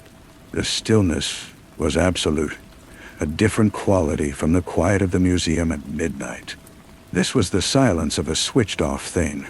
The gendarme who found me, a young man with a face pale as museum marble, had simply said, "There's been an incident, Professor Lance. It's Professor Isaac." And I knew. You do not use the word incident for a man like Isaac. You use words like discovery or breakthrough. A tiny, deliberate smudge of charcoal on the floorboard beside Isaac's hip. It was a shape, simple and ancient. A circle with a line through it, the astronomical symbol for the sun. But in Isaac's world, it was never just one thing. It was the emblem of Constantine. It was the Sol Invictus, the unconquered sun. That was the first clue.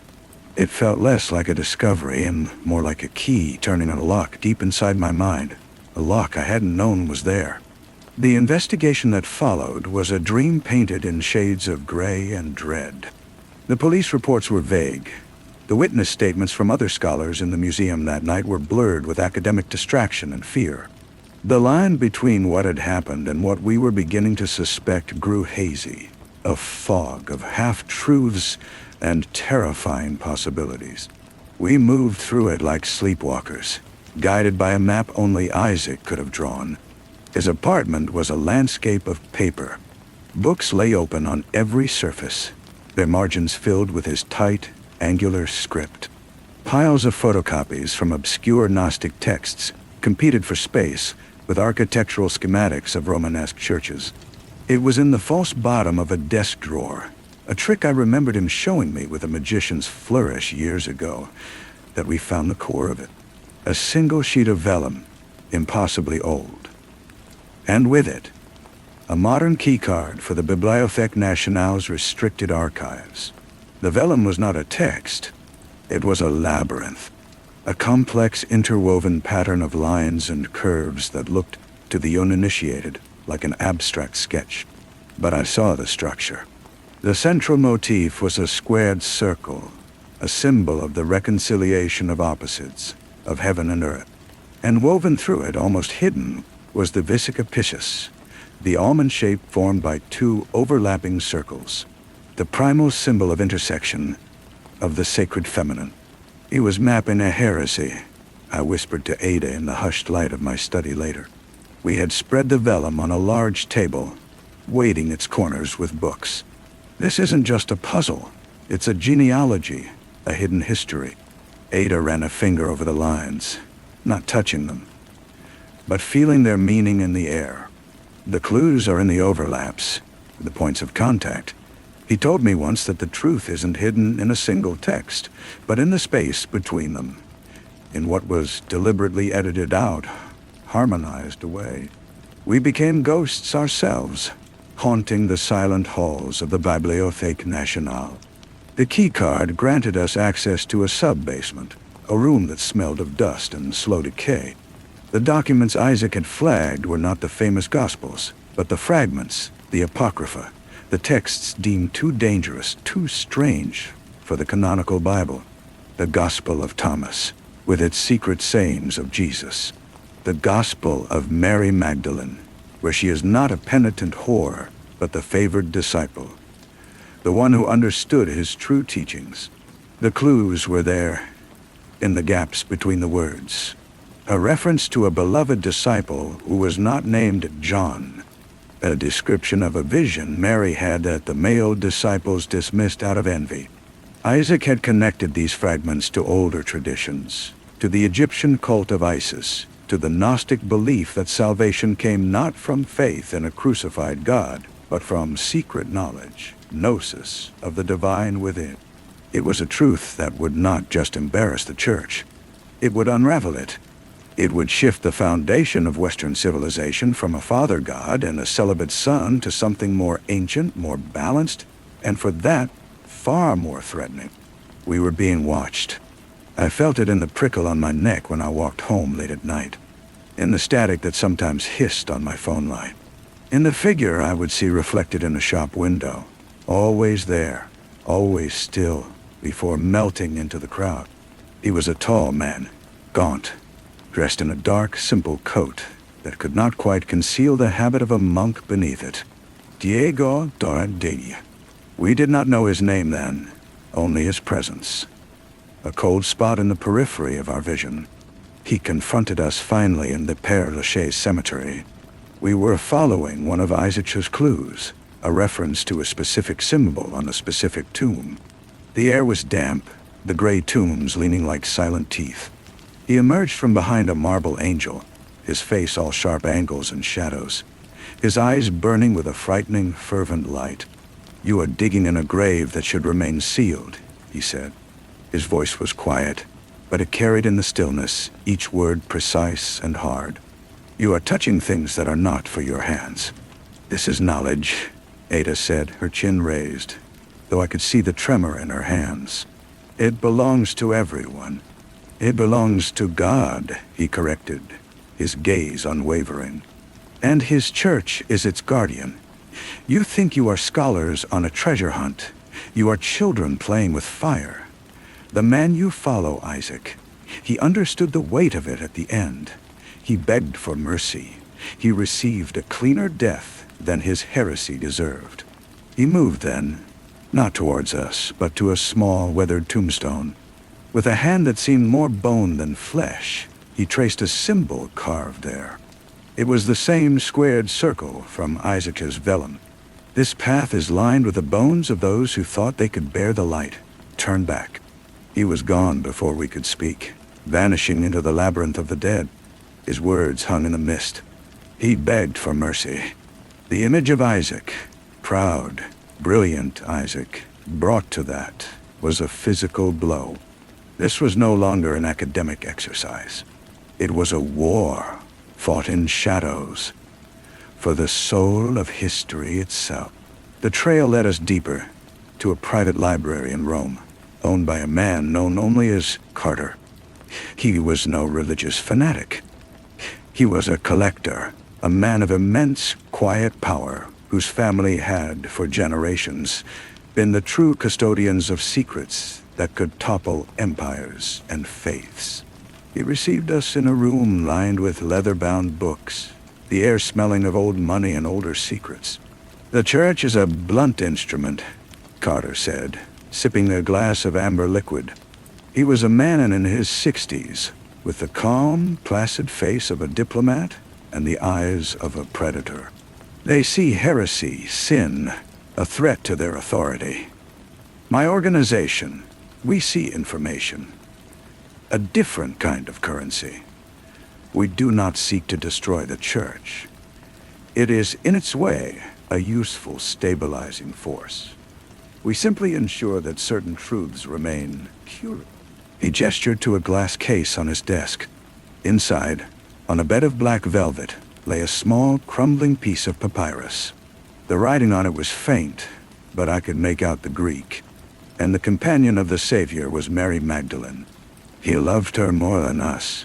"The Gospel of Philip," I breathed. "A fragment," Carter nodded. "One of many. Isaac was brilliant, but he was an idealist. He believed the world was ready for this truth. The world is never ready for its foundations to be shaken. Diego and his masters in the Curia are useful for dealing with idealists. They provide a deniable, fanatical solution. We provide the context, the containment. He was not the villain I had expected. He was worse. He was reasonable. He was the man who would calmly, politely bury the truth for the sake of order. He offered us a choice. Walk away, leave the puzzle unsolved, and live with the comfort of his patronage and protection. Or continue and become, like Isaac, a problem requiring a solution. We left Rome that night, the weight of his offer and his threat pressing down on us. The final clue, the one Isaac had died for, was not in a text or a tomb. It was in the pattern itself, the labyrinth on the vellum. Ada saw it first, her cryptologist's mind superimposing the lines over a map of ancient Gaul. The center of the labyrinth, the goal, was not a place of power. It was a place of silence. A small, forgotten chapel in the French countryside, built on the ruins of a temple to Isis. We found it at dusk, the stone walls glowing in the last of the sun. It was tiny, derelict, the air inside cool and smelling of earth and dry rock. There was no altar, no cross. In the center of the floor, worn almost smooth by centuries of feet, was a mosaic. It was the same squared circle, the Vesica Piscis, at its heart. And in the center of that, a single worn-down word in Latin. Sophia, Dot. Wisdom, the divine feminine principle, revered by the Gnostics as the mother of the universe. This was the treasure. Not a golden chalice, not a lost gospel. Yeah, it was an idea. A silent, empty space dedicated to a god that was also a goddess. A truth that had been paved over, built upon, forgot. Isaac's great revelation was not a thing, but an absence. A missing heart. We stood there for a long time, listening to the wind sigh through the cracks in the stone. There was no climax, no dramatic unveiling for the world. There was just this quiet, crushing understanding. We had the truth, and it was utterly, devastatingly powerless against the Carters and the Diegos of the world. To reveal it would be to die for nothing. To keep it silent was to become complicit in the very conspiracy we had sought to expose. We drove back to Paris in silence. The world looked the same, but it wasn't. The spires of every cathedral now seemed like warnings. The history in every textbook, a lie of omission.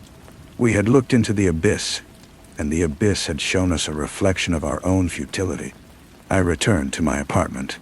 It felt alien, a stage set for a life I no longer lived. I poured a drink I did not taste. The investigation was over.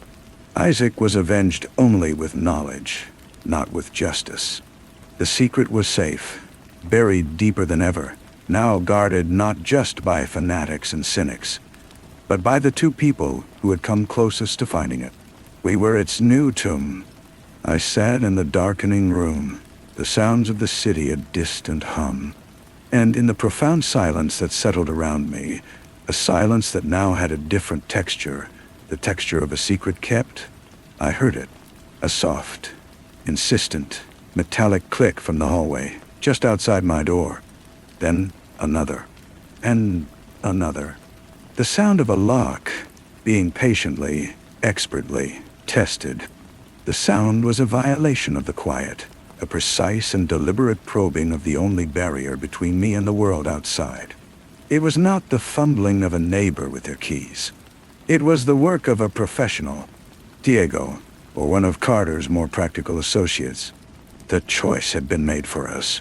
We had walked away from the secret, but the secret had not walked away from us.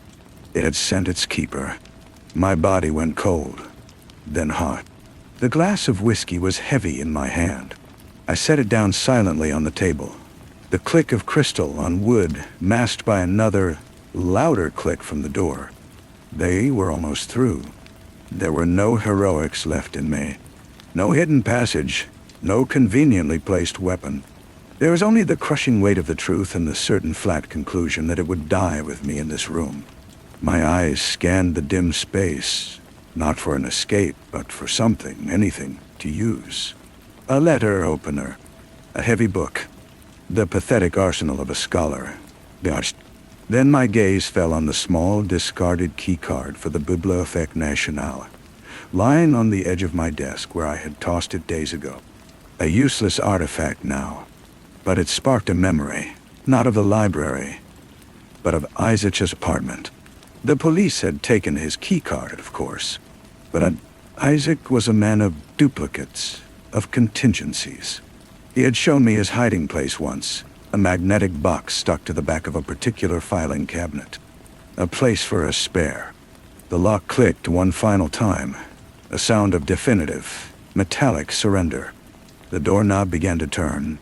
I moved without sound, my heart hammering against my ribs. I slipped the library keycard into the breast pocket of my shirt. It was flimsy, insignificant, but it was a piece of the puzzle, a seed. If they searched me, they would find it. They would know. They would go to the library. They would look for what we had found. The door swung open. The gaunt figure of Diego filled the frame, his dark coat making him a silhouette against the dim light of the hallway. He didn't rush in. He stepped inside with a terrible, deliberate calm, closing the door behind him with a soft, final thud. The air grew cold. "Professor Lance," he said. His voice was the same as in the cemetery, a dry rustle of absolute conviction. "You have been busy, and you have been unwise. It's over," I said, my own voice sounding thin and reedy. "We've stopped. There's nothing left." He took a step forward, his eyes scanning the room, taking in every detail. They lingered on the whiskey glass, on the chair I had just vacated.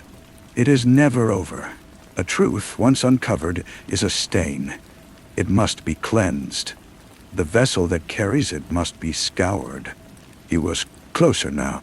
I could smell the faint scent of incense on his clothes and underneath it. Something metallic and cold. He believed he was performing a sacrament. I was just the necessary, messy part of the ritual. "Isaac begged," I said, the words a desperate final probe. "You told us he begged for mercy." A flicker of something, annoyance perhaps, crossed his ascetic features. He saw the error of his path at the end. "It is a common grace." It was a lie. Isaac would never have begged. He would have spat in this man's face. The realization was a small, cold flame of defiance. I took a step back, my hand brushing against the desk.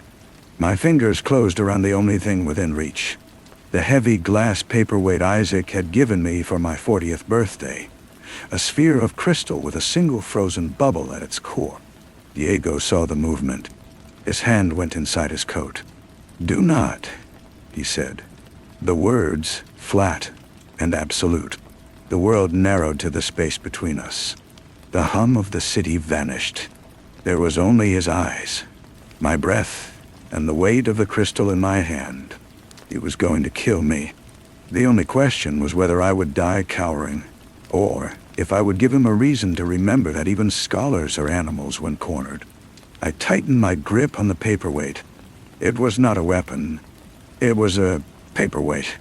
But in that moment, it was the only voice I had left. I met his gaze and did not look away.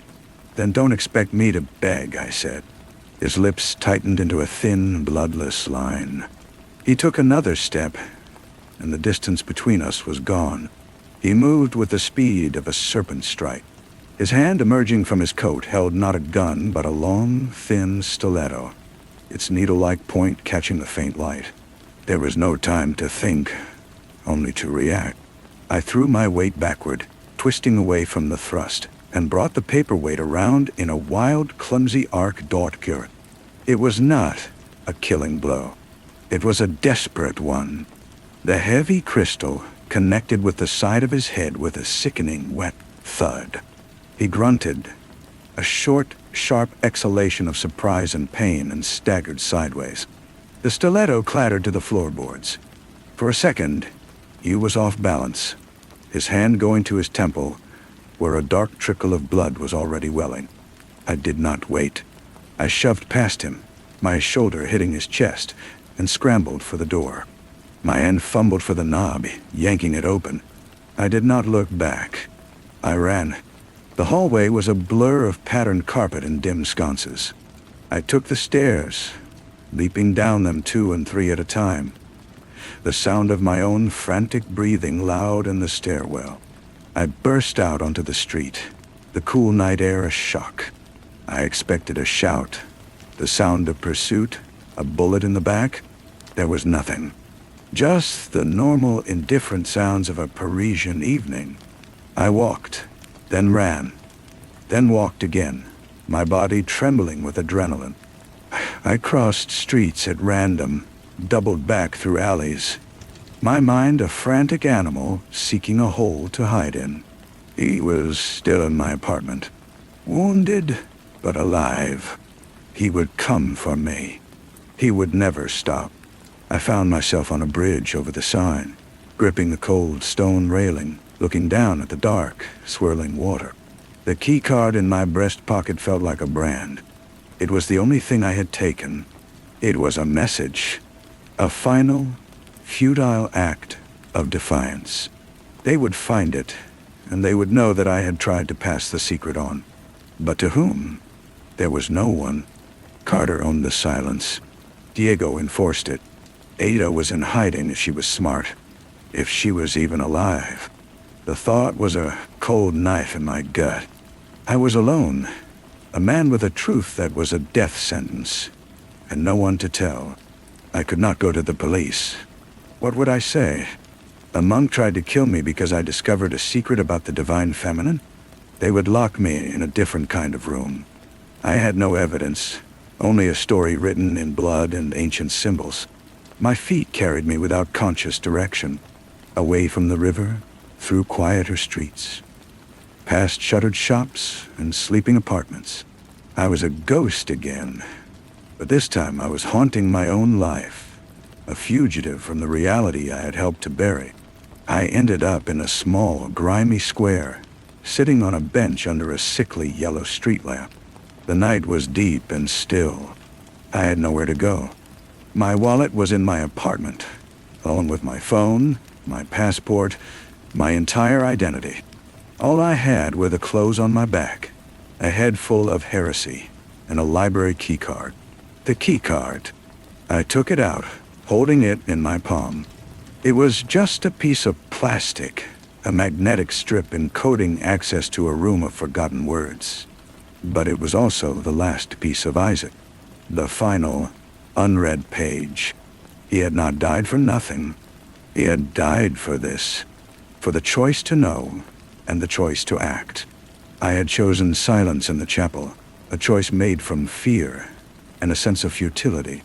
But Diego had not accepted that choice. Carter would not accept it. The truth was not a passive thing to be contemplated. It was a live wire, and I was still holding it. I stood up. My body ached with exhaustion, but my mind was suddenly terribly clear. Running was not an option. Hiding was not an option. They would find me. The only path left was the one Isaac had laid out, the one that led forward, deeper into the labyrinth. I knew where I had to go. It was not a safe place. It was the most dangerous place I could possibly be, but it was the only place they would not expect me to go. I looked at the keycard one last time, then slipped it back into my pocket. I turned away from the bench and began to walk, my steps firm now, with a purpose that felt like a farewell to the man I had been. I was going back to the library. The pre-dawn streets were a different city, a place of delivery trucks and street cleaners, the night's revelers replaced by the day's early laborers. I kept to the shadows, my collar turned up, my gait purposeful, but not hurried. A man walking with intent draws less notice than a man skulking in fear. I repeated this to myself like a mantra. The Bibliothèque Nationale was hours from opening, its grand facade silent and imposing. But I wasn't heading for the public entrance. Isaac had shown me another way, a service entrance used by staff and researchers with after-hours clearance, tucked away in an alley behind the main building. It was a long shot. My keycard was for standard access, not this private door. But if Isaac's duplicate was still in his hiding place, it would grant him full privileges. The alley was damp and smelled of rotting garbage. My heart thudded against my ribs as I approached the unmarked steel door. This was the moment. If the card failed, I was trapped in a dead end with nowhere to run. I pulled the keycard from my pocket, the one I had taken from my desk. It was a gamble, a hope that Isaac's meticulous nature had extended to his spare keys. I swiped it. A red light blinked. Denied. A wave of cold despair washed over me. I leaned my forehead against the cool steel of the door, the fight draining out of me. It was over. This was the end of the road. Then I remembered. Isaac's hiding place wasn't for a copy of his own card. It was for a master key, a generic passcode used by the facilities team for system checks. He had called it his skeleton key, a relic from a forgotten project. It was a different card entirely. I turned and ran, not away from the library, but toward Isaac's apartment. It was the most reckless thing I could do. Diego would have it watched, or Carter's people would, but it was the only move left on the board. The city was beginning to wake up, the gray light of morning washing the color from the streets. I moved against the flow of early commuters, my head down, a single urgent figure in the growing crowd. His building looked undisturbed. The police tape was gone. I stood across the street, watching for a long time, looking for the telltale stillness of a watcher, a van with darkened windows, a figure reading a newspaper that never turned. I saw nothing but the ordinary rhythm of a Parisian morning. Taking a breath, I crossed the street and slipped into the foyer. I didn't take the elevator. I took the stairs, my ears straining for any sound. The hallway on his floor was empty. The door to his apartment was sealed with a new, official-looking lock. My heart sank, but the hiding place was not inside. The filing cabinet was in a small shared storage closet on the floor below, a place for tenants to keep old documents and seasonal decorations. The door was unlocked. I slipped inside, the air thick with dust. I found the cabinet, a heavy, old metal thing. My hands trembled as I felt along the back, my fingers searching for the small magnetic box. For a terrifying second, I found nothing. Then my fingertips brushed against cold metal. I pried it loose. Inside, nestled on a small bed of foam, was a plain white keycard, devoid of any identifying marks. I clutched it in my hand, a spark of hope igniting in the cold ashes of my fear. I had it. I was about to leave when I heard the creak of the closet door opening behind me. I froze, my back to the entrance, the keycard pressed hard into my palm. I had no weapon, no plan. I slowly turned, ready to face Diego's fervent eyes or the cold gaze of Carter's enforcer. It was Ada. She looked like a ghost of herself, pale and hollow-eyed, wrapped in a coat that seemed too large for her. She held a finger to her lips, her eyes wide with a shared terror. She gestured for me to follow her, not back into the hallway, but deeper into the closet, behind a stack of old suitcases. "They're watching the building," she whispered, her voice barely audible. "I've been waiting for 2 days, hoping you'd come. I knew you'd remember this." "How did you know I was here?" "I didn't. I was checking the spot myself. It was my last hope, too." She looked at the keycard in my hand. "You're going back to the library." It wasn't a question. "It's the only place left. He came for me, Ada, Diego." Her face tightened. "He came for me too, yesterday, at my sister's flat. I was in the bath. I heard him talking to her. I climbed out the window." She swallowed hard. "He killed her, Lance. He asked her where I was, and when she wouldn't tell him, he killed her, for nothing. The horror of it settled between us.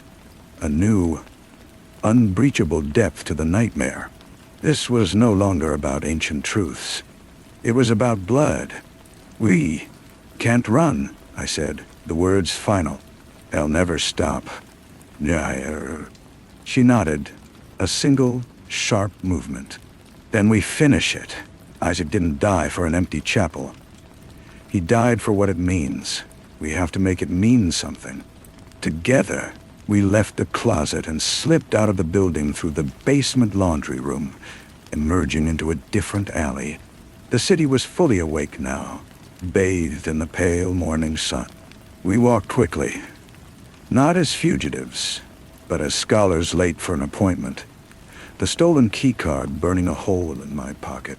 We were going back to the beginning, to the room where it all started, to see if the labyrinth truly had a center, or if, like Isaac, we were just destined to become another one of its dead ends.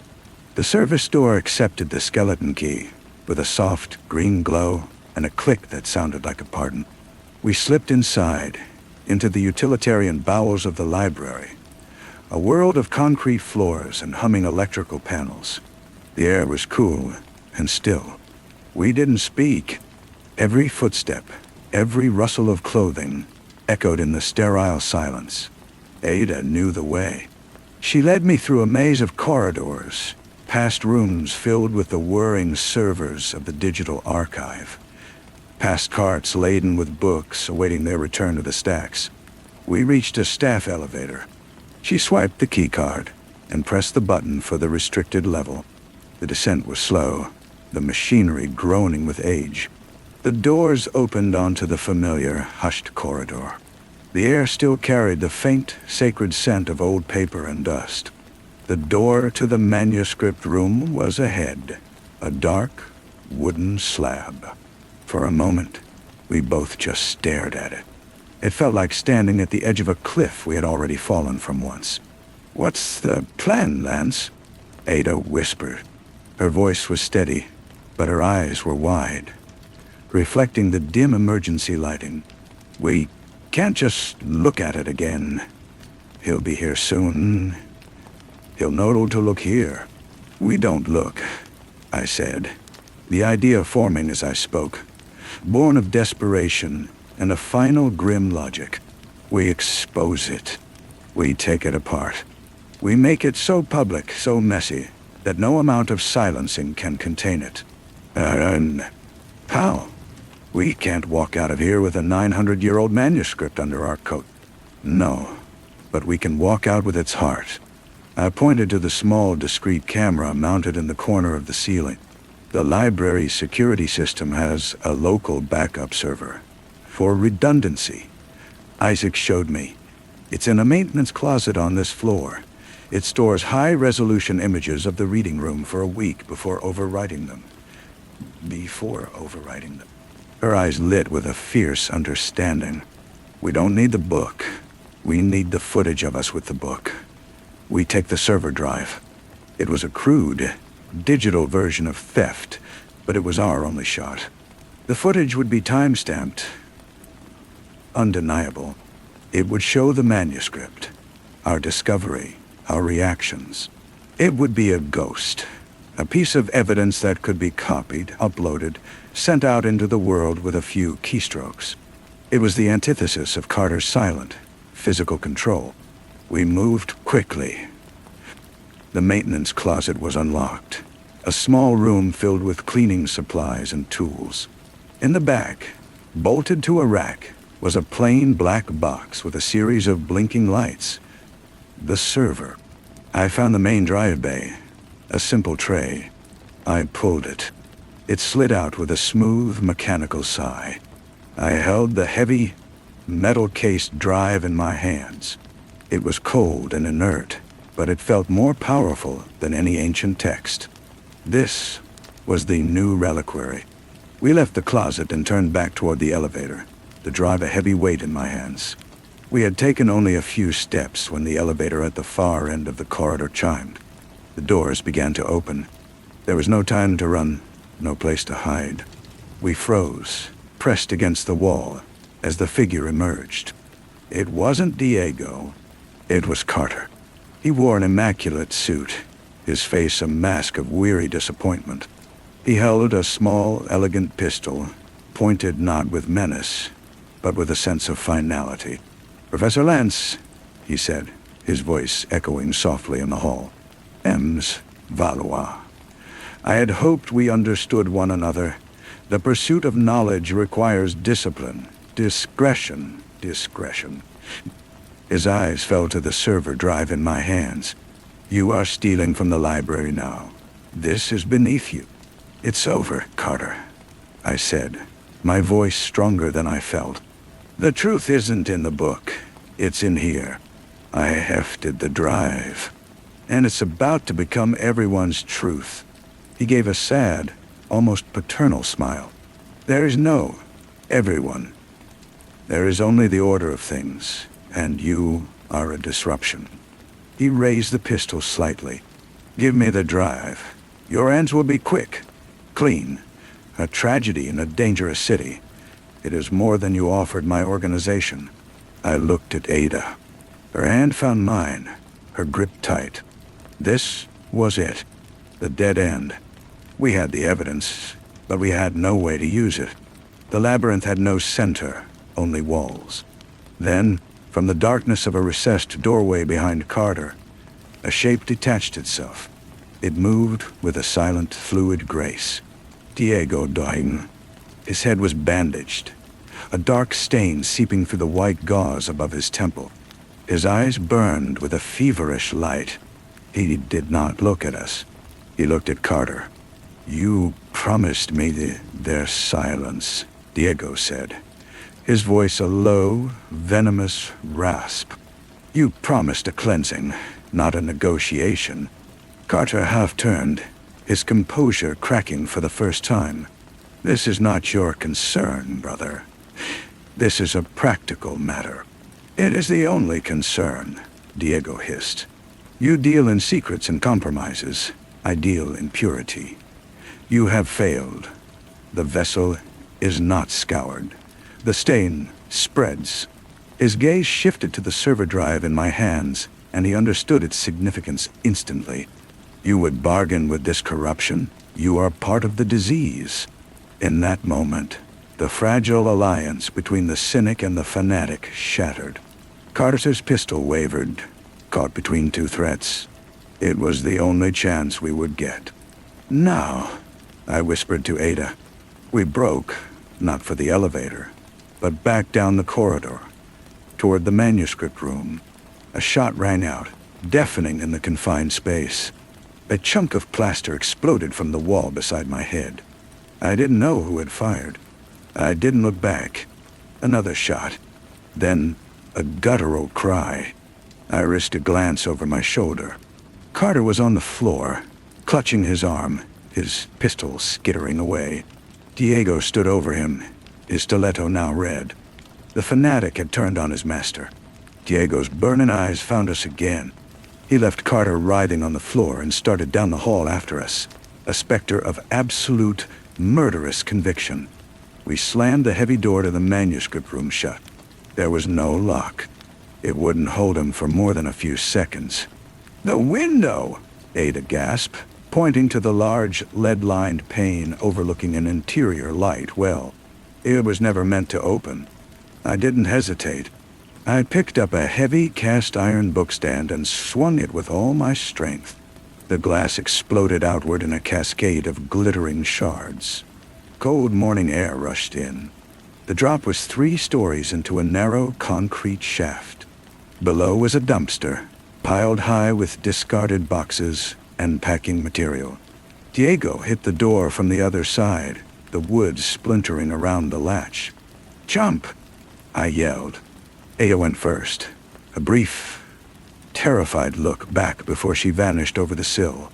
I heard the crash of her landing in the dumpster below. I turned. The server drive still clutched in one hand. The door burst open. Diego stood there, silhouetted against the light of the hall, his blade held low. He took a step into the room. I didn't have the strength to fight him. I only had the strength to finish what we started. I looked him in the eye, raised the server drive, and with a final defiant heave, I threw it out the broken window. It tumbled end over end, a small, dark shape, falling into the depths of the light well. His face contorted in a rage that was almost holy. He lunged. I fell backward out of the window, into the open air. The world turned over. The last thing I saw was Diego's enraged face at the broken window, and beyond him, the silent, ancient manuscript sitting on its pedestal, untouched by it all.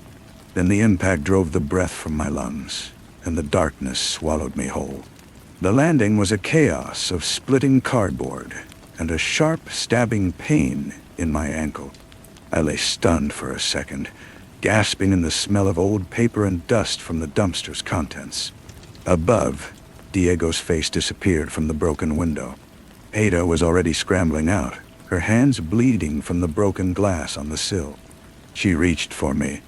"Lance, come on!" I tried to stand, and my ankle buckled, sending a white-hot jolt up my leg. I cried out, clutching the edge of the dumpster. "I can't, my ankle." Her eyes darted from my face to the window above. We both knew he would find a way down. The service stairs, another elevator. We had minutes, maybe less. "The drive," I gasped, looking frantically around the debris. "Where is it?" We scrabbled through the mess, throwing aside crumpled boxes and shredded documents. My heart was a frantic drum against my ribs. It had to be here. It had to be. My fingers closed around a cold metal corner. I pulled the server drive from beneath a mound of packing peanuts. It was dented, but it looked intact. A small miracle. "Got it," I said, holding it up. Ada's relief was short-lived. A door slammed open somewhere nearby, the sound echoing in the concrete light well. His footsteps were precise, coming closer. "This way," she whispered, pointing to a narrow archway leading out of the light well. I shoved the drive inside my jacket and half fell, half climbed out of the dumpster, leaning heavily on Ada. We stumbled through the arch and found ourselves in a loading bay. A lone delivery van was parked, its driver nowhere in sight. The main gate to the street was closed and locked with a heavy chain. We were in a cage. "Over there," I said, nodding toward a pedestrian exit. It was a single, solid metal door with a push bar. We hobbled toward it. I leaned on the bar. It didn't move. Locked. Dock. The footsteps entered the loading bay behind us. We turned. Diego stood there, not running, just walking toward us with the inevitability of a closing wall. He had lost his stiletto, or sheathed it. His hands were empty, but they were weapon enough. His eyes were fixed on the bulge in my jacket. "The corruption ends here," he said, his voice calm, final. "You cannot release that into the world. It is a mercy to stop you."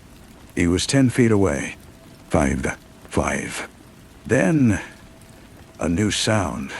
Sirens.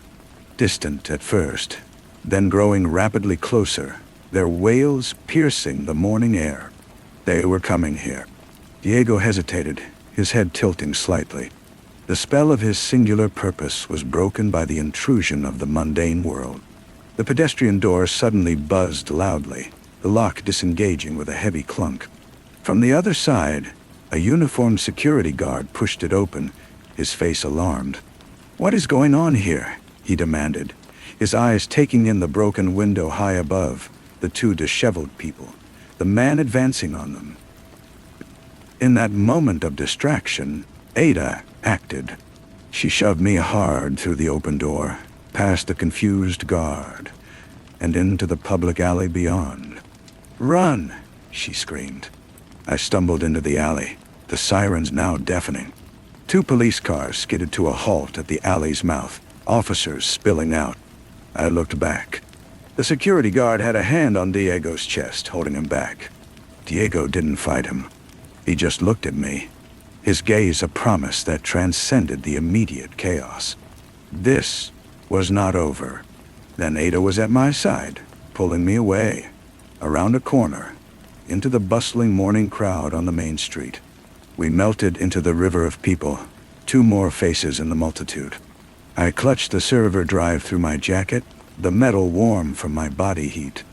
We had escaped the labyrinth for now, but we had brought the Minotaur out with us, and he was still hunting. The story was no longer written in blood on a chapel floor. It was stored in a dented metal box, and it was waiting to be read. We walked without direction, carried by the tide of commuters and tourists. The pain in my ankle was a bright, insistent fire, but the adrenaline kept me moving, a clumsy, lurching gait supported by Ada's unwavering shoulder. We needed to get off the street. We needed a computer, an internet connection, a moment of safety to unleash the truth we carried. "Here," Ada said, steering me toward a nondescript doorway nestled between a patisserie and a tabac. A small, weathered sign read, "Cyber Café Le Point." It was the kind of place used by tourists to send quick emails and immigrants to call home, a haven of anonymous, transient technology. The air inside was thick with the smell of cheap coffee and disinfectant. Rows of computers lined the walls, most of them occupied. We took 2 in the back corner. I slid the server drive from my jacket and connected it to the computer with a cable I bought from the bored-looking attendant. The machine whirred, recognizing the hardware. A directory of video files appeared on the screen, each labeled with the date and time. My hands shook as I navigated to the footage from the day Isaac died. There it was, the high-resolution, black-and-white image of the manuscript room. Isaac alive, turning the pages with his careful, reverent hands. Then, the door opening. Carter entered. Their conversation was silent, captured only in the tense set of their shoulders, the sharp gestures. Then Carter drew the stiletto. The act itself was swift, a brutal, efficient motion. Isaac fell. Carter wiped the blade calmly on a handkerchief, straightened his suit, and left. It was all there, unassailable proof. "We send it now," Ada whispered, her eyes glued to the horrific scene. "To every news outlet, to the police, to the world." I nodded, my throat tight. I began compiling emails, attaching the crucial video file. But as my fingers flew over the keyboard, a cold dread began to seep into my excitement. Carter was wounded, perhaps captured, but his organization remained. They had resources, reach. They would be monitoring everything. A mass email from a public cafe would be a flare in the night, pinpointing our location for the remnants of his network, for Diego. "We can't send it from here," I said, my voice low. "It's a trap, for us." Ada's face fell as she understood. "Then what? We can't just carry it around. He's still out there." I looked at the drive, then at the computer screen. An idea, reckless and simple, formed. "We don't send it. We plant it. We make it so public, they can't erase it." I opened a public video sharing site, one used by millions. I created a new, anonymous account. I uploaded the file, titling it only with the date and the location. Bibliothèque Nationale, manuscript room, restricted level. I set it to publish in 1 hour. I did not write a description. The video needed no context. "An hour," I said. "That gives us time to get clear. Once it's live, it's a seed. It will be copied, downloaded, shared. They can't kill a ghost." We left the cafe, the clock in my head ticking down. The city felt different now, charged with a final, trembling potential. We had set the truth on a timer. All we could do now was wait, and hope we could survive the explosion. We found a bench in a small, sun-drenched square a few blocks away. I propped my injured ankle on Ada's bag, the throbbing now a deep rhythmic ache that mirrored the countdown in my mind. We didn't speak. There was nothing left to say. We watched pigeons fight over a crust of bread and ordinary people live their ordinary lives, oblivious to the tremor we had just sent through the foundations of their world. My phone felt heavy in my pocket. With 10 minutes to go, I turned it on, ignoring the missed calls and messages. I navigated to the video site, my hand trembling slightly. I refreshed the page again and again. Then, it appeared. The thumbnail was a grainy black and white still of the manuscript room. The view count began to climb, first by tens, then by hundreds. Comments started to appear, a trickle of confusion and shock. Is this real? What am I watching? That's murder. I showed the screen to Ada. She let out a long, shaky breath, her shoulders slumping with a relief so profound it looked like exhaustion. It's done, she said. But it wasn't. My phone buzzed, an unknown number. I almost didn't answer, but a grim curiosity compelled me. It's Detective Moreau. The voice was tired, stripped of its earlier bureaucratic calm. I am looking at a very disturbing video that appears to have been uploaded by you. It's authentic, I said, my voice flat. The server drive has the raw files. You can verify the metadata. There is already an operation at the library. Carter is in custody, receiving medical attention. His organization is unraveling quickly. But the man, Diego, he is not in custody. He vanished from the loading bay. A cold knot tightened in my stomach. The Minotaur was still loose. He will come for you, Professor, Moreau said, his tone grave. He is a fanatic. The video is not a defeat for him. It is a confirmation of everything he believes. The corruption has been broadcast. His work is more necessary than ever in his eyes. I understand, I said, and ended the call. I looked at Ada. He's gone, and he's coming. She stood up, her face set in a mask of grim resolve. Let him. The world knows now. He can kill us, but he can't kill that. She offered me her hand. We can't stay here. Whoa. We moved again, my injury making us slow, vulnerable. The euphoria of our success had evaporated, replaced by the primal fear of the hunt. We were no longer revolutionaries. We were prey. We turned down a quieter street, heading towards the river, with no destination in mind, only the need to keep moving. The sound of the city faded, replaced by the whisper of the wind and the distant hum of traffic.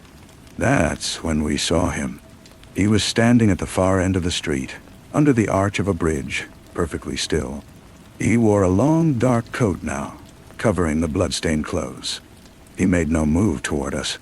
He simply watched, a silent sentinel acknowledging that the final act was upon us. He knew, and we knew, that there were no more libraries to run through, no more evidence to plant. There was only this quiet street and the inevitable convergence of our paths. The game was over. All that remained was the consequence. He began to walk toward us, not with a rush, but with a slow, measured pace. Each step was deliberate, a silent drum counting down the last seconds of our lives. I pushed Ada behind me, a futile gesture, my body a useless shield against his focused intent. My eyes scanned the ground for a weapon, a loose stone, anything. There was nothing. The video is live, I said, my voice cracking. The whole world knows. It's over. He did not speed up. He did not slow down. His eyes, dark and depthless, held mine. The world has seen the disease, he said, his voice carrying easily in the quiet air. That does not cure it. It only proves the need for the surgeon's blade. You are the infection. I am the cure. He was 20 feet away. I could see the fine details of his face, the pale line of the bandage, the absolute certainty in his expression. He had no weapon in his hands. He didn't need one. Then, a new sound cut through the tension. Not sirens, but the rough growl of a motorcycle engine. A single headlight flared from a side alley, blindingly bright. The bike, a black, sleek machine, shot out and skidded to a halt between us and Diego, its rider clad head to toe in black leather and a full-face helmet. The rider looked at us, then at Diego, who had stopped, his calm finally broken by this inexplicable interruption. The rider revved the engine, a challenge and a warning. Diego took a step forward, his hand moving inside his coat. The rider's response was instantaneous. A gloved hand came up holding a compact pistol. A single, suppressed shot cracked the air. The bullet struck the pavement at Diego's feet, sparking on the cobblestones. The message was clear. It was not a kill shot. It was a boundary. Diego froze, his body coiled. He calculated the odds, the new variable. His eyes, burning with a frustrated fury, locked on me one last time. The promise was still there, but it was deferred. With a final contemptuous glance at the motorcyclist, he turned and melted back into the shadows under the bridge, gone as quickly as he had appeared. The rider watched the empty space for a long moment, then slowly lowered the pistol. The helmet turned toward us. The visor was a dark, impenetrable mirror. The engine idled, a low, impatient thrum. "Who are you?" Ada asked, her voice trembling. The rider didn't answer. Instead, he reached into a compartment on the bike and pulled out a small sealed manila envelope. They tossed it onto the ground at my feet. Then, with a sharp twist of the throttle, the bike spun around and roared back down the alley from whence it came, the sound of its engine fading into the city's hum until silence returned. I stared at the envelope, then at the empty space under the bridge. My heart was still hammering against my ribs. I bent down, wincing at the pain in my ankle, and picked it up. It was light. I tore it open. Inside was a single plain key and a small printed card with an address. Nothing else. No name, no explanation. Ada looked at me, her face a mixture of relief, fear, and utter confusion. "What does it mean?" I clutched the key in my hand, its metal teeth biting into my palm. It was not an answer. It was another door. The labyrinth, it seemed, had no end, only different, deeper levels. We had survived the Minotaur, but we were still lost in the maze, and someone, for reasons of their own, had just given us a new path to walk. Story 6. The glass paperweight sat on the corner of the bookshelf, a forgotten planet in a universe of dust. It was a solid, heavy thing, cold as a river stone, and inside its crystal sphere, a miniature forest of delicate white flowers was suspended in perpetual bloom. My fingers, restless, had traced its smooth, cool surface while Garrison spoke to our host. Now, hours later, with the house gone quiet and cold with a different kind of silence, I found my gaze returning to it. A single, tiny petal, no larger than a fingernail paring, had come dislodged. It lay at the bottom of the sphere, a fleck of bone white against the clear base. It had not been there before. The house was called Blackwater, though the water in the lake beyond the terrace was the color of tarnished silver under the bruised evening sky. We were a party of 8, gathered for a weekend that promised fine wine and tedious conversation. Darius Vane was the master, a man carved from old money and older disappointments. His wife, Lillian, was a ghost in silk, her smiles as fleeting and insubstantial as her presence. There were others, satellites to Darius' dim sun. A business partner with nervous hands, a niece who painted landscapes of startling violence. And us, Garrison and I. Cullen, the invited audience for a play whose script we had not yet. Then Conrad arrived. He came with the rain, a sudden sharp downpour that lashed against the French windows. He stood in the doorway, water dripping from a worn leather coat. His face a harder, coarser version of Darius' own. The air in the drawing room thickened, chilled. You could taste the history between them, sour, metallic. Conrad was the brother, the one who had chosen a different, grittier path, and his return was not a cause for celebration, but an omen. Darius offered him a drink, the gesture stiff, the words colder than the ice in the glass. They spoke in low tones near the fireplace, a private conversation that everyone pretended not to hear. Garrison watched them, his eyes half closed, a faint smile on his lips, as if he were listening to a familiar, dissonant piece of music. Later there was dinner. Forced politeness. The clink of silverware against fine china was the sound of shovels hitting frozen earth. Conrad retired first, claiming a long journey. He took the room at the end of the west wing, the one with the heavy oak door and the old brass lock. The rest of us lingered over brandy, the conversation a low, anxious hum. Then came the sound, a short, sharp crack that was not the settling of an old house. It was a punctuation mark in the night, a full stop. We found the door locked from the inside. Darius, his face pale, produced a master key with trembling hands. Conrad lay on the Persian rug, a dark, blooming flower of crimson spreading across his chest. The window was latched. The only other key was on the nightstand, lying innocently beside a half-finished glass of water. The local police, when they arrived, were slow and methodical and baffled. A locked room, an impossible crime. It was then that Garrison stepped from the shadows, his voice a calm, clear bell in the hushed chaos. He offered his services not as a demand, but as a simple statement of fact. The lead detective, a man named Holloway with the weary eyes of someone who has seen too much and understood too little, was skeptical. But Darius, desperate for a resolution that did not involve his name splashed across the papers, agreed. And so the game began. For Garrison, it was always a game, a beautiful, intricate puzzle of human frailty and fatal error.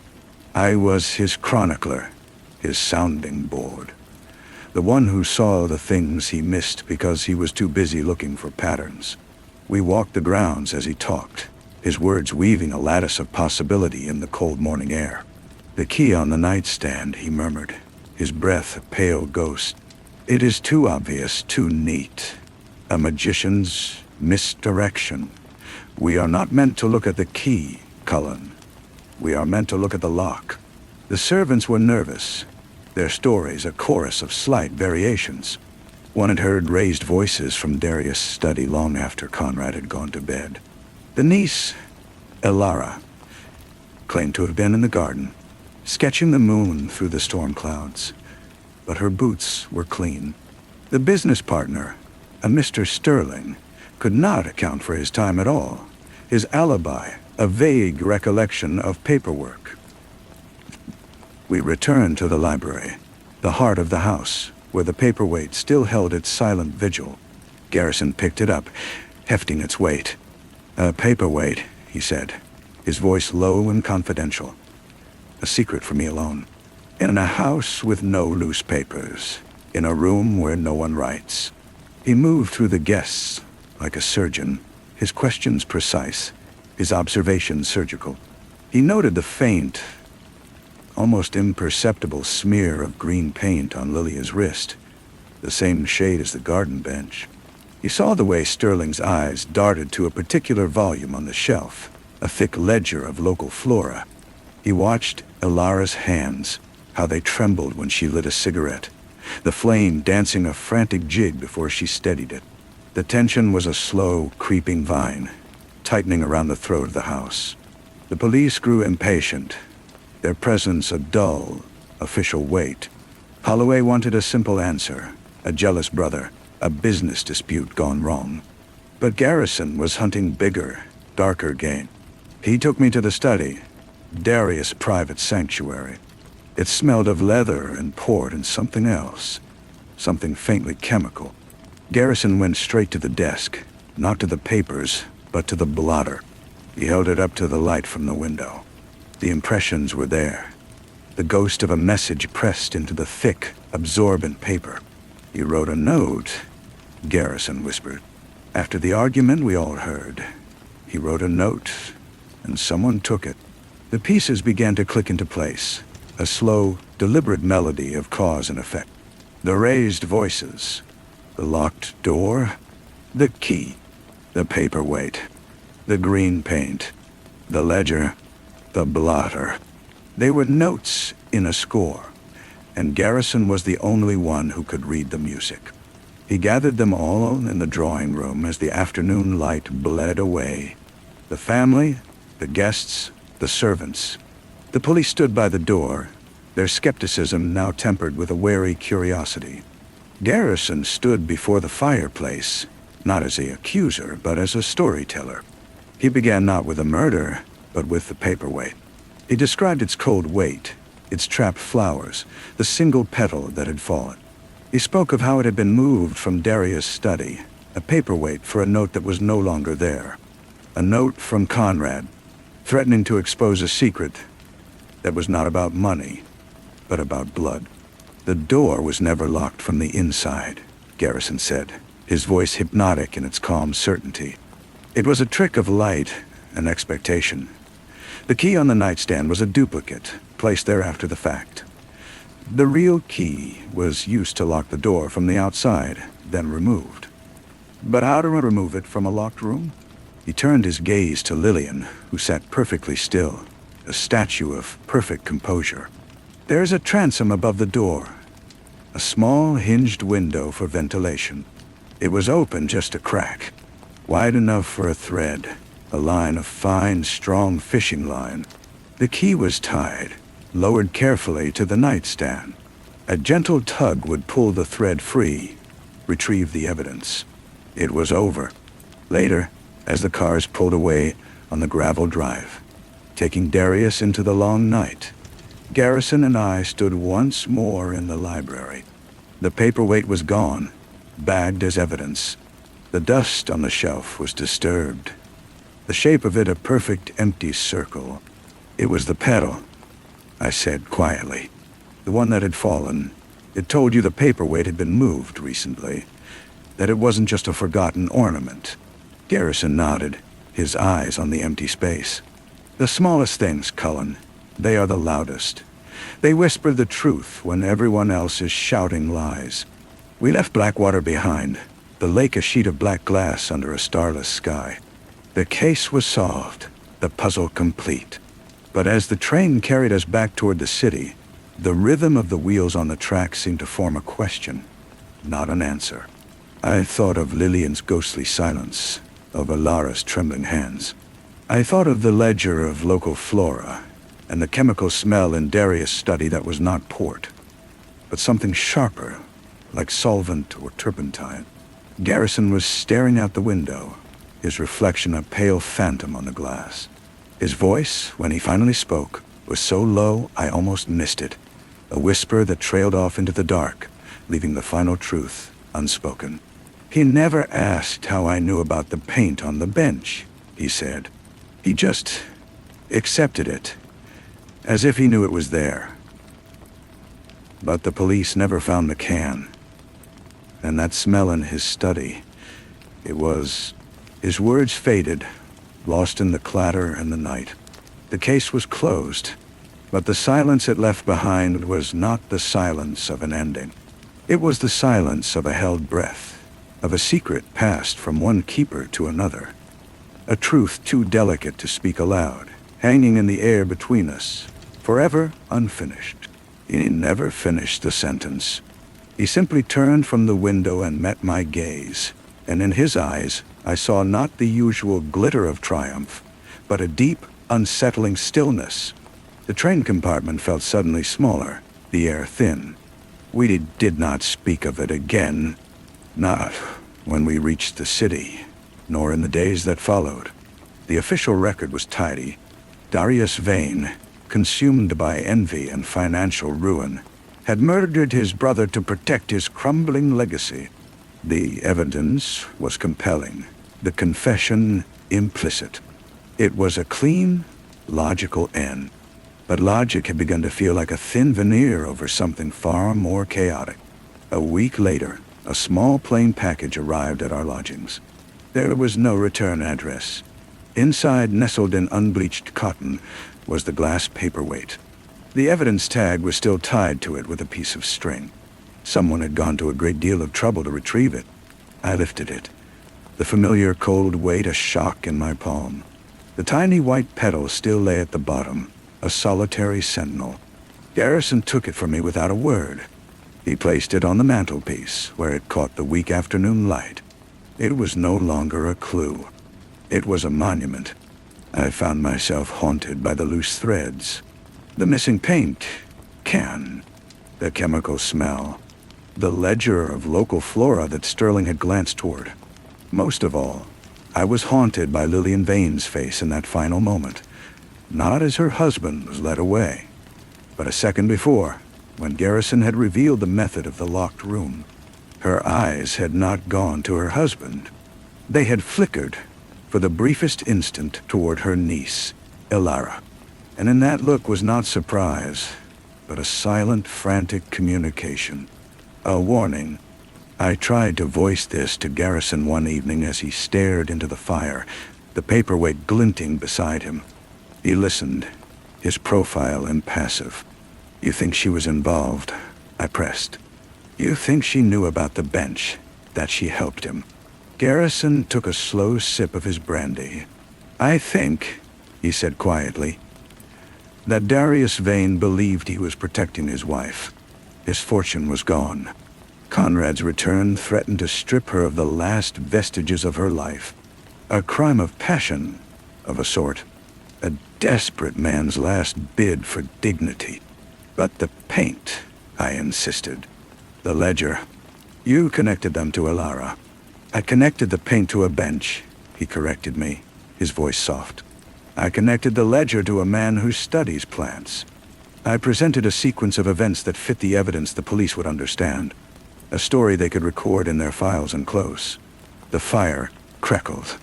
I felt a cold dread seeping into me. "You gave them a version."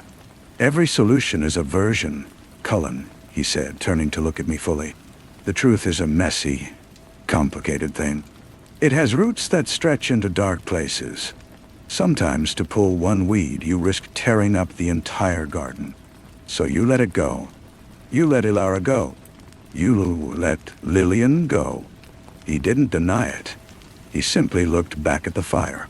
Darius was not an innocent man. He pulled the trigger. He concocted the plan. His guilt is absolute. But he was not the only one with a motive. Ilara's violent paintings were not just art. They were a reflection of a deep, abiding rage. A rage toward the uncle who had squandered her inheritance, and the other uncle who had abandoned her. And Lillian. She loved that girl like a daughter. What would a mother not do to protect her child from a man like Conrad, who threatened to sell off her future piece by piece? The pieces shifted in my mind, forming a new, darker picture. A conspiracy of silence. A shared purpose. Darius, the fall guy, sacrificing himself for the women of his house. The paint on Lillian's wrist from moving the bench, not for her husband, but for her niece. The chemical smell from cleaning a brush, perhaps, or from the paint itself. The ledger that might have told a different story about a plant whose sap, when concentrated, could mimic the effects of a sedative, ensuring Conrad was in a deep, unnatural sleep when the shot was fired. "You knew," I whispered. "You knew all of it." "I knew enough," he said. "Enough to know that sending one broken man to the gallows was a cleaner, kinder justice than destroying 2 more lives for a crime he was, in his heart, willing to commit. Justice is not always about the whole truth. Sometimes it is about the most peace." He stood and picked up the paperweight, holding it so the firelight shone through the crystal, illuminating the tiny trapped flowers. "They are still in there," he murmured. "Frozen. Perfect. Untouched by the storm that raged outside their glass sky. Some truths are like that. They are better left suspended.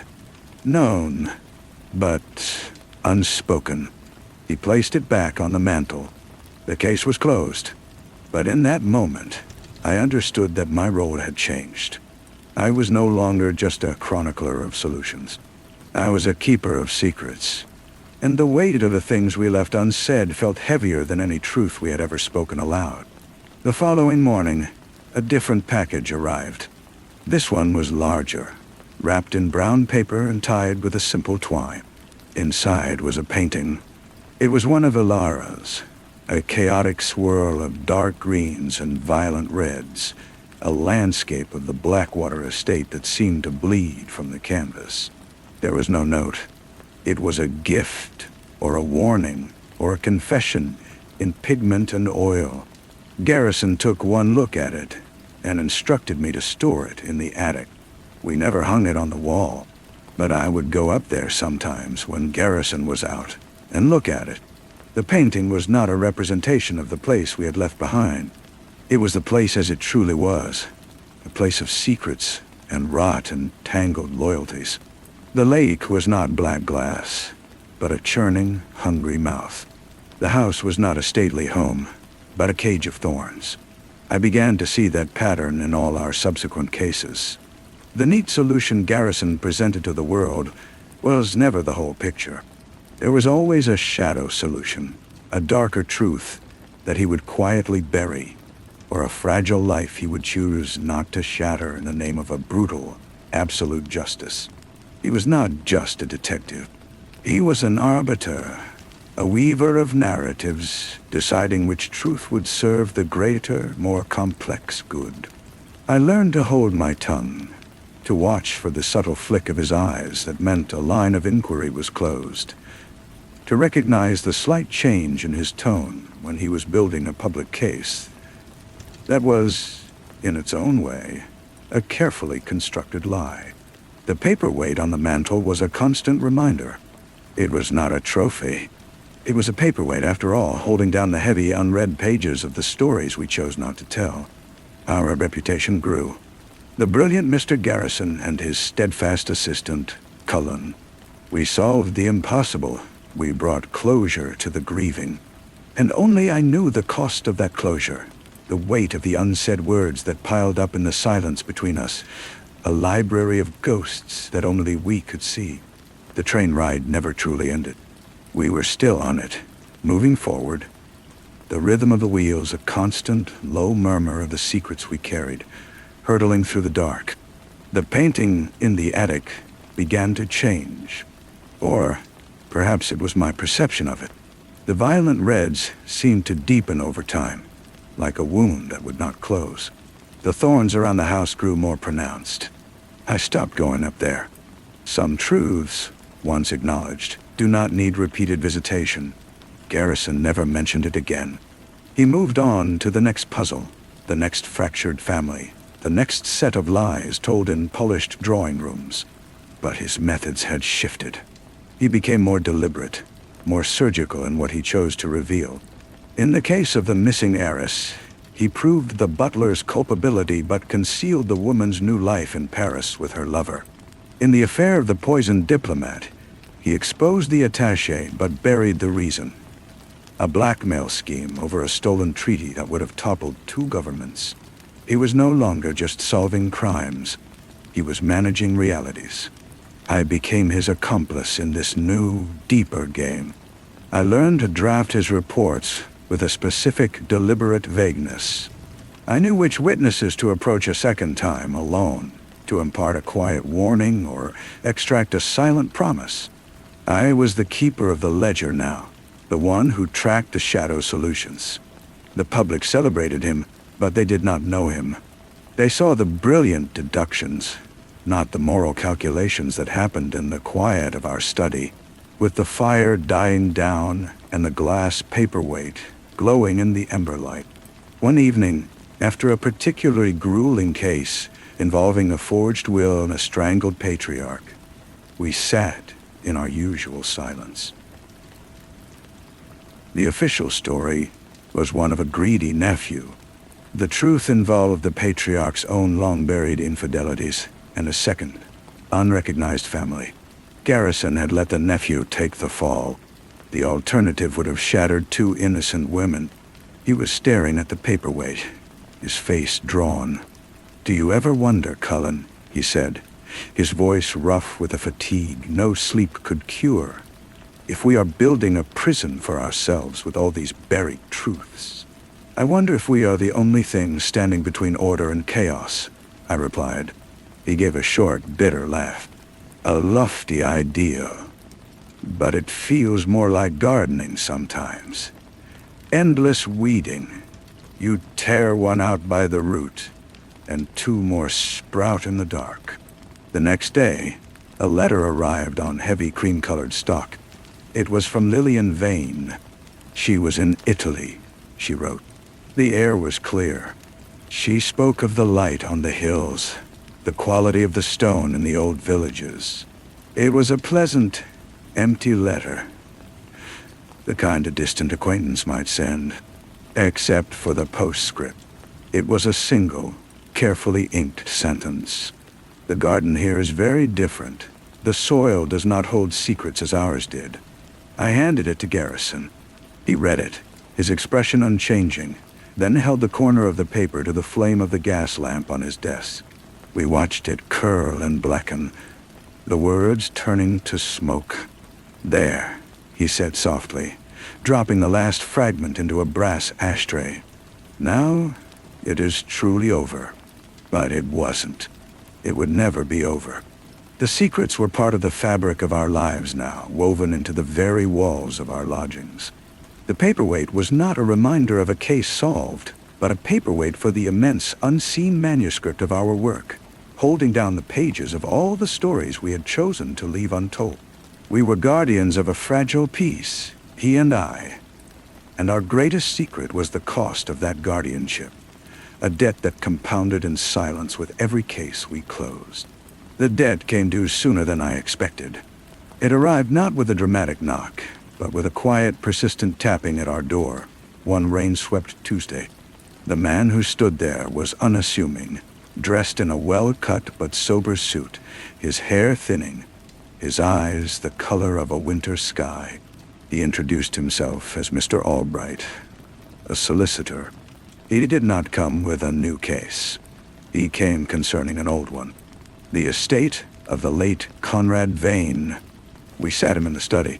Garrison offered him a drink, which he declined.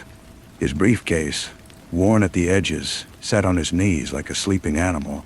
There were, as you know, complexities in the dispersal of the Vane assets, Albright began, his voice dry and precise. Certain holdings were more liquid than others. The bulk, of course, went to the widow, Mrs. Lillian Vane, as per the will we had on file. Garrison nodded, his face a mask of polite attention. I poured myself a whiskey, my hand steady only through force of will. However, Albright continued, opening the briefcase and extracting a single sealed envelope. This was found sealed within Mr. Conrad Vane's personal safe, behind a false panel. It is a later addendum, properly witnessed and notarized in the city some 6 months before his death. He placed the envelope on the desk between us. It was thick, expensive paper. The name on the front was written in a firm, familiar hand. Mr. Garrison. The instructions were explicit. It was to be delivered to you, and only you, in the event of his death, and only after the primary estate matters were settled. My throat was dry. I took a sip of the whiskey, the burn doing little to warm the cold knot in my stomach. Garrison made no move to pick it up. "What does it say?" I asked, my voice sounding strange in the quiet room. Albright gave a small, apologetic smile. "I am not at liberty to say. My role was merely as a courier, to ensure its delivery according to the stipulated conditions. My duty is now concluded." He stood, gave a short bow, and showed himself out. The click of the door latch was as loud as a gunshot. We were left with the envelope. It lay between us, an accusation and a summons. Garrison stared at it for a long time, his fingers steepled under his chin. The rain pattered against the window pane. "He knew," I said finally. The words were a whisper. Conrad knew he was in danger. He knew from whom. And he knew you would be the one to untangle it. Garrison's eyes were fixed on the envelope. He didn't just know I would untangle it. He was counting on me to reweave it, to present the version of the truth that would protect his family's name, even in his own murder. He reached out, his hand hovering over the paper. "This is not a thank you note, Cullen." He broke the seal. Inside were several pages. The first was a letter. The second was a smaller, folded document. The third was a bank draft.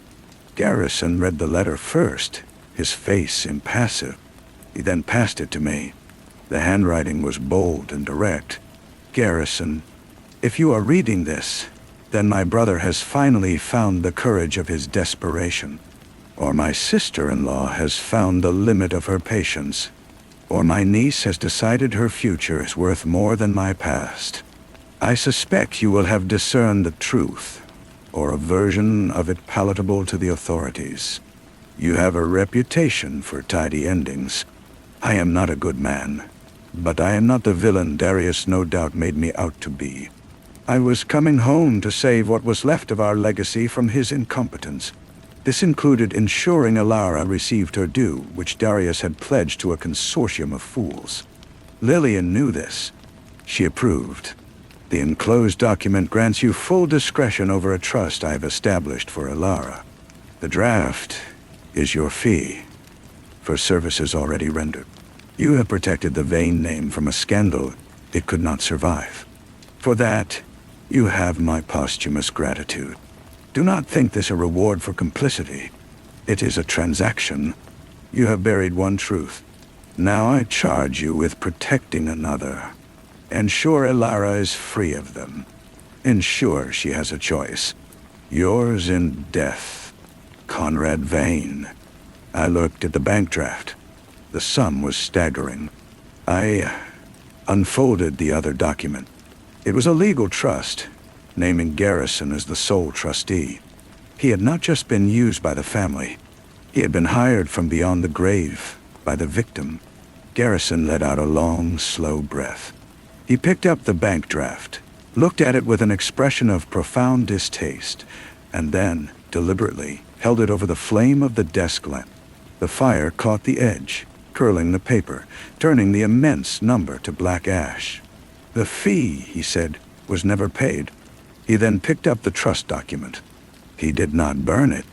He folded it carefully and placed it inside his coat pocket. "The duty, however," he said, his voice low and resolute, "remains." He stood and walked to the window, looking out at the rain-lashed city. The paperweight on the mantel seemed to watch him, its frozen garden a silent testament to the secrets that bound us.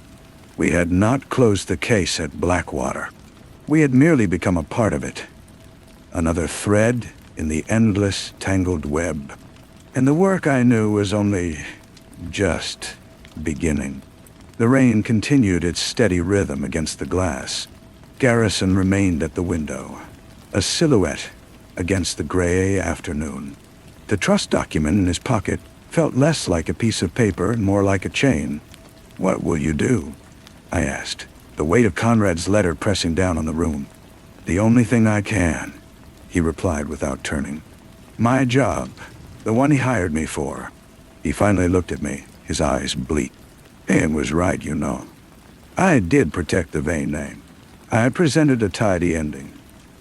And in doing so, I made myself a party to his final wishes." He walked to the bookshelf and pulled down a heavy atlas, opening it to a map of Europe. His finger traced a route from England to Italy. "Lillian thinks she is free. She is gardening in different soil. But she is still bound to Alara, and Alara is the key to all of it. You think Conrad's assessment was correct? That Lillian knew he was coming to help? I think Conrad believed it. And I think Lillian is a woman who has learned to tell people what they need to hear to get what she wants. She wanted Conrad gone, but she also wanted his money to save Alara. A paradox, one that Darius, in his simple, passionate love, solved with a bullet. He closed the atlas with a soft thud. But Conrad, the businessman, solved it with a contract, from beyond the grave. The following weeks were a study in quiet maneuvering. Garrison wrote letters to bankers in Zurich and solicitors in London. He never mentioned the trust to Lillian in his correspondence, only inquiring after her health and Alara's artistic pursuits. His replies were warm, filled with details of light and art, but I could see the calculation in his eyes as he read them. He was waiting. The answer came not from Lillian, but from a gallery owner in Florence. Garrison had, through a series of anonymous intermediaries, purchased one of Alara's new paintings. It arrived in a crate. When we opened it, the air in our study changed. The chaotic violence of her Blackwater period was gone. This painting was of the Italian hills, but they were not serene. The colors were too vivid, the lines too sharp. The cypress trees stood like sentinels, but their shadows fell in impossible, conflicting directions. It was the work of someone trying to paint peace, but unable to escape the turmoil within. "She is not free," Garrison murmured, running a hand over the textured surface of the canvas. "She is waiting." The final piece fell into place with a letter from Lillian. It was frantic, buried beneath pleasantries. Alara had disappeared from their villa for 2 days. She had returned disheveled and silent, refusing to speak of where she had been. She had been asking about the estate, about the legalities of her inheritance. She had found something, or someone had found her.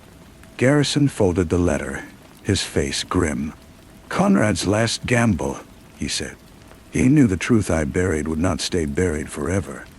He knew the girl would go digging for it. "He is using me one last time to clean up the mess." He stood and took his coat from the stand. "We are going to Italy, Cullen. To tell her the truth?" "No," he said, his hand on the doorknob. "To honor a transaction, to ensure she has a choice. The truth is just one of the options on the table.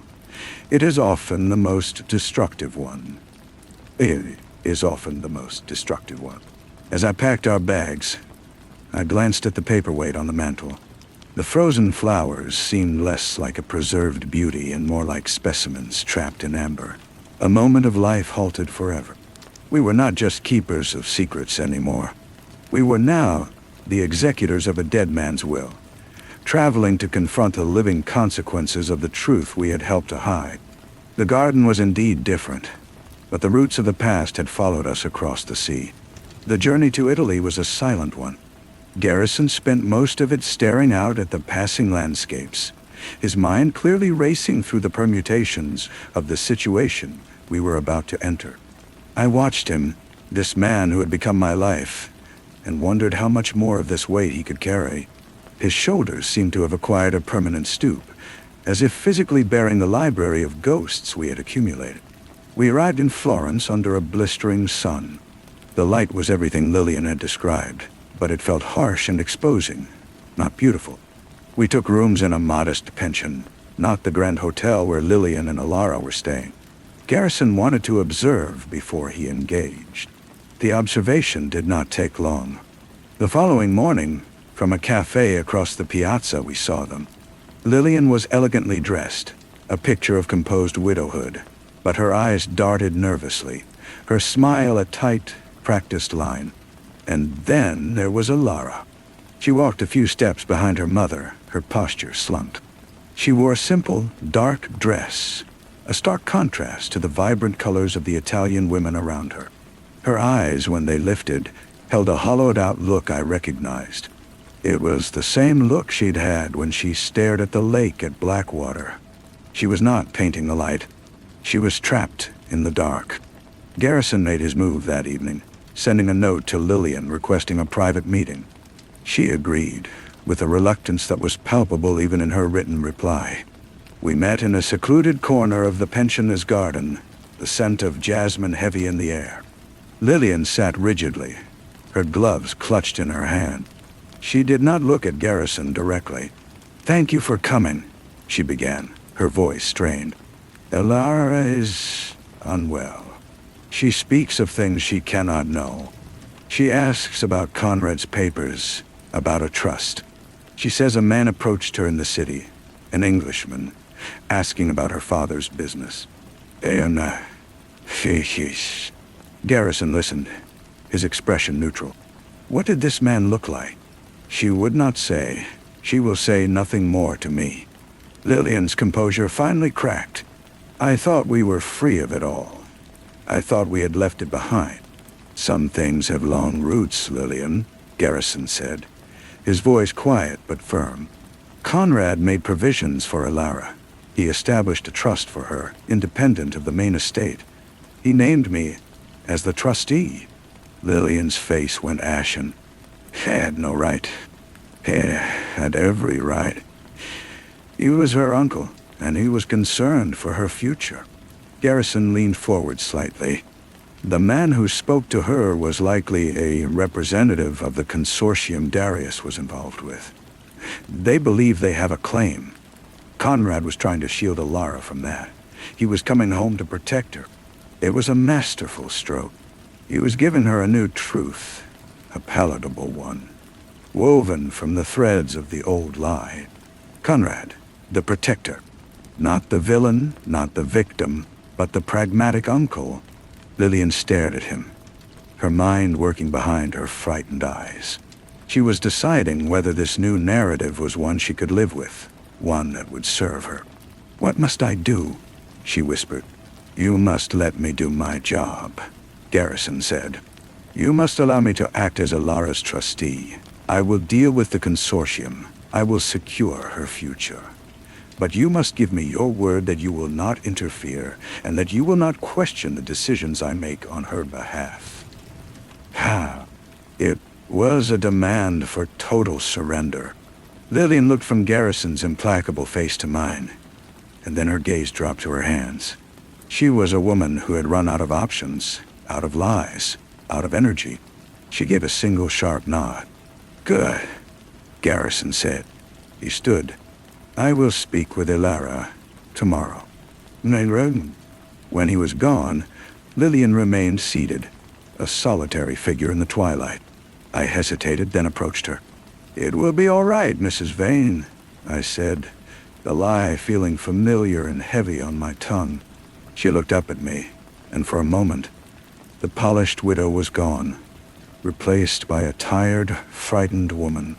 "Will it, Mr. Cullen?" she asked. "Or will it just be a different kind of prison?" I had no answer for her.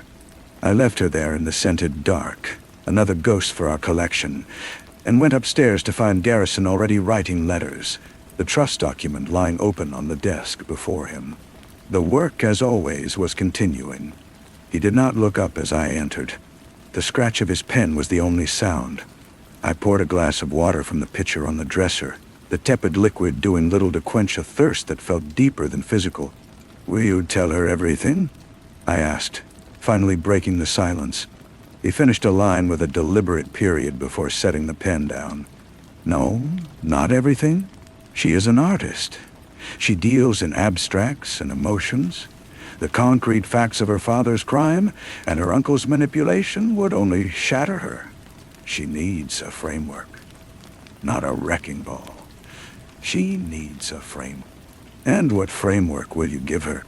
"That her uncle loved her. That he foresaw trouble from bad business partners and took steps to protect her. That her mother in her grief was unaware of the full scope. And that I am here to honor his wishes." He picked up the pen again.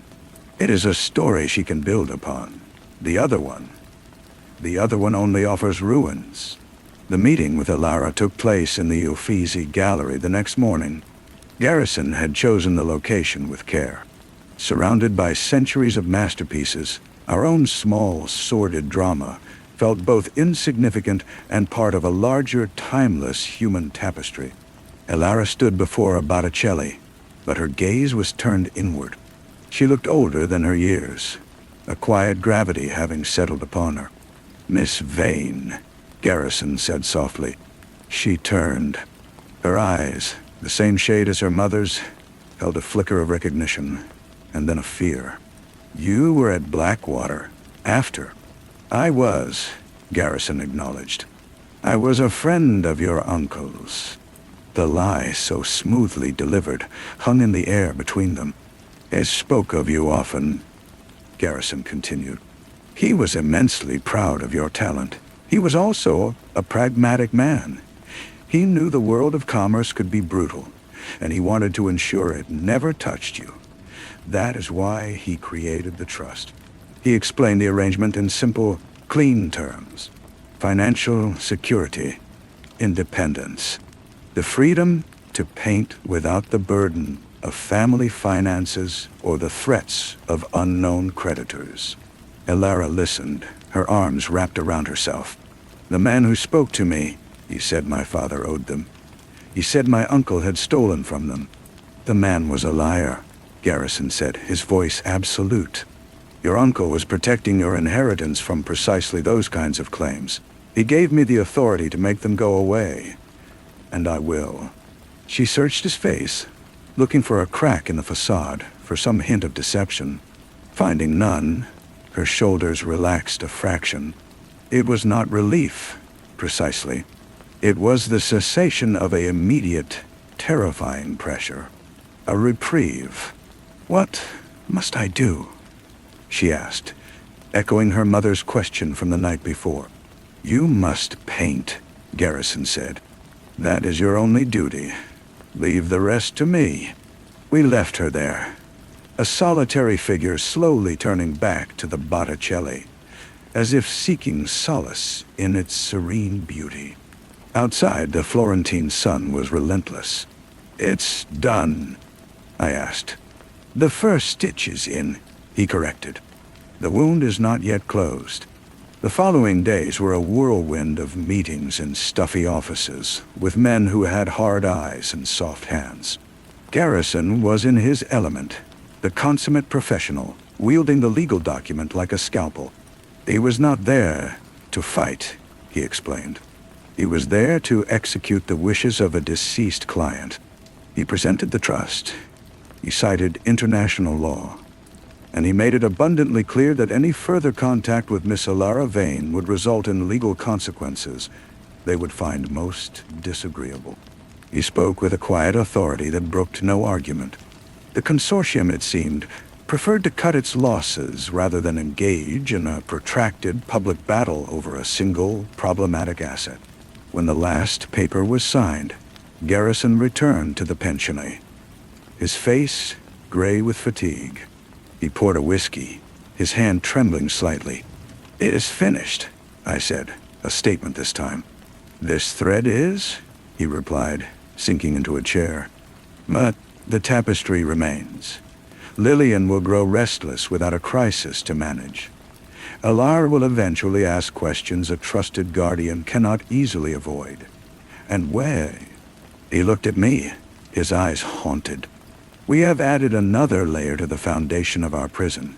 We have lied to a girl to give her a future, and in doing so, we have bound ourselves to the perpetuation of that lie. He closed his eyes. The Italian light, so celebrated, did not reach him. He was somewhere else, in the perpetual twilight of our own making, tending a garden of secrets whose roots were now buried in foreign soil, growing in the dark. He did not speak again for the rest of the evening. The next morning, a package arrived for Elara.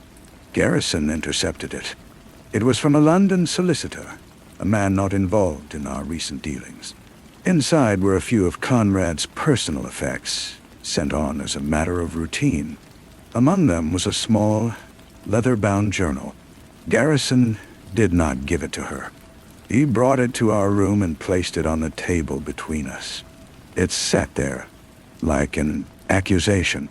We could burn it, I suggested, my voice hollow. We could, he agreed, but that would not unwrite it. The truth exists whether we read it or not. Our ignorance would be a luxury, not a safeguard. He opened the journal. The handwriting was a sharp, angular slash, so different from the measured script of his final letter. He read in silence for a long time, his face a mask. Finally, he closed the book and pushed it away. I knew, Garrison said. He knew Darius was unstable. He documented it. He also knew Lillian was siphoning money from the estate for years, preparing for her own escape. He was not coming home to save Elara from Darius' incompetence. He was coming to seize control from both of them, to disinherit his brother and have Lillian charged with embezzlement. He saw Ilara's talent as a potential asset, nothing more. His protection was a form of possession. I felt the room tilt. The tidy narrative we had constructed, the noble lie we had told Ilara, crumbled to dust around us. Conrad Vane had been every bit the villain Darius believed him to be. His final letter was not a confession, but one last, brilliant manipulation. The trust, I began, is legally sound, Garrison finished. And now it is the only honorable thing left in this entire sordid affair. It is the one piece of his malice that can be turned to good. We must make it true, even if his reasons were a lie.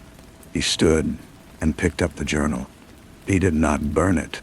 He locked it in his traveling trunk, a relic of a truth too terrible to ever set free. Later we walked to the villa to see Ilara. She was in the garden, an easel set up before her. The canvas was no longer of the harsh shadowed hills. She was painting the jasmine that climbed the wall. But she had captured something in its delicate, twisting vines, a sense of tenacious, desperate growth. She saw us and offered a small, tentative smile. It was the first genuine expression I had seen on her face since our arrival. "The man has stopped writing," she said. "The letters have ceased. I feel I can breathe." Garrison nodded. "The matter is settled. The trust is yours. You are free." He did not flinch as he said the word. He made it real by the force of his will, by the weight of his own complicity. We had buried the real Conrad Vane beneath the version he had created for us, and in doing so, we had created a new truth for his niece. It was a fragile edifice, built on a foundation of ash and lies, but it was standing. For now, it was enough. We turned and left her there, in the dappled light, painting her way toward a future we had stolen for her from the ruins of the past. The air on the journey back to London was thick and still, as if the ship itself were holding its breath.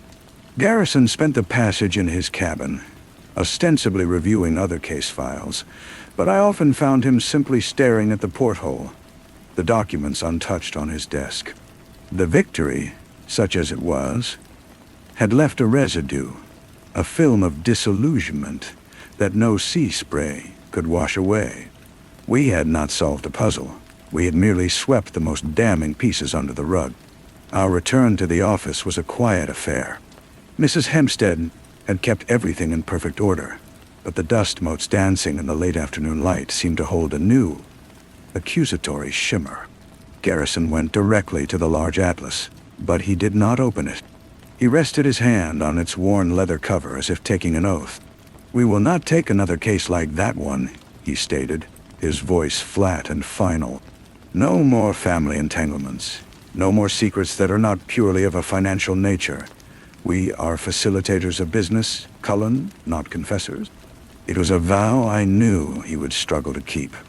The world of high finance and the world of human weakness were not separate spheres. They were the same tangled garden. A week later, the first letter from Ilara arrived. It was addressed to me. She wrote of her work, of a new series inspired by the play of light on the Arno at dawn. Her sentences were longer, her tone lighter. She asked after my health and expressed a hope that Mr. Garrison was not overworking himself. She did not ask about the trust, or her uncle, or the past. It was a letter from a young woman looking forward. I showed it to Garrison. He read it slowly, then handed it back. "You should reply," he said. "Keep the connection. It is a thread to the world outside these walls. A thread not stained with blood or deceit." So I began a correspondence. My letters were bland, filled with observations on the weather and London's changing skyline. Hers were increasingly vivid, chronicling her artistic progress. She was finding her voice again, a new one. Less turbulent than the Blackwater period, but more complex than the forced serenity of the Italian hills. She was, in her own way, healing. Garrison never asked to see her letters, but I sometimes caught him looking at the latest one on my desk. A faint, unreadable expression on his face. It was not affection, nor was it guilt. It was something closer to vigilance, the look of a warden watching a prisoner he had set free, wondering if the world outside the walls would be kind. Then, one Tuesday, a second letter arrived. This one was from Lillian. Her tone was different. The frantic fear was gone, replaced by a cool, polished resolve. She was returning to London. She had met a man in Florence, a retired American industrialist, and they were to be married. She was closing the European chapter of her life.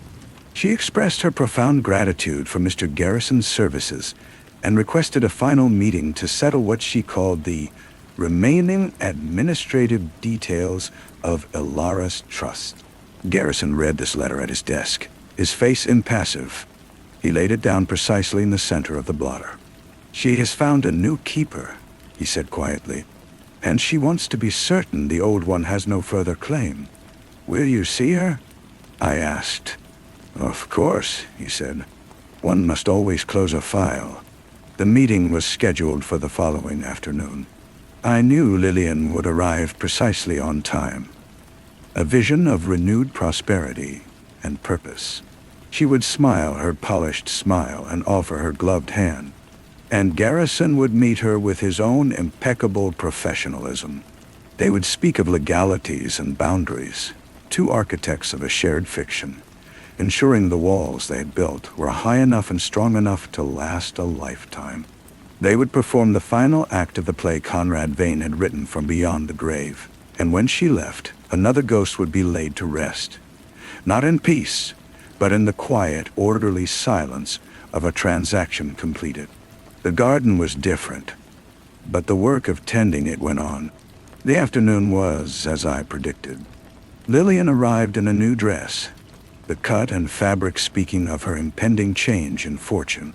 She was all gracious efficiency, a woman tidying up the last messy corner of a former life. Garrison was her match, a model of detached competence. They spoke of trusteeship, of allowances, of the legal firewall that now permanently separated mother and daughter in matters of finance. It was a chillingly polite dissection of their shared secret. When she rose to leave, she paused at the door. "She is happy, you know," Lillian said, as if reporting on the health of a distant acquaintance. "Truly happy. She has her painting and her security. We have that, at least, to thank you for." Garrison gave a slight, formal bow of his head. "That was always the objective, Mrs. Vane. I wish you every happiness in your new life." And then she was gone, the scent of her perfume lingering as a final, faintly mocking reminder of the woman she had been in the jasmine-scented dark. Garrison stood for a long moment, looking at the closed door.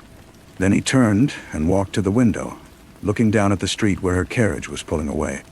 "The objective," he repeated softly, to the glass. "To make a girl happy by convincing her that a monster was a saint. A curious objective." No. He did not move until the sound of the horse's hooves had faded completely. The office felt emptier than it ever had before. The case was closed. The clients were gone. The money was in the bank. There was nothing left to do but absorb the silence. I picked up the file from his desk, the thick folder containing all the lies we had told and all the truths we had buried. I moved to place it in the cabinet for long-term storage. "No," Garrison said, his back still to me. "Burn it." I stopped. "Sir?" "Burn it all.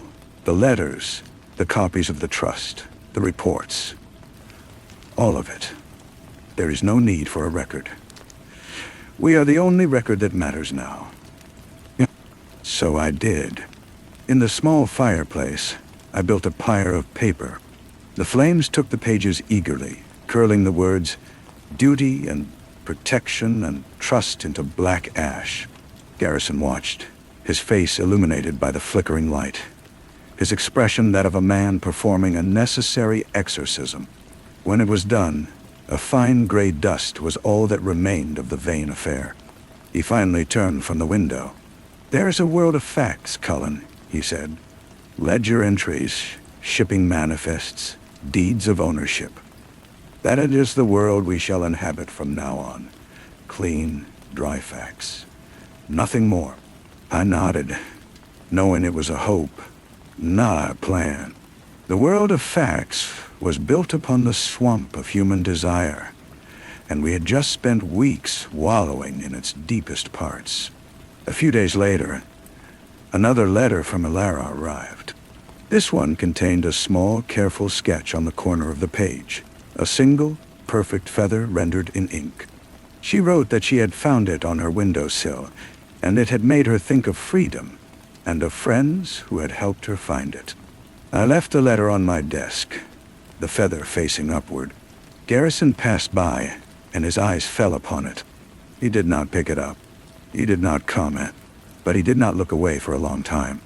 Then, with a slow, deliberate motion, he reached out and very gently touched the edge of the paper with his fingertip, as if testing the texture of a dream.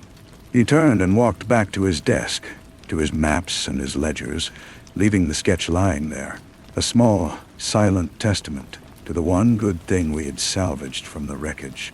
It was not absolution, but it was a fact. And for now, that was enough. Story 7.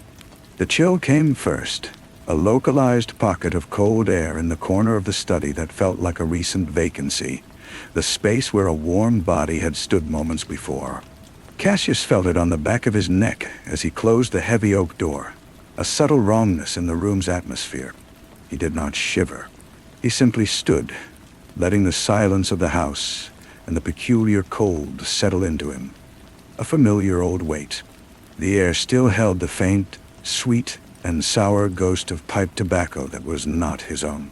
Someone had been here, waiting for him, and had left through the French windows that now stood slightly ajar, the velvet curtains swaying in a rhythm that did not match the evening breeze.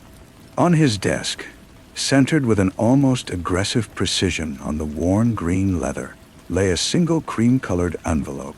No stamp, no return address. Just his name, Cassius, typed in the crisp, unforgiving font of a government-issued typewriter. He knew what it was. They only ever sent for you when the new models had failed, when the delicate gears of the present had ground to a halt on the rusted shrapnel of the past.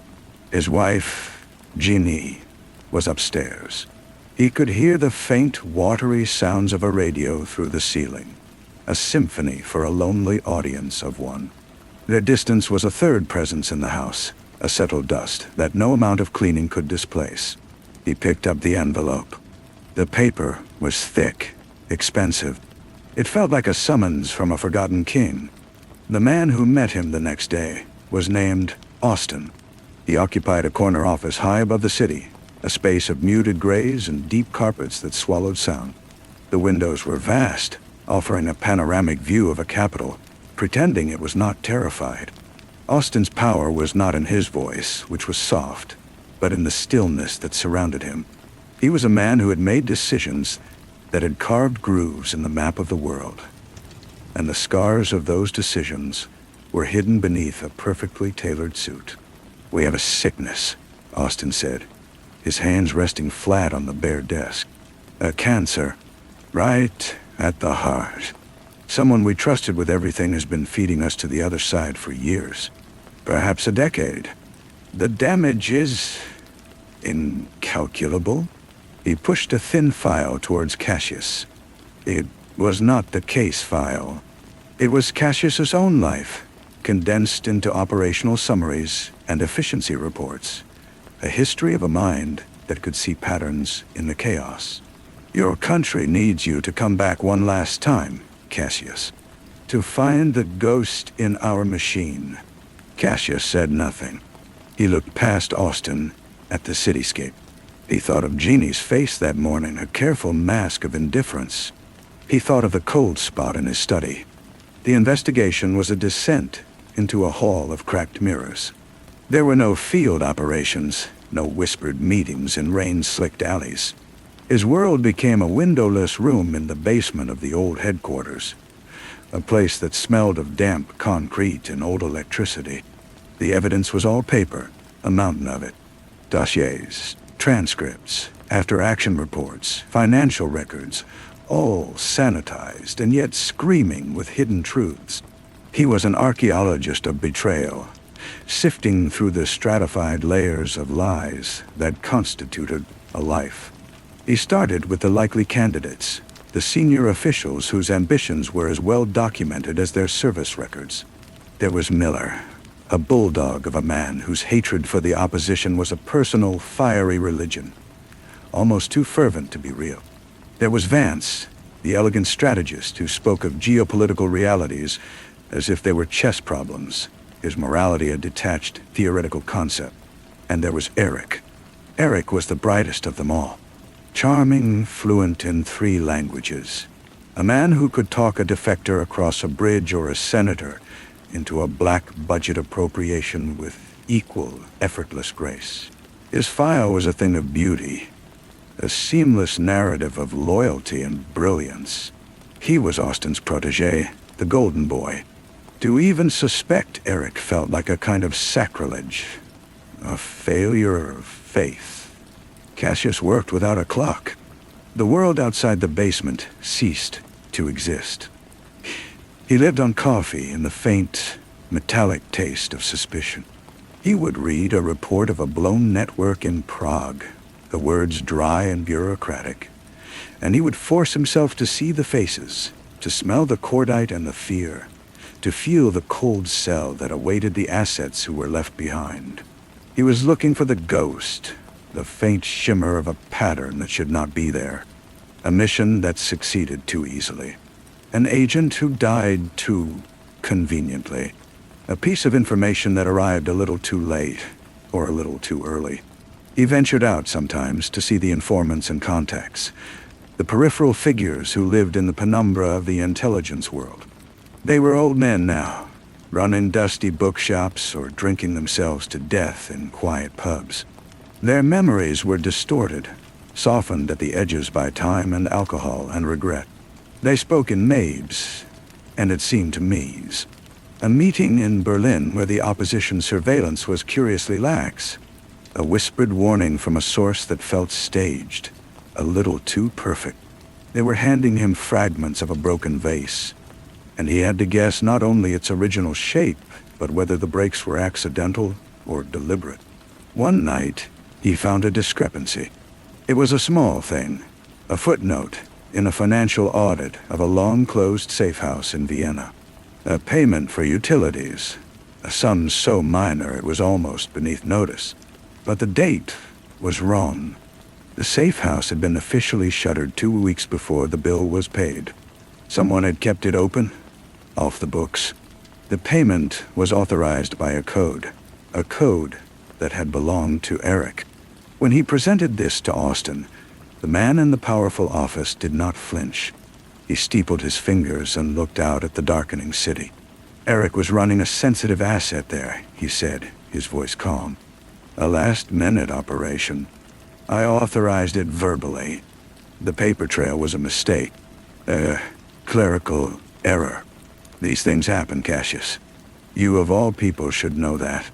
The answer was too smooth, too complete. It felt rehearsed. Cassius looked at Austin, at the fine lines around his eyes, the slight tightening of his jaw. He saw not a colleague, but another subject. A man with his own past, his own compromises. A man who had made decisions that left scars on others, and perhaps on himself. The investigation became a duel of inferences. Every clue Cassius unearthed, Austin had a plausible, patriotic explanation for. A suspicious contact in Eric's address book was a deep-cover double agent known only to Austin. An unexplained large cash withdrawal was for an off-the-books payment to a foreign official. Austin's authority was a wall, and Cassius was throwing feathers at it. He went home less and less.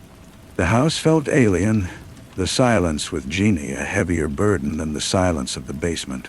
One evening, he found her in the kitchen, staring out at the garden. "You smell of other people's secrets," she said, her voice flat and tired. "You bring the cold in with you." He wanted to tell her. He wanted to say that he was chasing a phantom, that the truth was not a solid thing you could hold, but a vapor that changed shape with every breath.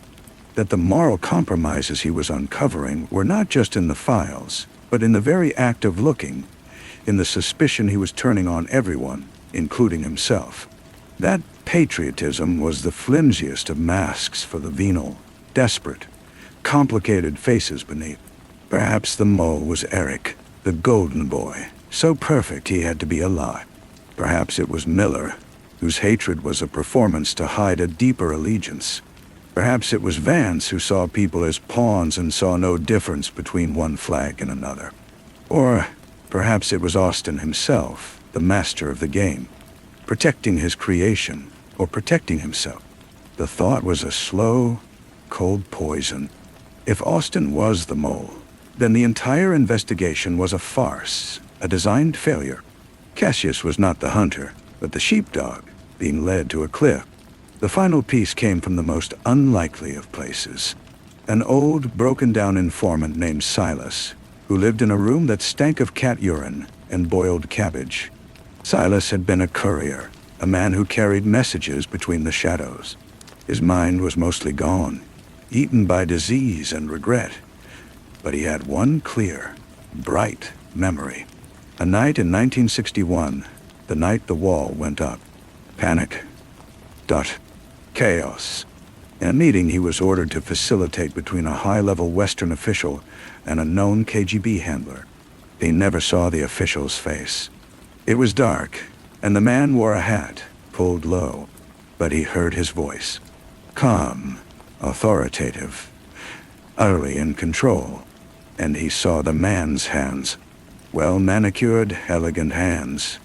On the little finger of the left hand, a heavy silver ring with a black onyx stone. Cassius walked back to his basement room, the city noise a dull roar in his ears. He saw Miller's hands, thick and calloused. He saw Vance's, long and thin, always in motion. He saw Eric's, competent and unadorned. And he saw Austin's, resting on the gray desk. The left hand, a heavy silver ring with a black onyx stone. He did not go to Austin's office. He went home. The house was dark and still. He stood in his study, in the same spot where he had felt the cold days ago. He looked at the French windows. He thought about the pipe smoke, the uninvited guest. Had it been a warning?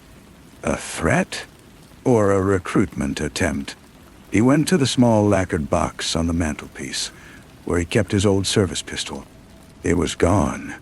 From the shadows of the hallway, a figure emerged. It was not Austin. It was Eric. He held the pistol, not pointing it, just holding it, his familiar face looking tired and strangely sad.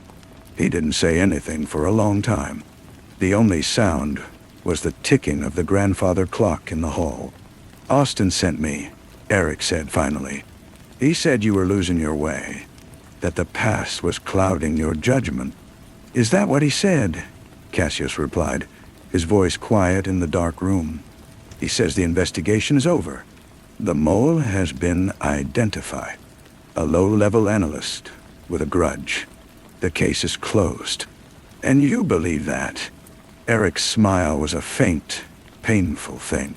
What I believe doesn't matter. I follow orders. We all do. That's how the machine works. He placed the pistol down on the edge of the desk, exactly halfway between them. He says you have a choice, Cassius. You can write the final report, conclude the investigation, a quiet retirement, a pension. Your wife gets to keep her house, or you can keep digging, and the past has a way of reasserting itself. Unpleasant things can surface. Things about old missions, compromised operations. Things about a retired officer whose own judgments weren't always perfect. Things that could hurt people. Ginny, for instance. The name hung in the air, a final, unspoken threat. Eric turned and walked back into the hallway shadows. The front door opened and closed with a soft, definitive click. Cassius stood alone in the study. He looked at the gun on the desk. He looked at the empty doorway. He thought of Austin's ring, of Silas' story, of the cold spot that had greeted him, of Ginny's face. He thought of the mountain of paper in the basement, every page a potential lie, every word a possible betrayal. The truth was not a single thing. It was a hall of mirrors, and he was in all of them, reflected infinitely, a man chasing his own shadow in a room full of ghosts. The case was closed. The report was unwritten. The chill in the room was no longer a recent thing. It was permanent. He did not touch the gun. To pick it up would be to make a choice, and he was not ready for that. Instead, he walked to the French windows and pushed them fully open, stepping out into the night air. It was no colder outside than it was in his study. The chill was inside him now, a core of ice that had nothing to do with the weather. He could see the light in their bedroom window upstairs. Jenny was awake. He knew she had heard the voices, the soft click of the door. She was waiting, she had always waited, for him to return from a world she could never enter. Eric's threat was not an empty one. They would use her. They would twist his own history, his own necessary sins, into a weapon to destroy the quiet life they had built. However fragile it was, he went back inside and closed the windows. He sat at the desk, the gun a dark weight in his peripheral vision. He pulled a fresh sheet of paper from the drawer and unscrewed the cap of his fountain pen. The nib hovered over the creamy white space. He could write the lie. He could give Austin what he wanted, a neat conclusion, a scapegoat, a quiet end. He could save Jeannie. He could save himself, or at least the hollowed-out shell that remained. His hand began to move. The investigation into the security breach, designated Case File 773, has concluded. The words looked false, the ink a stain on the page. He saw Austin's hands, the silver ring. He saw the phantom pipe smoke. He saw the face of an asset he had left to die in East Berlin, because the calculus of the mission demanded it. That man's face had haunted him for 20 years. Now, Austin was asking him to betray that ghost too. He stopped writing. He laid the pen down carefully beside the paper. He would not do it. He could not. The truth was a vapor. But some lies were solid as stone, and to build his peace upon one would be to live in a tomb of his own making. He stood up and left the study, leaving the gun and the unfinished lie on the desk. He climbed the stairs, each step an effort. The bedroom door was ajar. Ginny was sitting up in bed, the lamplight softening the lines on her face. She looked at him, and for the first time in years, her gaze was not guarded. It was simply open and afraid. "They know," he said. "They've made their offer. A quiet end in exchange for my silence. What did you tell them?" Her voice was a whisper. "Nothing. Yet." He sat on the edge of the bed. The distance between them felt vast, but for the first time, it felt crossable. He told her everything. About the safe house in Vienna, about Austin's ring, about Silas, about Eric's visit, and the threat. He did not sanitize it. He gave her the raw, ugly truth of it, the moral quagmire he was in. He was handing her a weapon, and he did not know if she would use it to understand him or to condemn him. When he finished, the room was silent. She reached out and took his hand. Her skin was warm. The simple contact was a shock. "All these years, I thought the cold was for me," she said. "I thought you had closed a door and left me on the other side." "It was never you," he said. "It was the work. The work requires a cold heart." "No," she replied, her grip tightening. "It doesn't. It just convinces you that it does." "So what do I do?" he asked, the question laid bare between them. "You'll finish it, Cassius. Not for your country, not for Austin. You finish it for you. You find the truth and you write it down. You send it to someone they cannot touch. And then we face what comes. He looked at her, truly looked at her, and saw not the estranged wife, but the partner he had chosen a lifetime ago. The ice inside him did not melt, but it shifted, making room for something else. Something he had forgotten was there. Downstairs, the telephone began to ring, a shrill, insistent sound in the silent house. It would be Austin or Eric, checking in, applying the pressure. The machine was waiting for his compliance. Cassius did not move. He stayed on the edge of the bed, holding his wife's hand, listening to the phone ring itself into silence. The case was not closed. The report would be written, but it would be his report, in his words. And for the first time since the chill had entered his study, he felt a flicker of warmth. The silence after the phone stopped ringing felt louder than the ringing itself. It was a space filled with possibilities, most of them dark. Cassius knew the call was a timer being set. They would not wait long for his answer.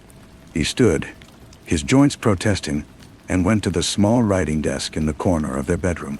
From a hidden compartment underneath, a place Jeannie never disturbed, he retrieved a small leather-bound notebook and a set of keys. The notebook contained codes and contacts from his active days, a skeleton of his old life. One of the keys was for a safe deposit box in a city bank, under a name that was not his. "I have to go out," he said. Jeannie nodded, her face pale but resolute. She did not ask where or for how long. She simply said, "Be careful." The night streets were slick with a recent rain, reflecting the amber glow of the streetlights. He took a deliberately circuitous route, his senses heightened, watching for any sign of a tail. He saw nothing, which meant nothing. They were good. He had been good, once. The bank was a grand, old building, closed and dark. He did not go to the front. Instead, he slipped down a narrow alley to a secondary entrance used by senior staff. The key he possessed was not for a deposit box, but for the door itself. It was an artifact from a different era, a contingency for a dead man. The lock turned with a smooth, well-oiled click. Inside, the air was still and cool. He moved through the vaulted darkness by memory, and the faint light of his penlight, his footsteps echoing in the vast, empty space. He found the correct row of boxes, inserted the second key, and pulled out the long, metal container. Inside, nestled on a bed of faded velvet, was a portable typewriter, a ream of paper, and a sealed envelope containing a list of names and addresses. Journalists, politicians, a judge, people who were, or had once been, beyond the reach of Austin's department. His insurance policy. He set up the typewriter on a small table in a custodial closet, the single bare bulb overhead casting a harsh light. The clack of the keys was deafening in the silence. He did not write the official report. He wrote a confession, a testament. He named Austin, detailing the evidence of the ring, the safe house, Silas' account. He outlined the systematic obstruction of his investigation. He wrote of Eric's visit and a threat to Jeannie. He typed until his fingers were sore, and the first gray light of dawn touched the high, barred window of the closet. He made 3 copies. One went back into the deposit box. The other 2 were sealed in thick manila envelopes. The first was addressed to a woman in Oxford, a historian who specialized in intelligence and had a reputation for integrity.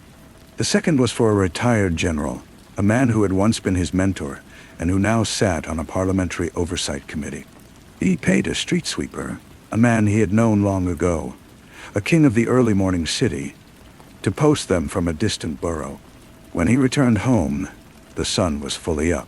Jenny was in the kitchen making tea. The ordinary domesticity of the scene was almost surreal. She poured him a cup without a word. "It's done," he said. They drank their tea in the quiet kitchen, waiting for the storm to break. It came not with a thunderclap, but with a soft knock at the front door, an hour later. It was Austin. He stood on the doorstep alone, his face a mask of calm disappointment. He held up the 2 manila envelopes, their seals unbroken. "You always were thorough, Cassius," Austin said, his voice soft as ever. "Did you really think we wouldn't be watching every mailbox, every courier, every historian and retired general you ever glanced at? The machine is bigger than you remember." Cassius felt a profound weariness. The ice in his core was back. He had played his last card, and it had been plucked from the air before it even left his hand. "What happens now?" Cassius asked.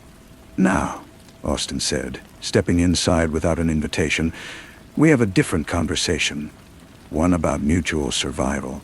Your report was creative, but it was also treasonous. I could have you disappeared before lunch, but I won't, because you're right. About the ring, about Silas." Austin looked past Cassius into the house, his gaze taking in the simple, comfortable furnishings. He sighed, a genuine sound of fatigue. "The man you're looking for is me, Cassius. But not in the way you think. I didn't betray my country to the other side. I am the other side. I have been since Berlin in '61. I built this department. I shaped its victories and its failures, all to serve a different master. A better one, I believe." He looked back at Cassius, his eyes devoid of any triumph, only a deep, unsettling certainty. "And you have a choice. You can join the winning side." Cassius stared at the man he had once called a colleague, a leader. He saw not a monster, but a fanatic. A man so convinced of his own righteousness that betrayal had become a form of loyalty. "There's no winning side in this, Austin," Cassius said quietly. "There are only sides. And I know which one I'm on." Austin's smile was thin and final. "I was afraid you'd say that." From the hallway behind him, Eric appeared, along with 2 other men Cassius didn't recognize. They moved with a quiet, efficient purpose. "Take him," Austin said. As they moved forward, Cassius did not fight. He looked past them, at Jeannie, who stood frozen in the kitchen doorway. Her eyes met his, and in them he saw not fear, but a fierce, defiant love. It was enough. It would have to be. The men did not handle him roughly. Their grip was professional, impersonal. They guided him out the front door and into the back of a plain, dark sedan. Eric slid in beside him, his face a blank slate. Austin did not get in. He stood on the pavement, a solitary figure growing smaller in the rear window as the car pulled away. He was not watching them leave. He was already turning back to the house, to Jeannie. They drove for a long time, not to the familiar headquarters, but to a nondescript industrial building on the city's outskirts. The room they put him in was windowless, clean and sterile. It held a table and 2 chairs. It was not a cell, but it was not an office either.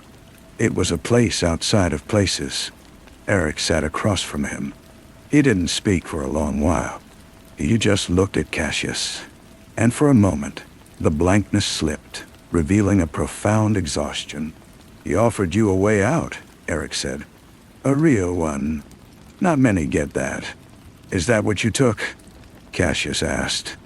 "A way out?" Eric's smile was a ghost. I took an order, just like you should have. All of this, it's bigger than right and wrong, Cassius. It's about what comes next." Austin sees the future. The rest of us are just living in the present. "The future he sees is a lie," Cassius said. "Every future is built on a lie," Eric replied. "The one we had was crumbling. You know that. You saw the files.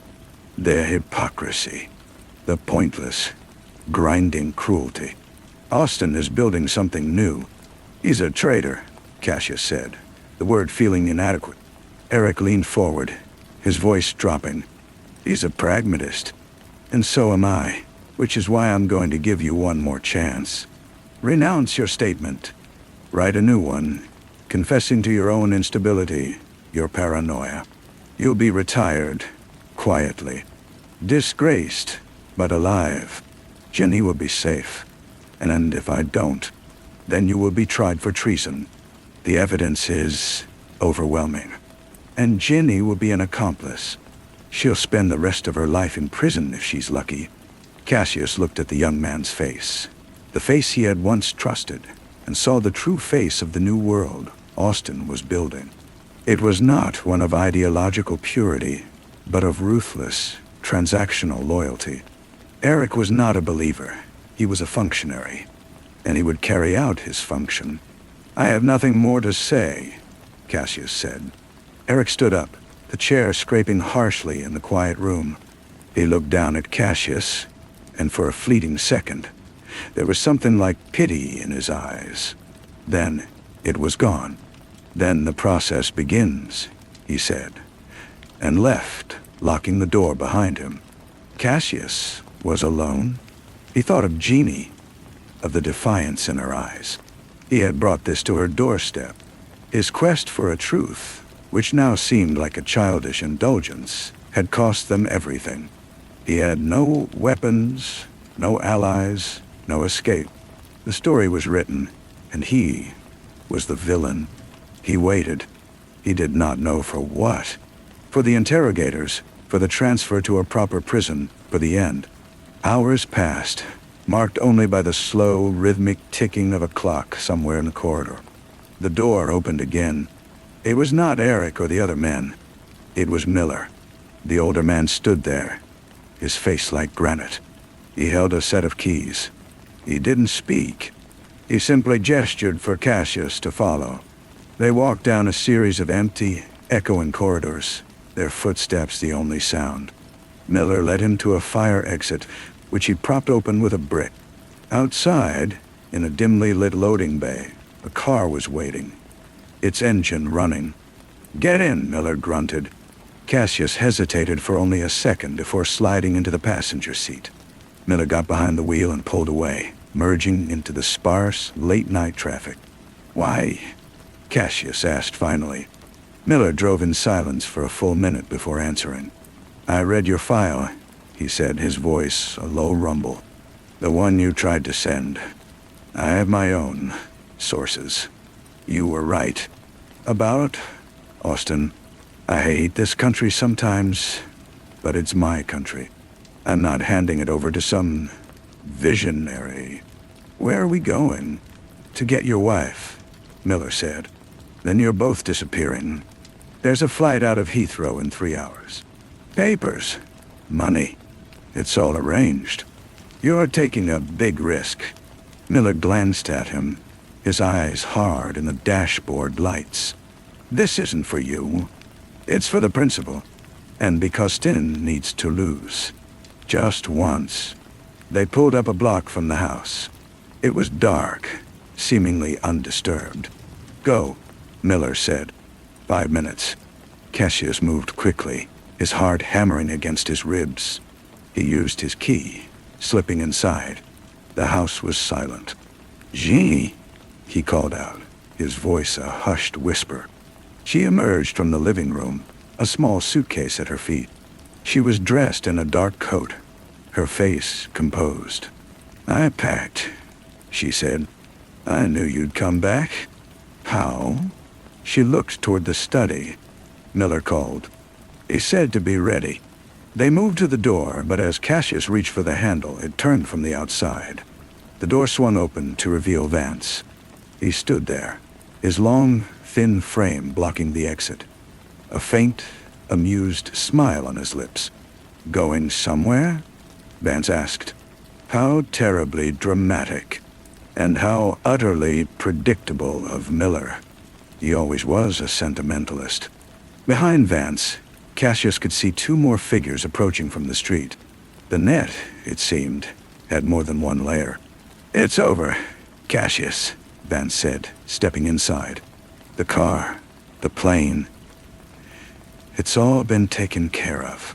Miller is already in custody.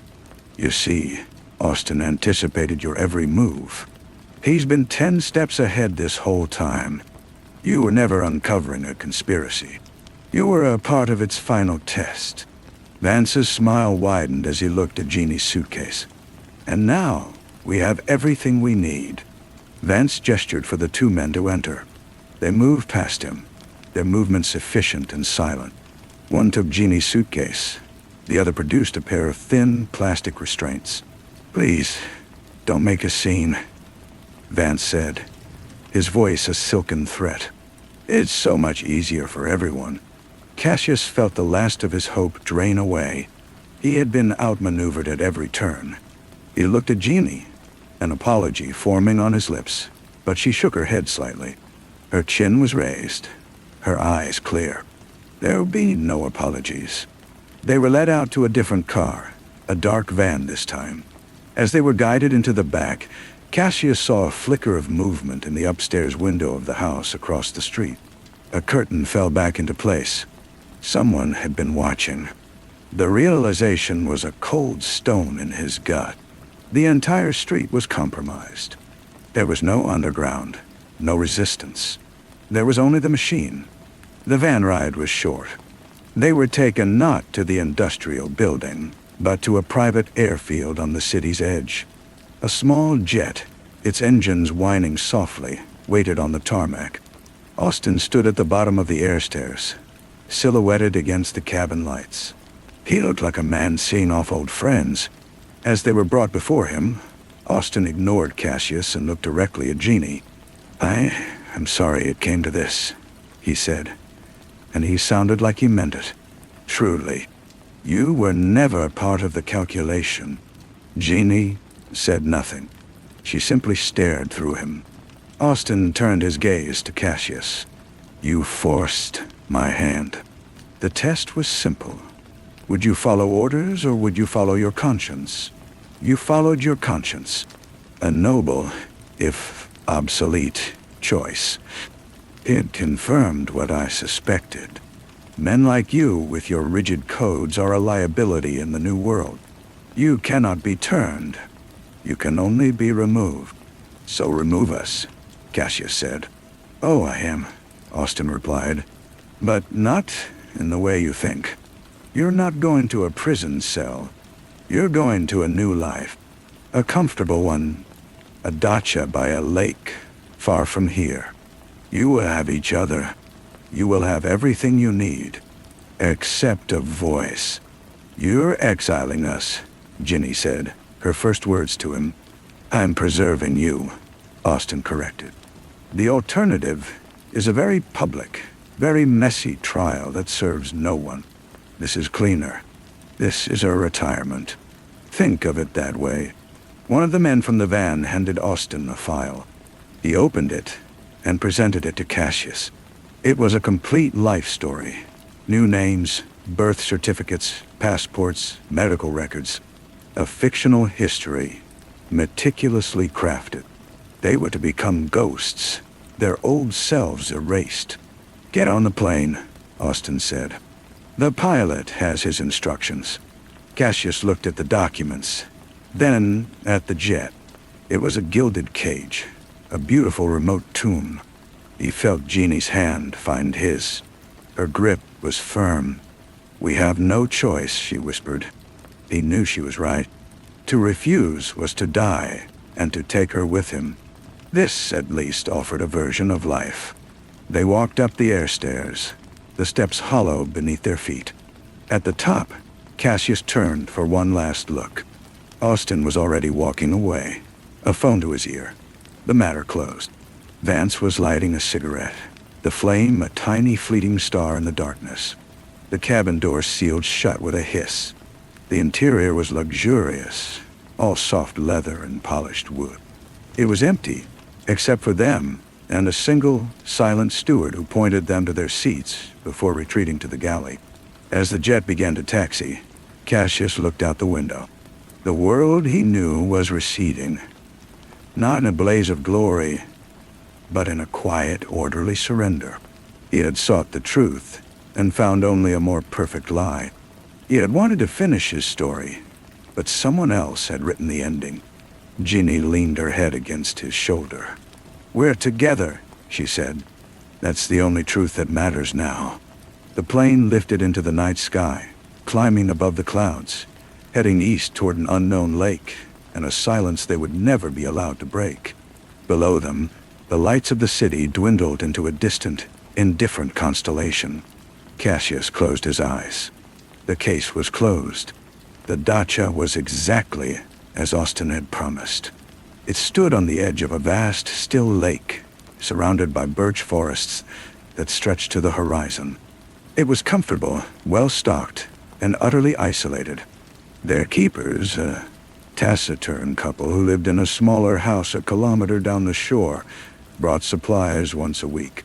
They spoke no English, and their eyes were as empty as the landscape. The first month was a strange, suspended dream.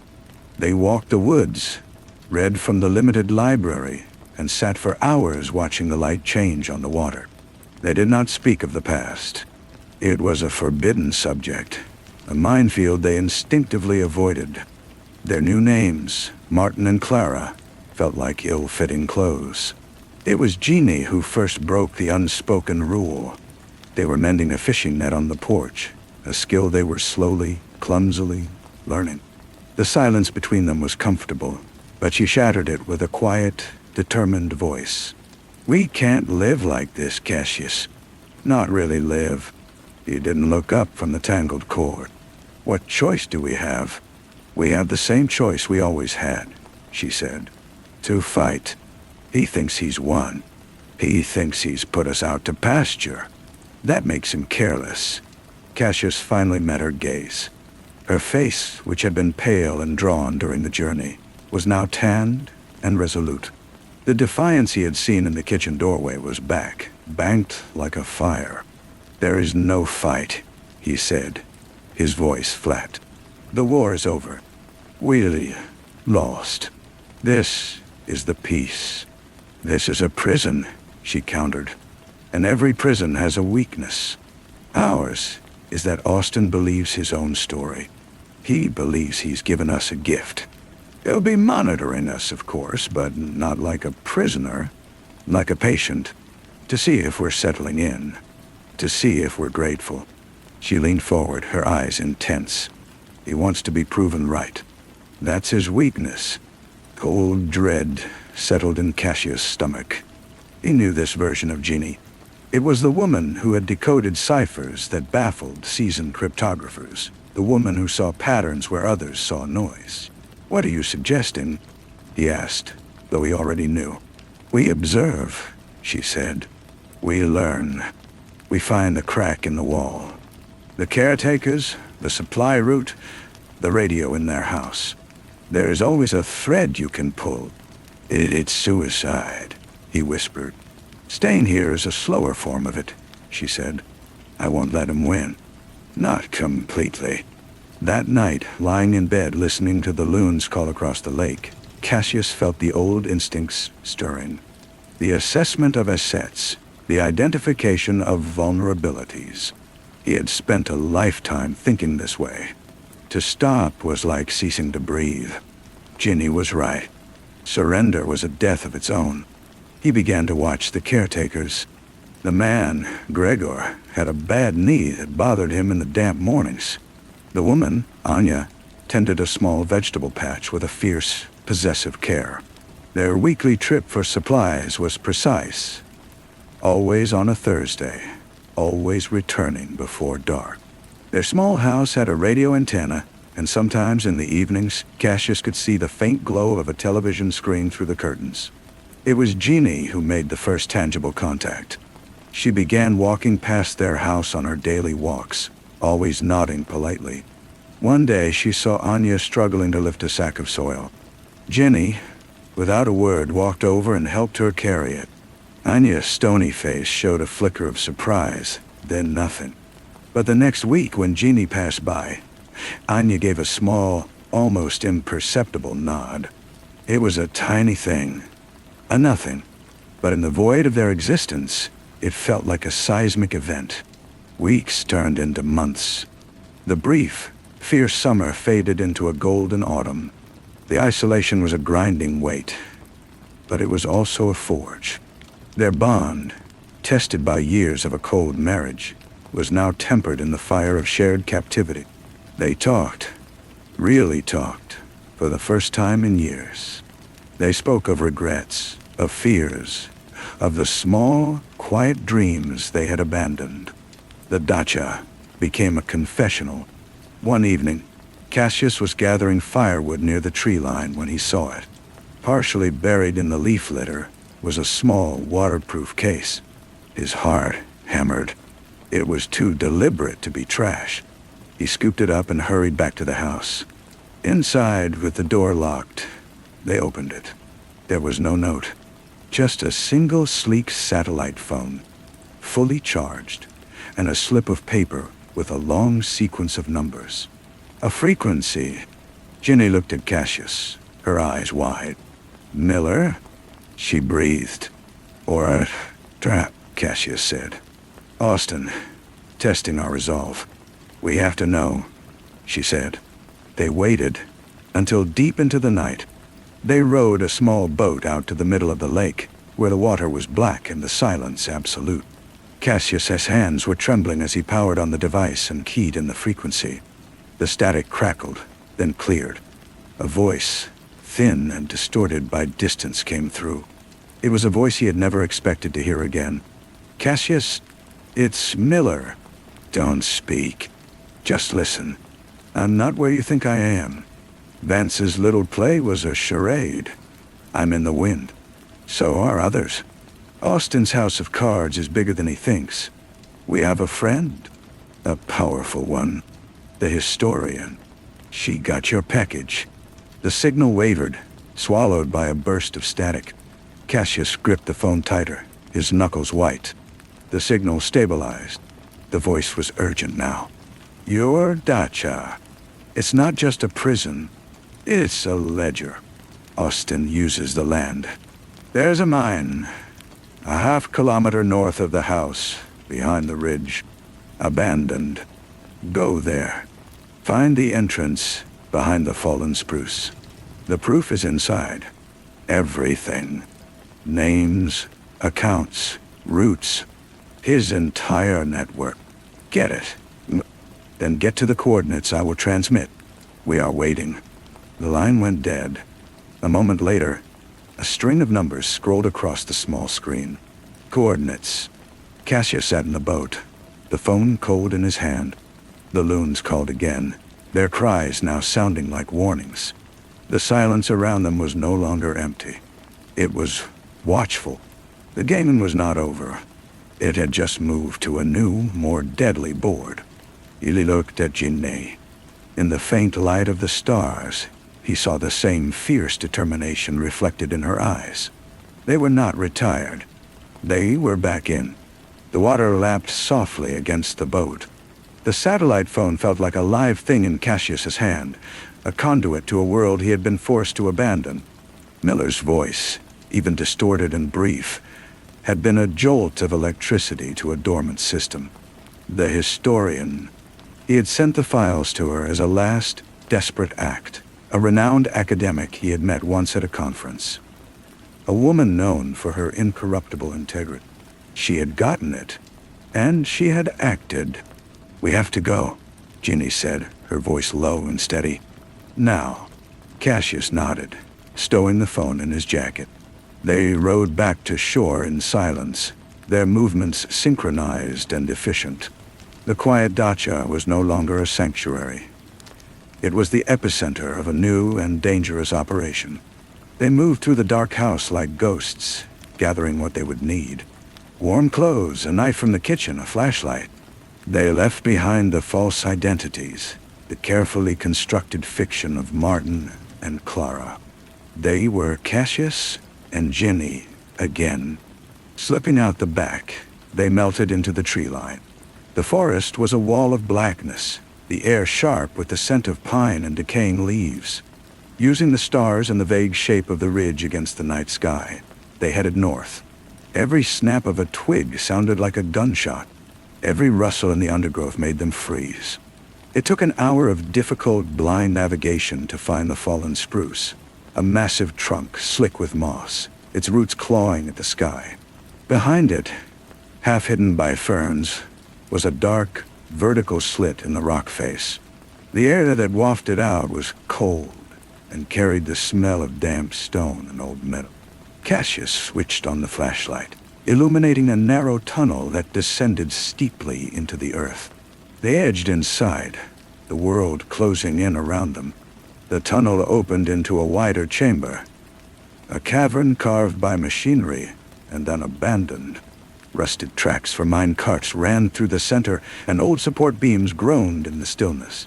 There, tucked into a crevice in the rock wall, was a metal box, sealed with a simple combination lock. Jenny knelt, her fingers deft. She tried the date of their wedding anniversary. It didn't budge. She tried the date of Austin's rise to power. Nothing. Then she tried the date Cassius had first gone public with his suspicions. The lock clicked open. Inside, nestled in protective foam, were several solid-state drives and a thick stack of documents. Cassius shone the light on the top page. It was a shipping manifest. Origin, a shell company he recognized. Destination, a port city known for its lax regulations. Cargo, listed as agricultural equipment, but handwritten in the margin in Austin's precise script was a single word. Pandora. This is it, Jenny whispered, her breath misting in the cold air. This is everything. A sound echoed from the tunnel behind them. Not an animal. The crunch of a boot on gravel. Cassius killed the flashlight, plunging them into absolute blackness. He pushed the box deeper into the crevice and pulled Jeannie down behind a rusted cart. They held their breath. A beam of light swept across the cavern, pausing on the fallen spruce outside the entrance. Two figures entered, their movements professional and quiet. They were not the caretakers. These men were armed, their silhouettes sharp and dangerous against the tunnel's mouth. One of them spoke, his voice a low murmur. The tracker was right. They're here. The phone, Cassius thought. They must have tagged the phone. It was a trap, but Miller's message had been real.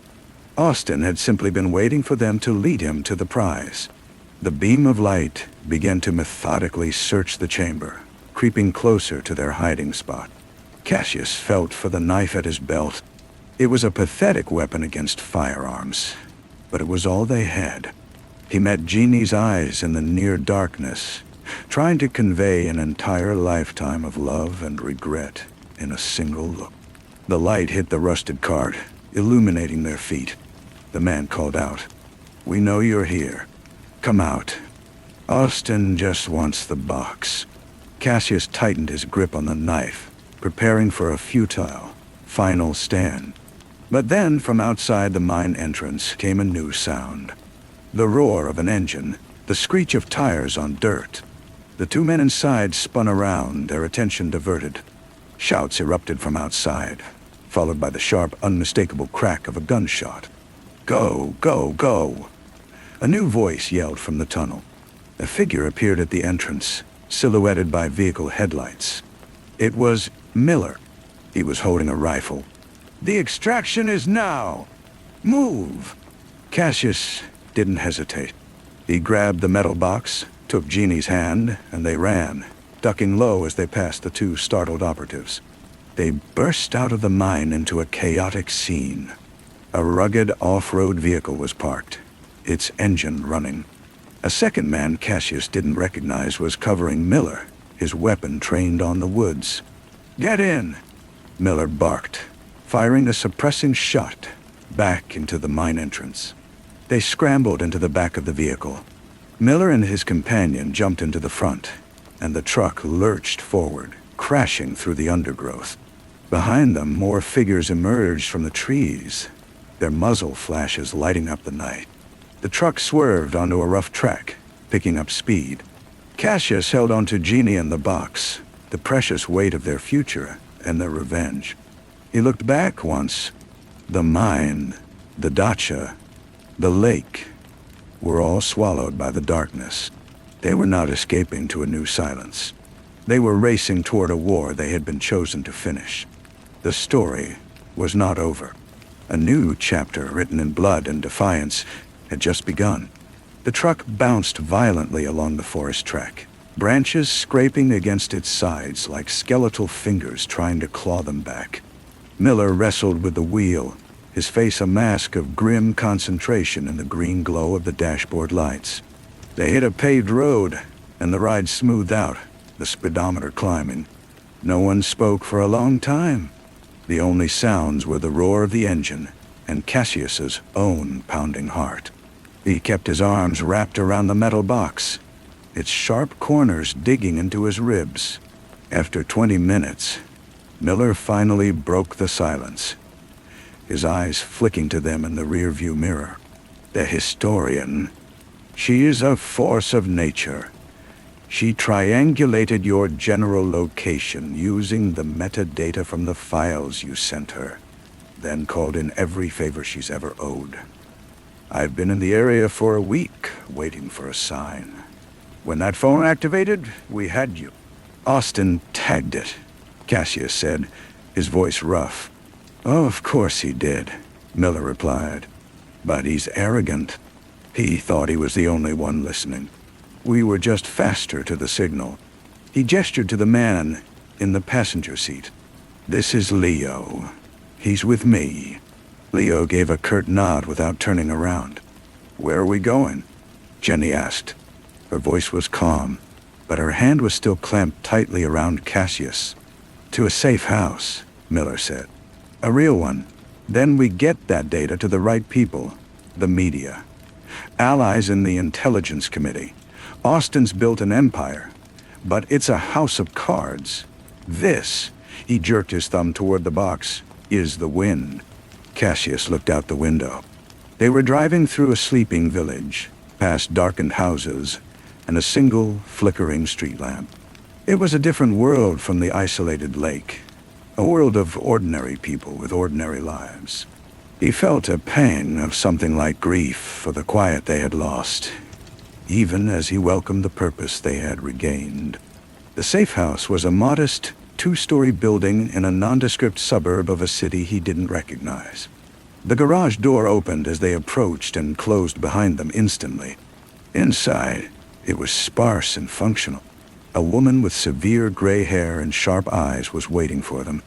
She introduced herself as Ilara, the historian's chief of security. She led them to a basement room that had been converted into a digital command center. Monitors lined the walls, and several laptops hummed on a central table.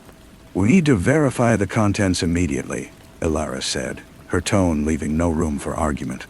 And then we need to move. Austin will have every asset he has looking for you now. Jenny took charge, connecting one of the solid-state drives to a laptop. Files began to populate the screen. It was all there, just as Miller had said. A sprawling network of shell companies, encrypted bank accounts in offshore havens, detailed logs of covert operations that bypassed every oversight committee, and a list of names, politicians, journalists, foreign officials, all compromised or co-opted. It was the blueprint of a shadow government. Cassius watched the data scroll by, a cold fury settling in his gut. It was one thing to suspect the scale of the corruption. It was another to see its intricate, ugly machinery laid bare. He was right about one thing, Cassius said quietly, to no one in particular. Men like me are a liability, because we can't accept this. He tapped the screen. We can't live in a world where this is the calculation. Jeannie looked up from the laptop, her face illuminated by the cold light of the monitor. Then we make sure his calculation was wrong. Ilara's phone buzzed. She listened for a moment, her face hardening. They have found the truck. They're sweeping the area. We have less than an hour. Miller cursed. The dispersal plan. We go now. Each of us takes a copy of the data. A different route. We hit multiple channels at once. It's the only way to ensure it gets out. The room erupted into a controlled frenzy. Drives were duplicated, encrypted, and distributed. Cassius was given a backpack with a laptop, a drive, and a burner phone. Ginny was given another. Their instructions were simple. Get to a designated public location, upload the data packet to a secure server, and then disappear again. As they prepared to leave from separate exits, Cassius pulled Ginny aside. The fear he had felt in the mine was gone, replaced by a terrible, clear-eyed certainty. "No matter what happens," he said. She reached up and touched his face. "No matter what," she repeated. "We finish this." He kissed her. A brief, hard kiss that felt like a promise and a farewell. Then they turned, shouldering their packs, and went their separate ways into the breaking dawn. Cassius stepped out into a narrow alley, the morning air cool on his skin. He blended into the thin stream of early commuters, just another man with a backpack. But his was heavier than most, filled with the weight of a truth that could shatter a nation. He walked, not toward a quiet lake, but into the heart of the storm they had unleashed.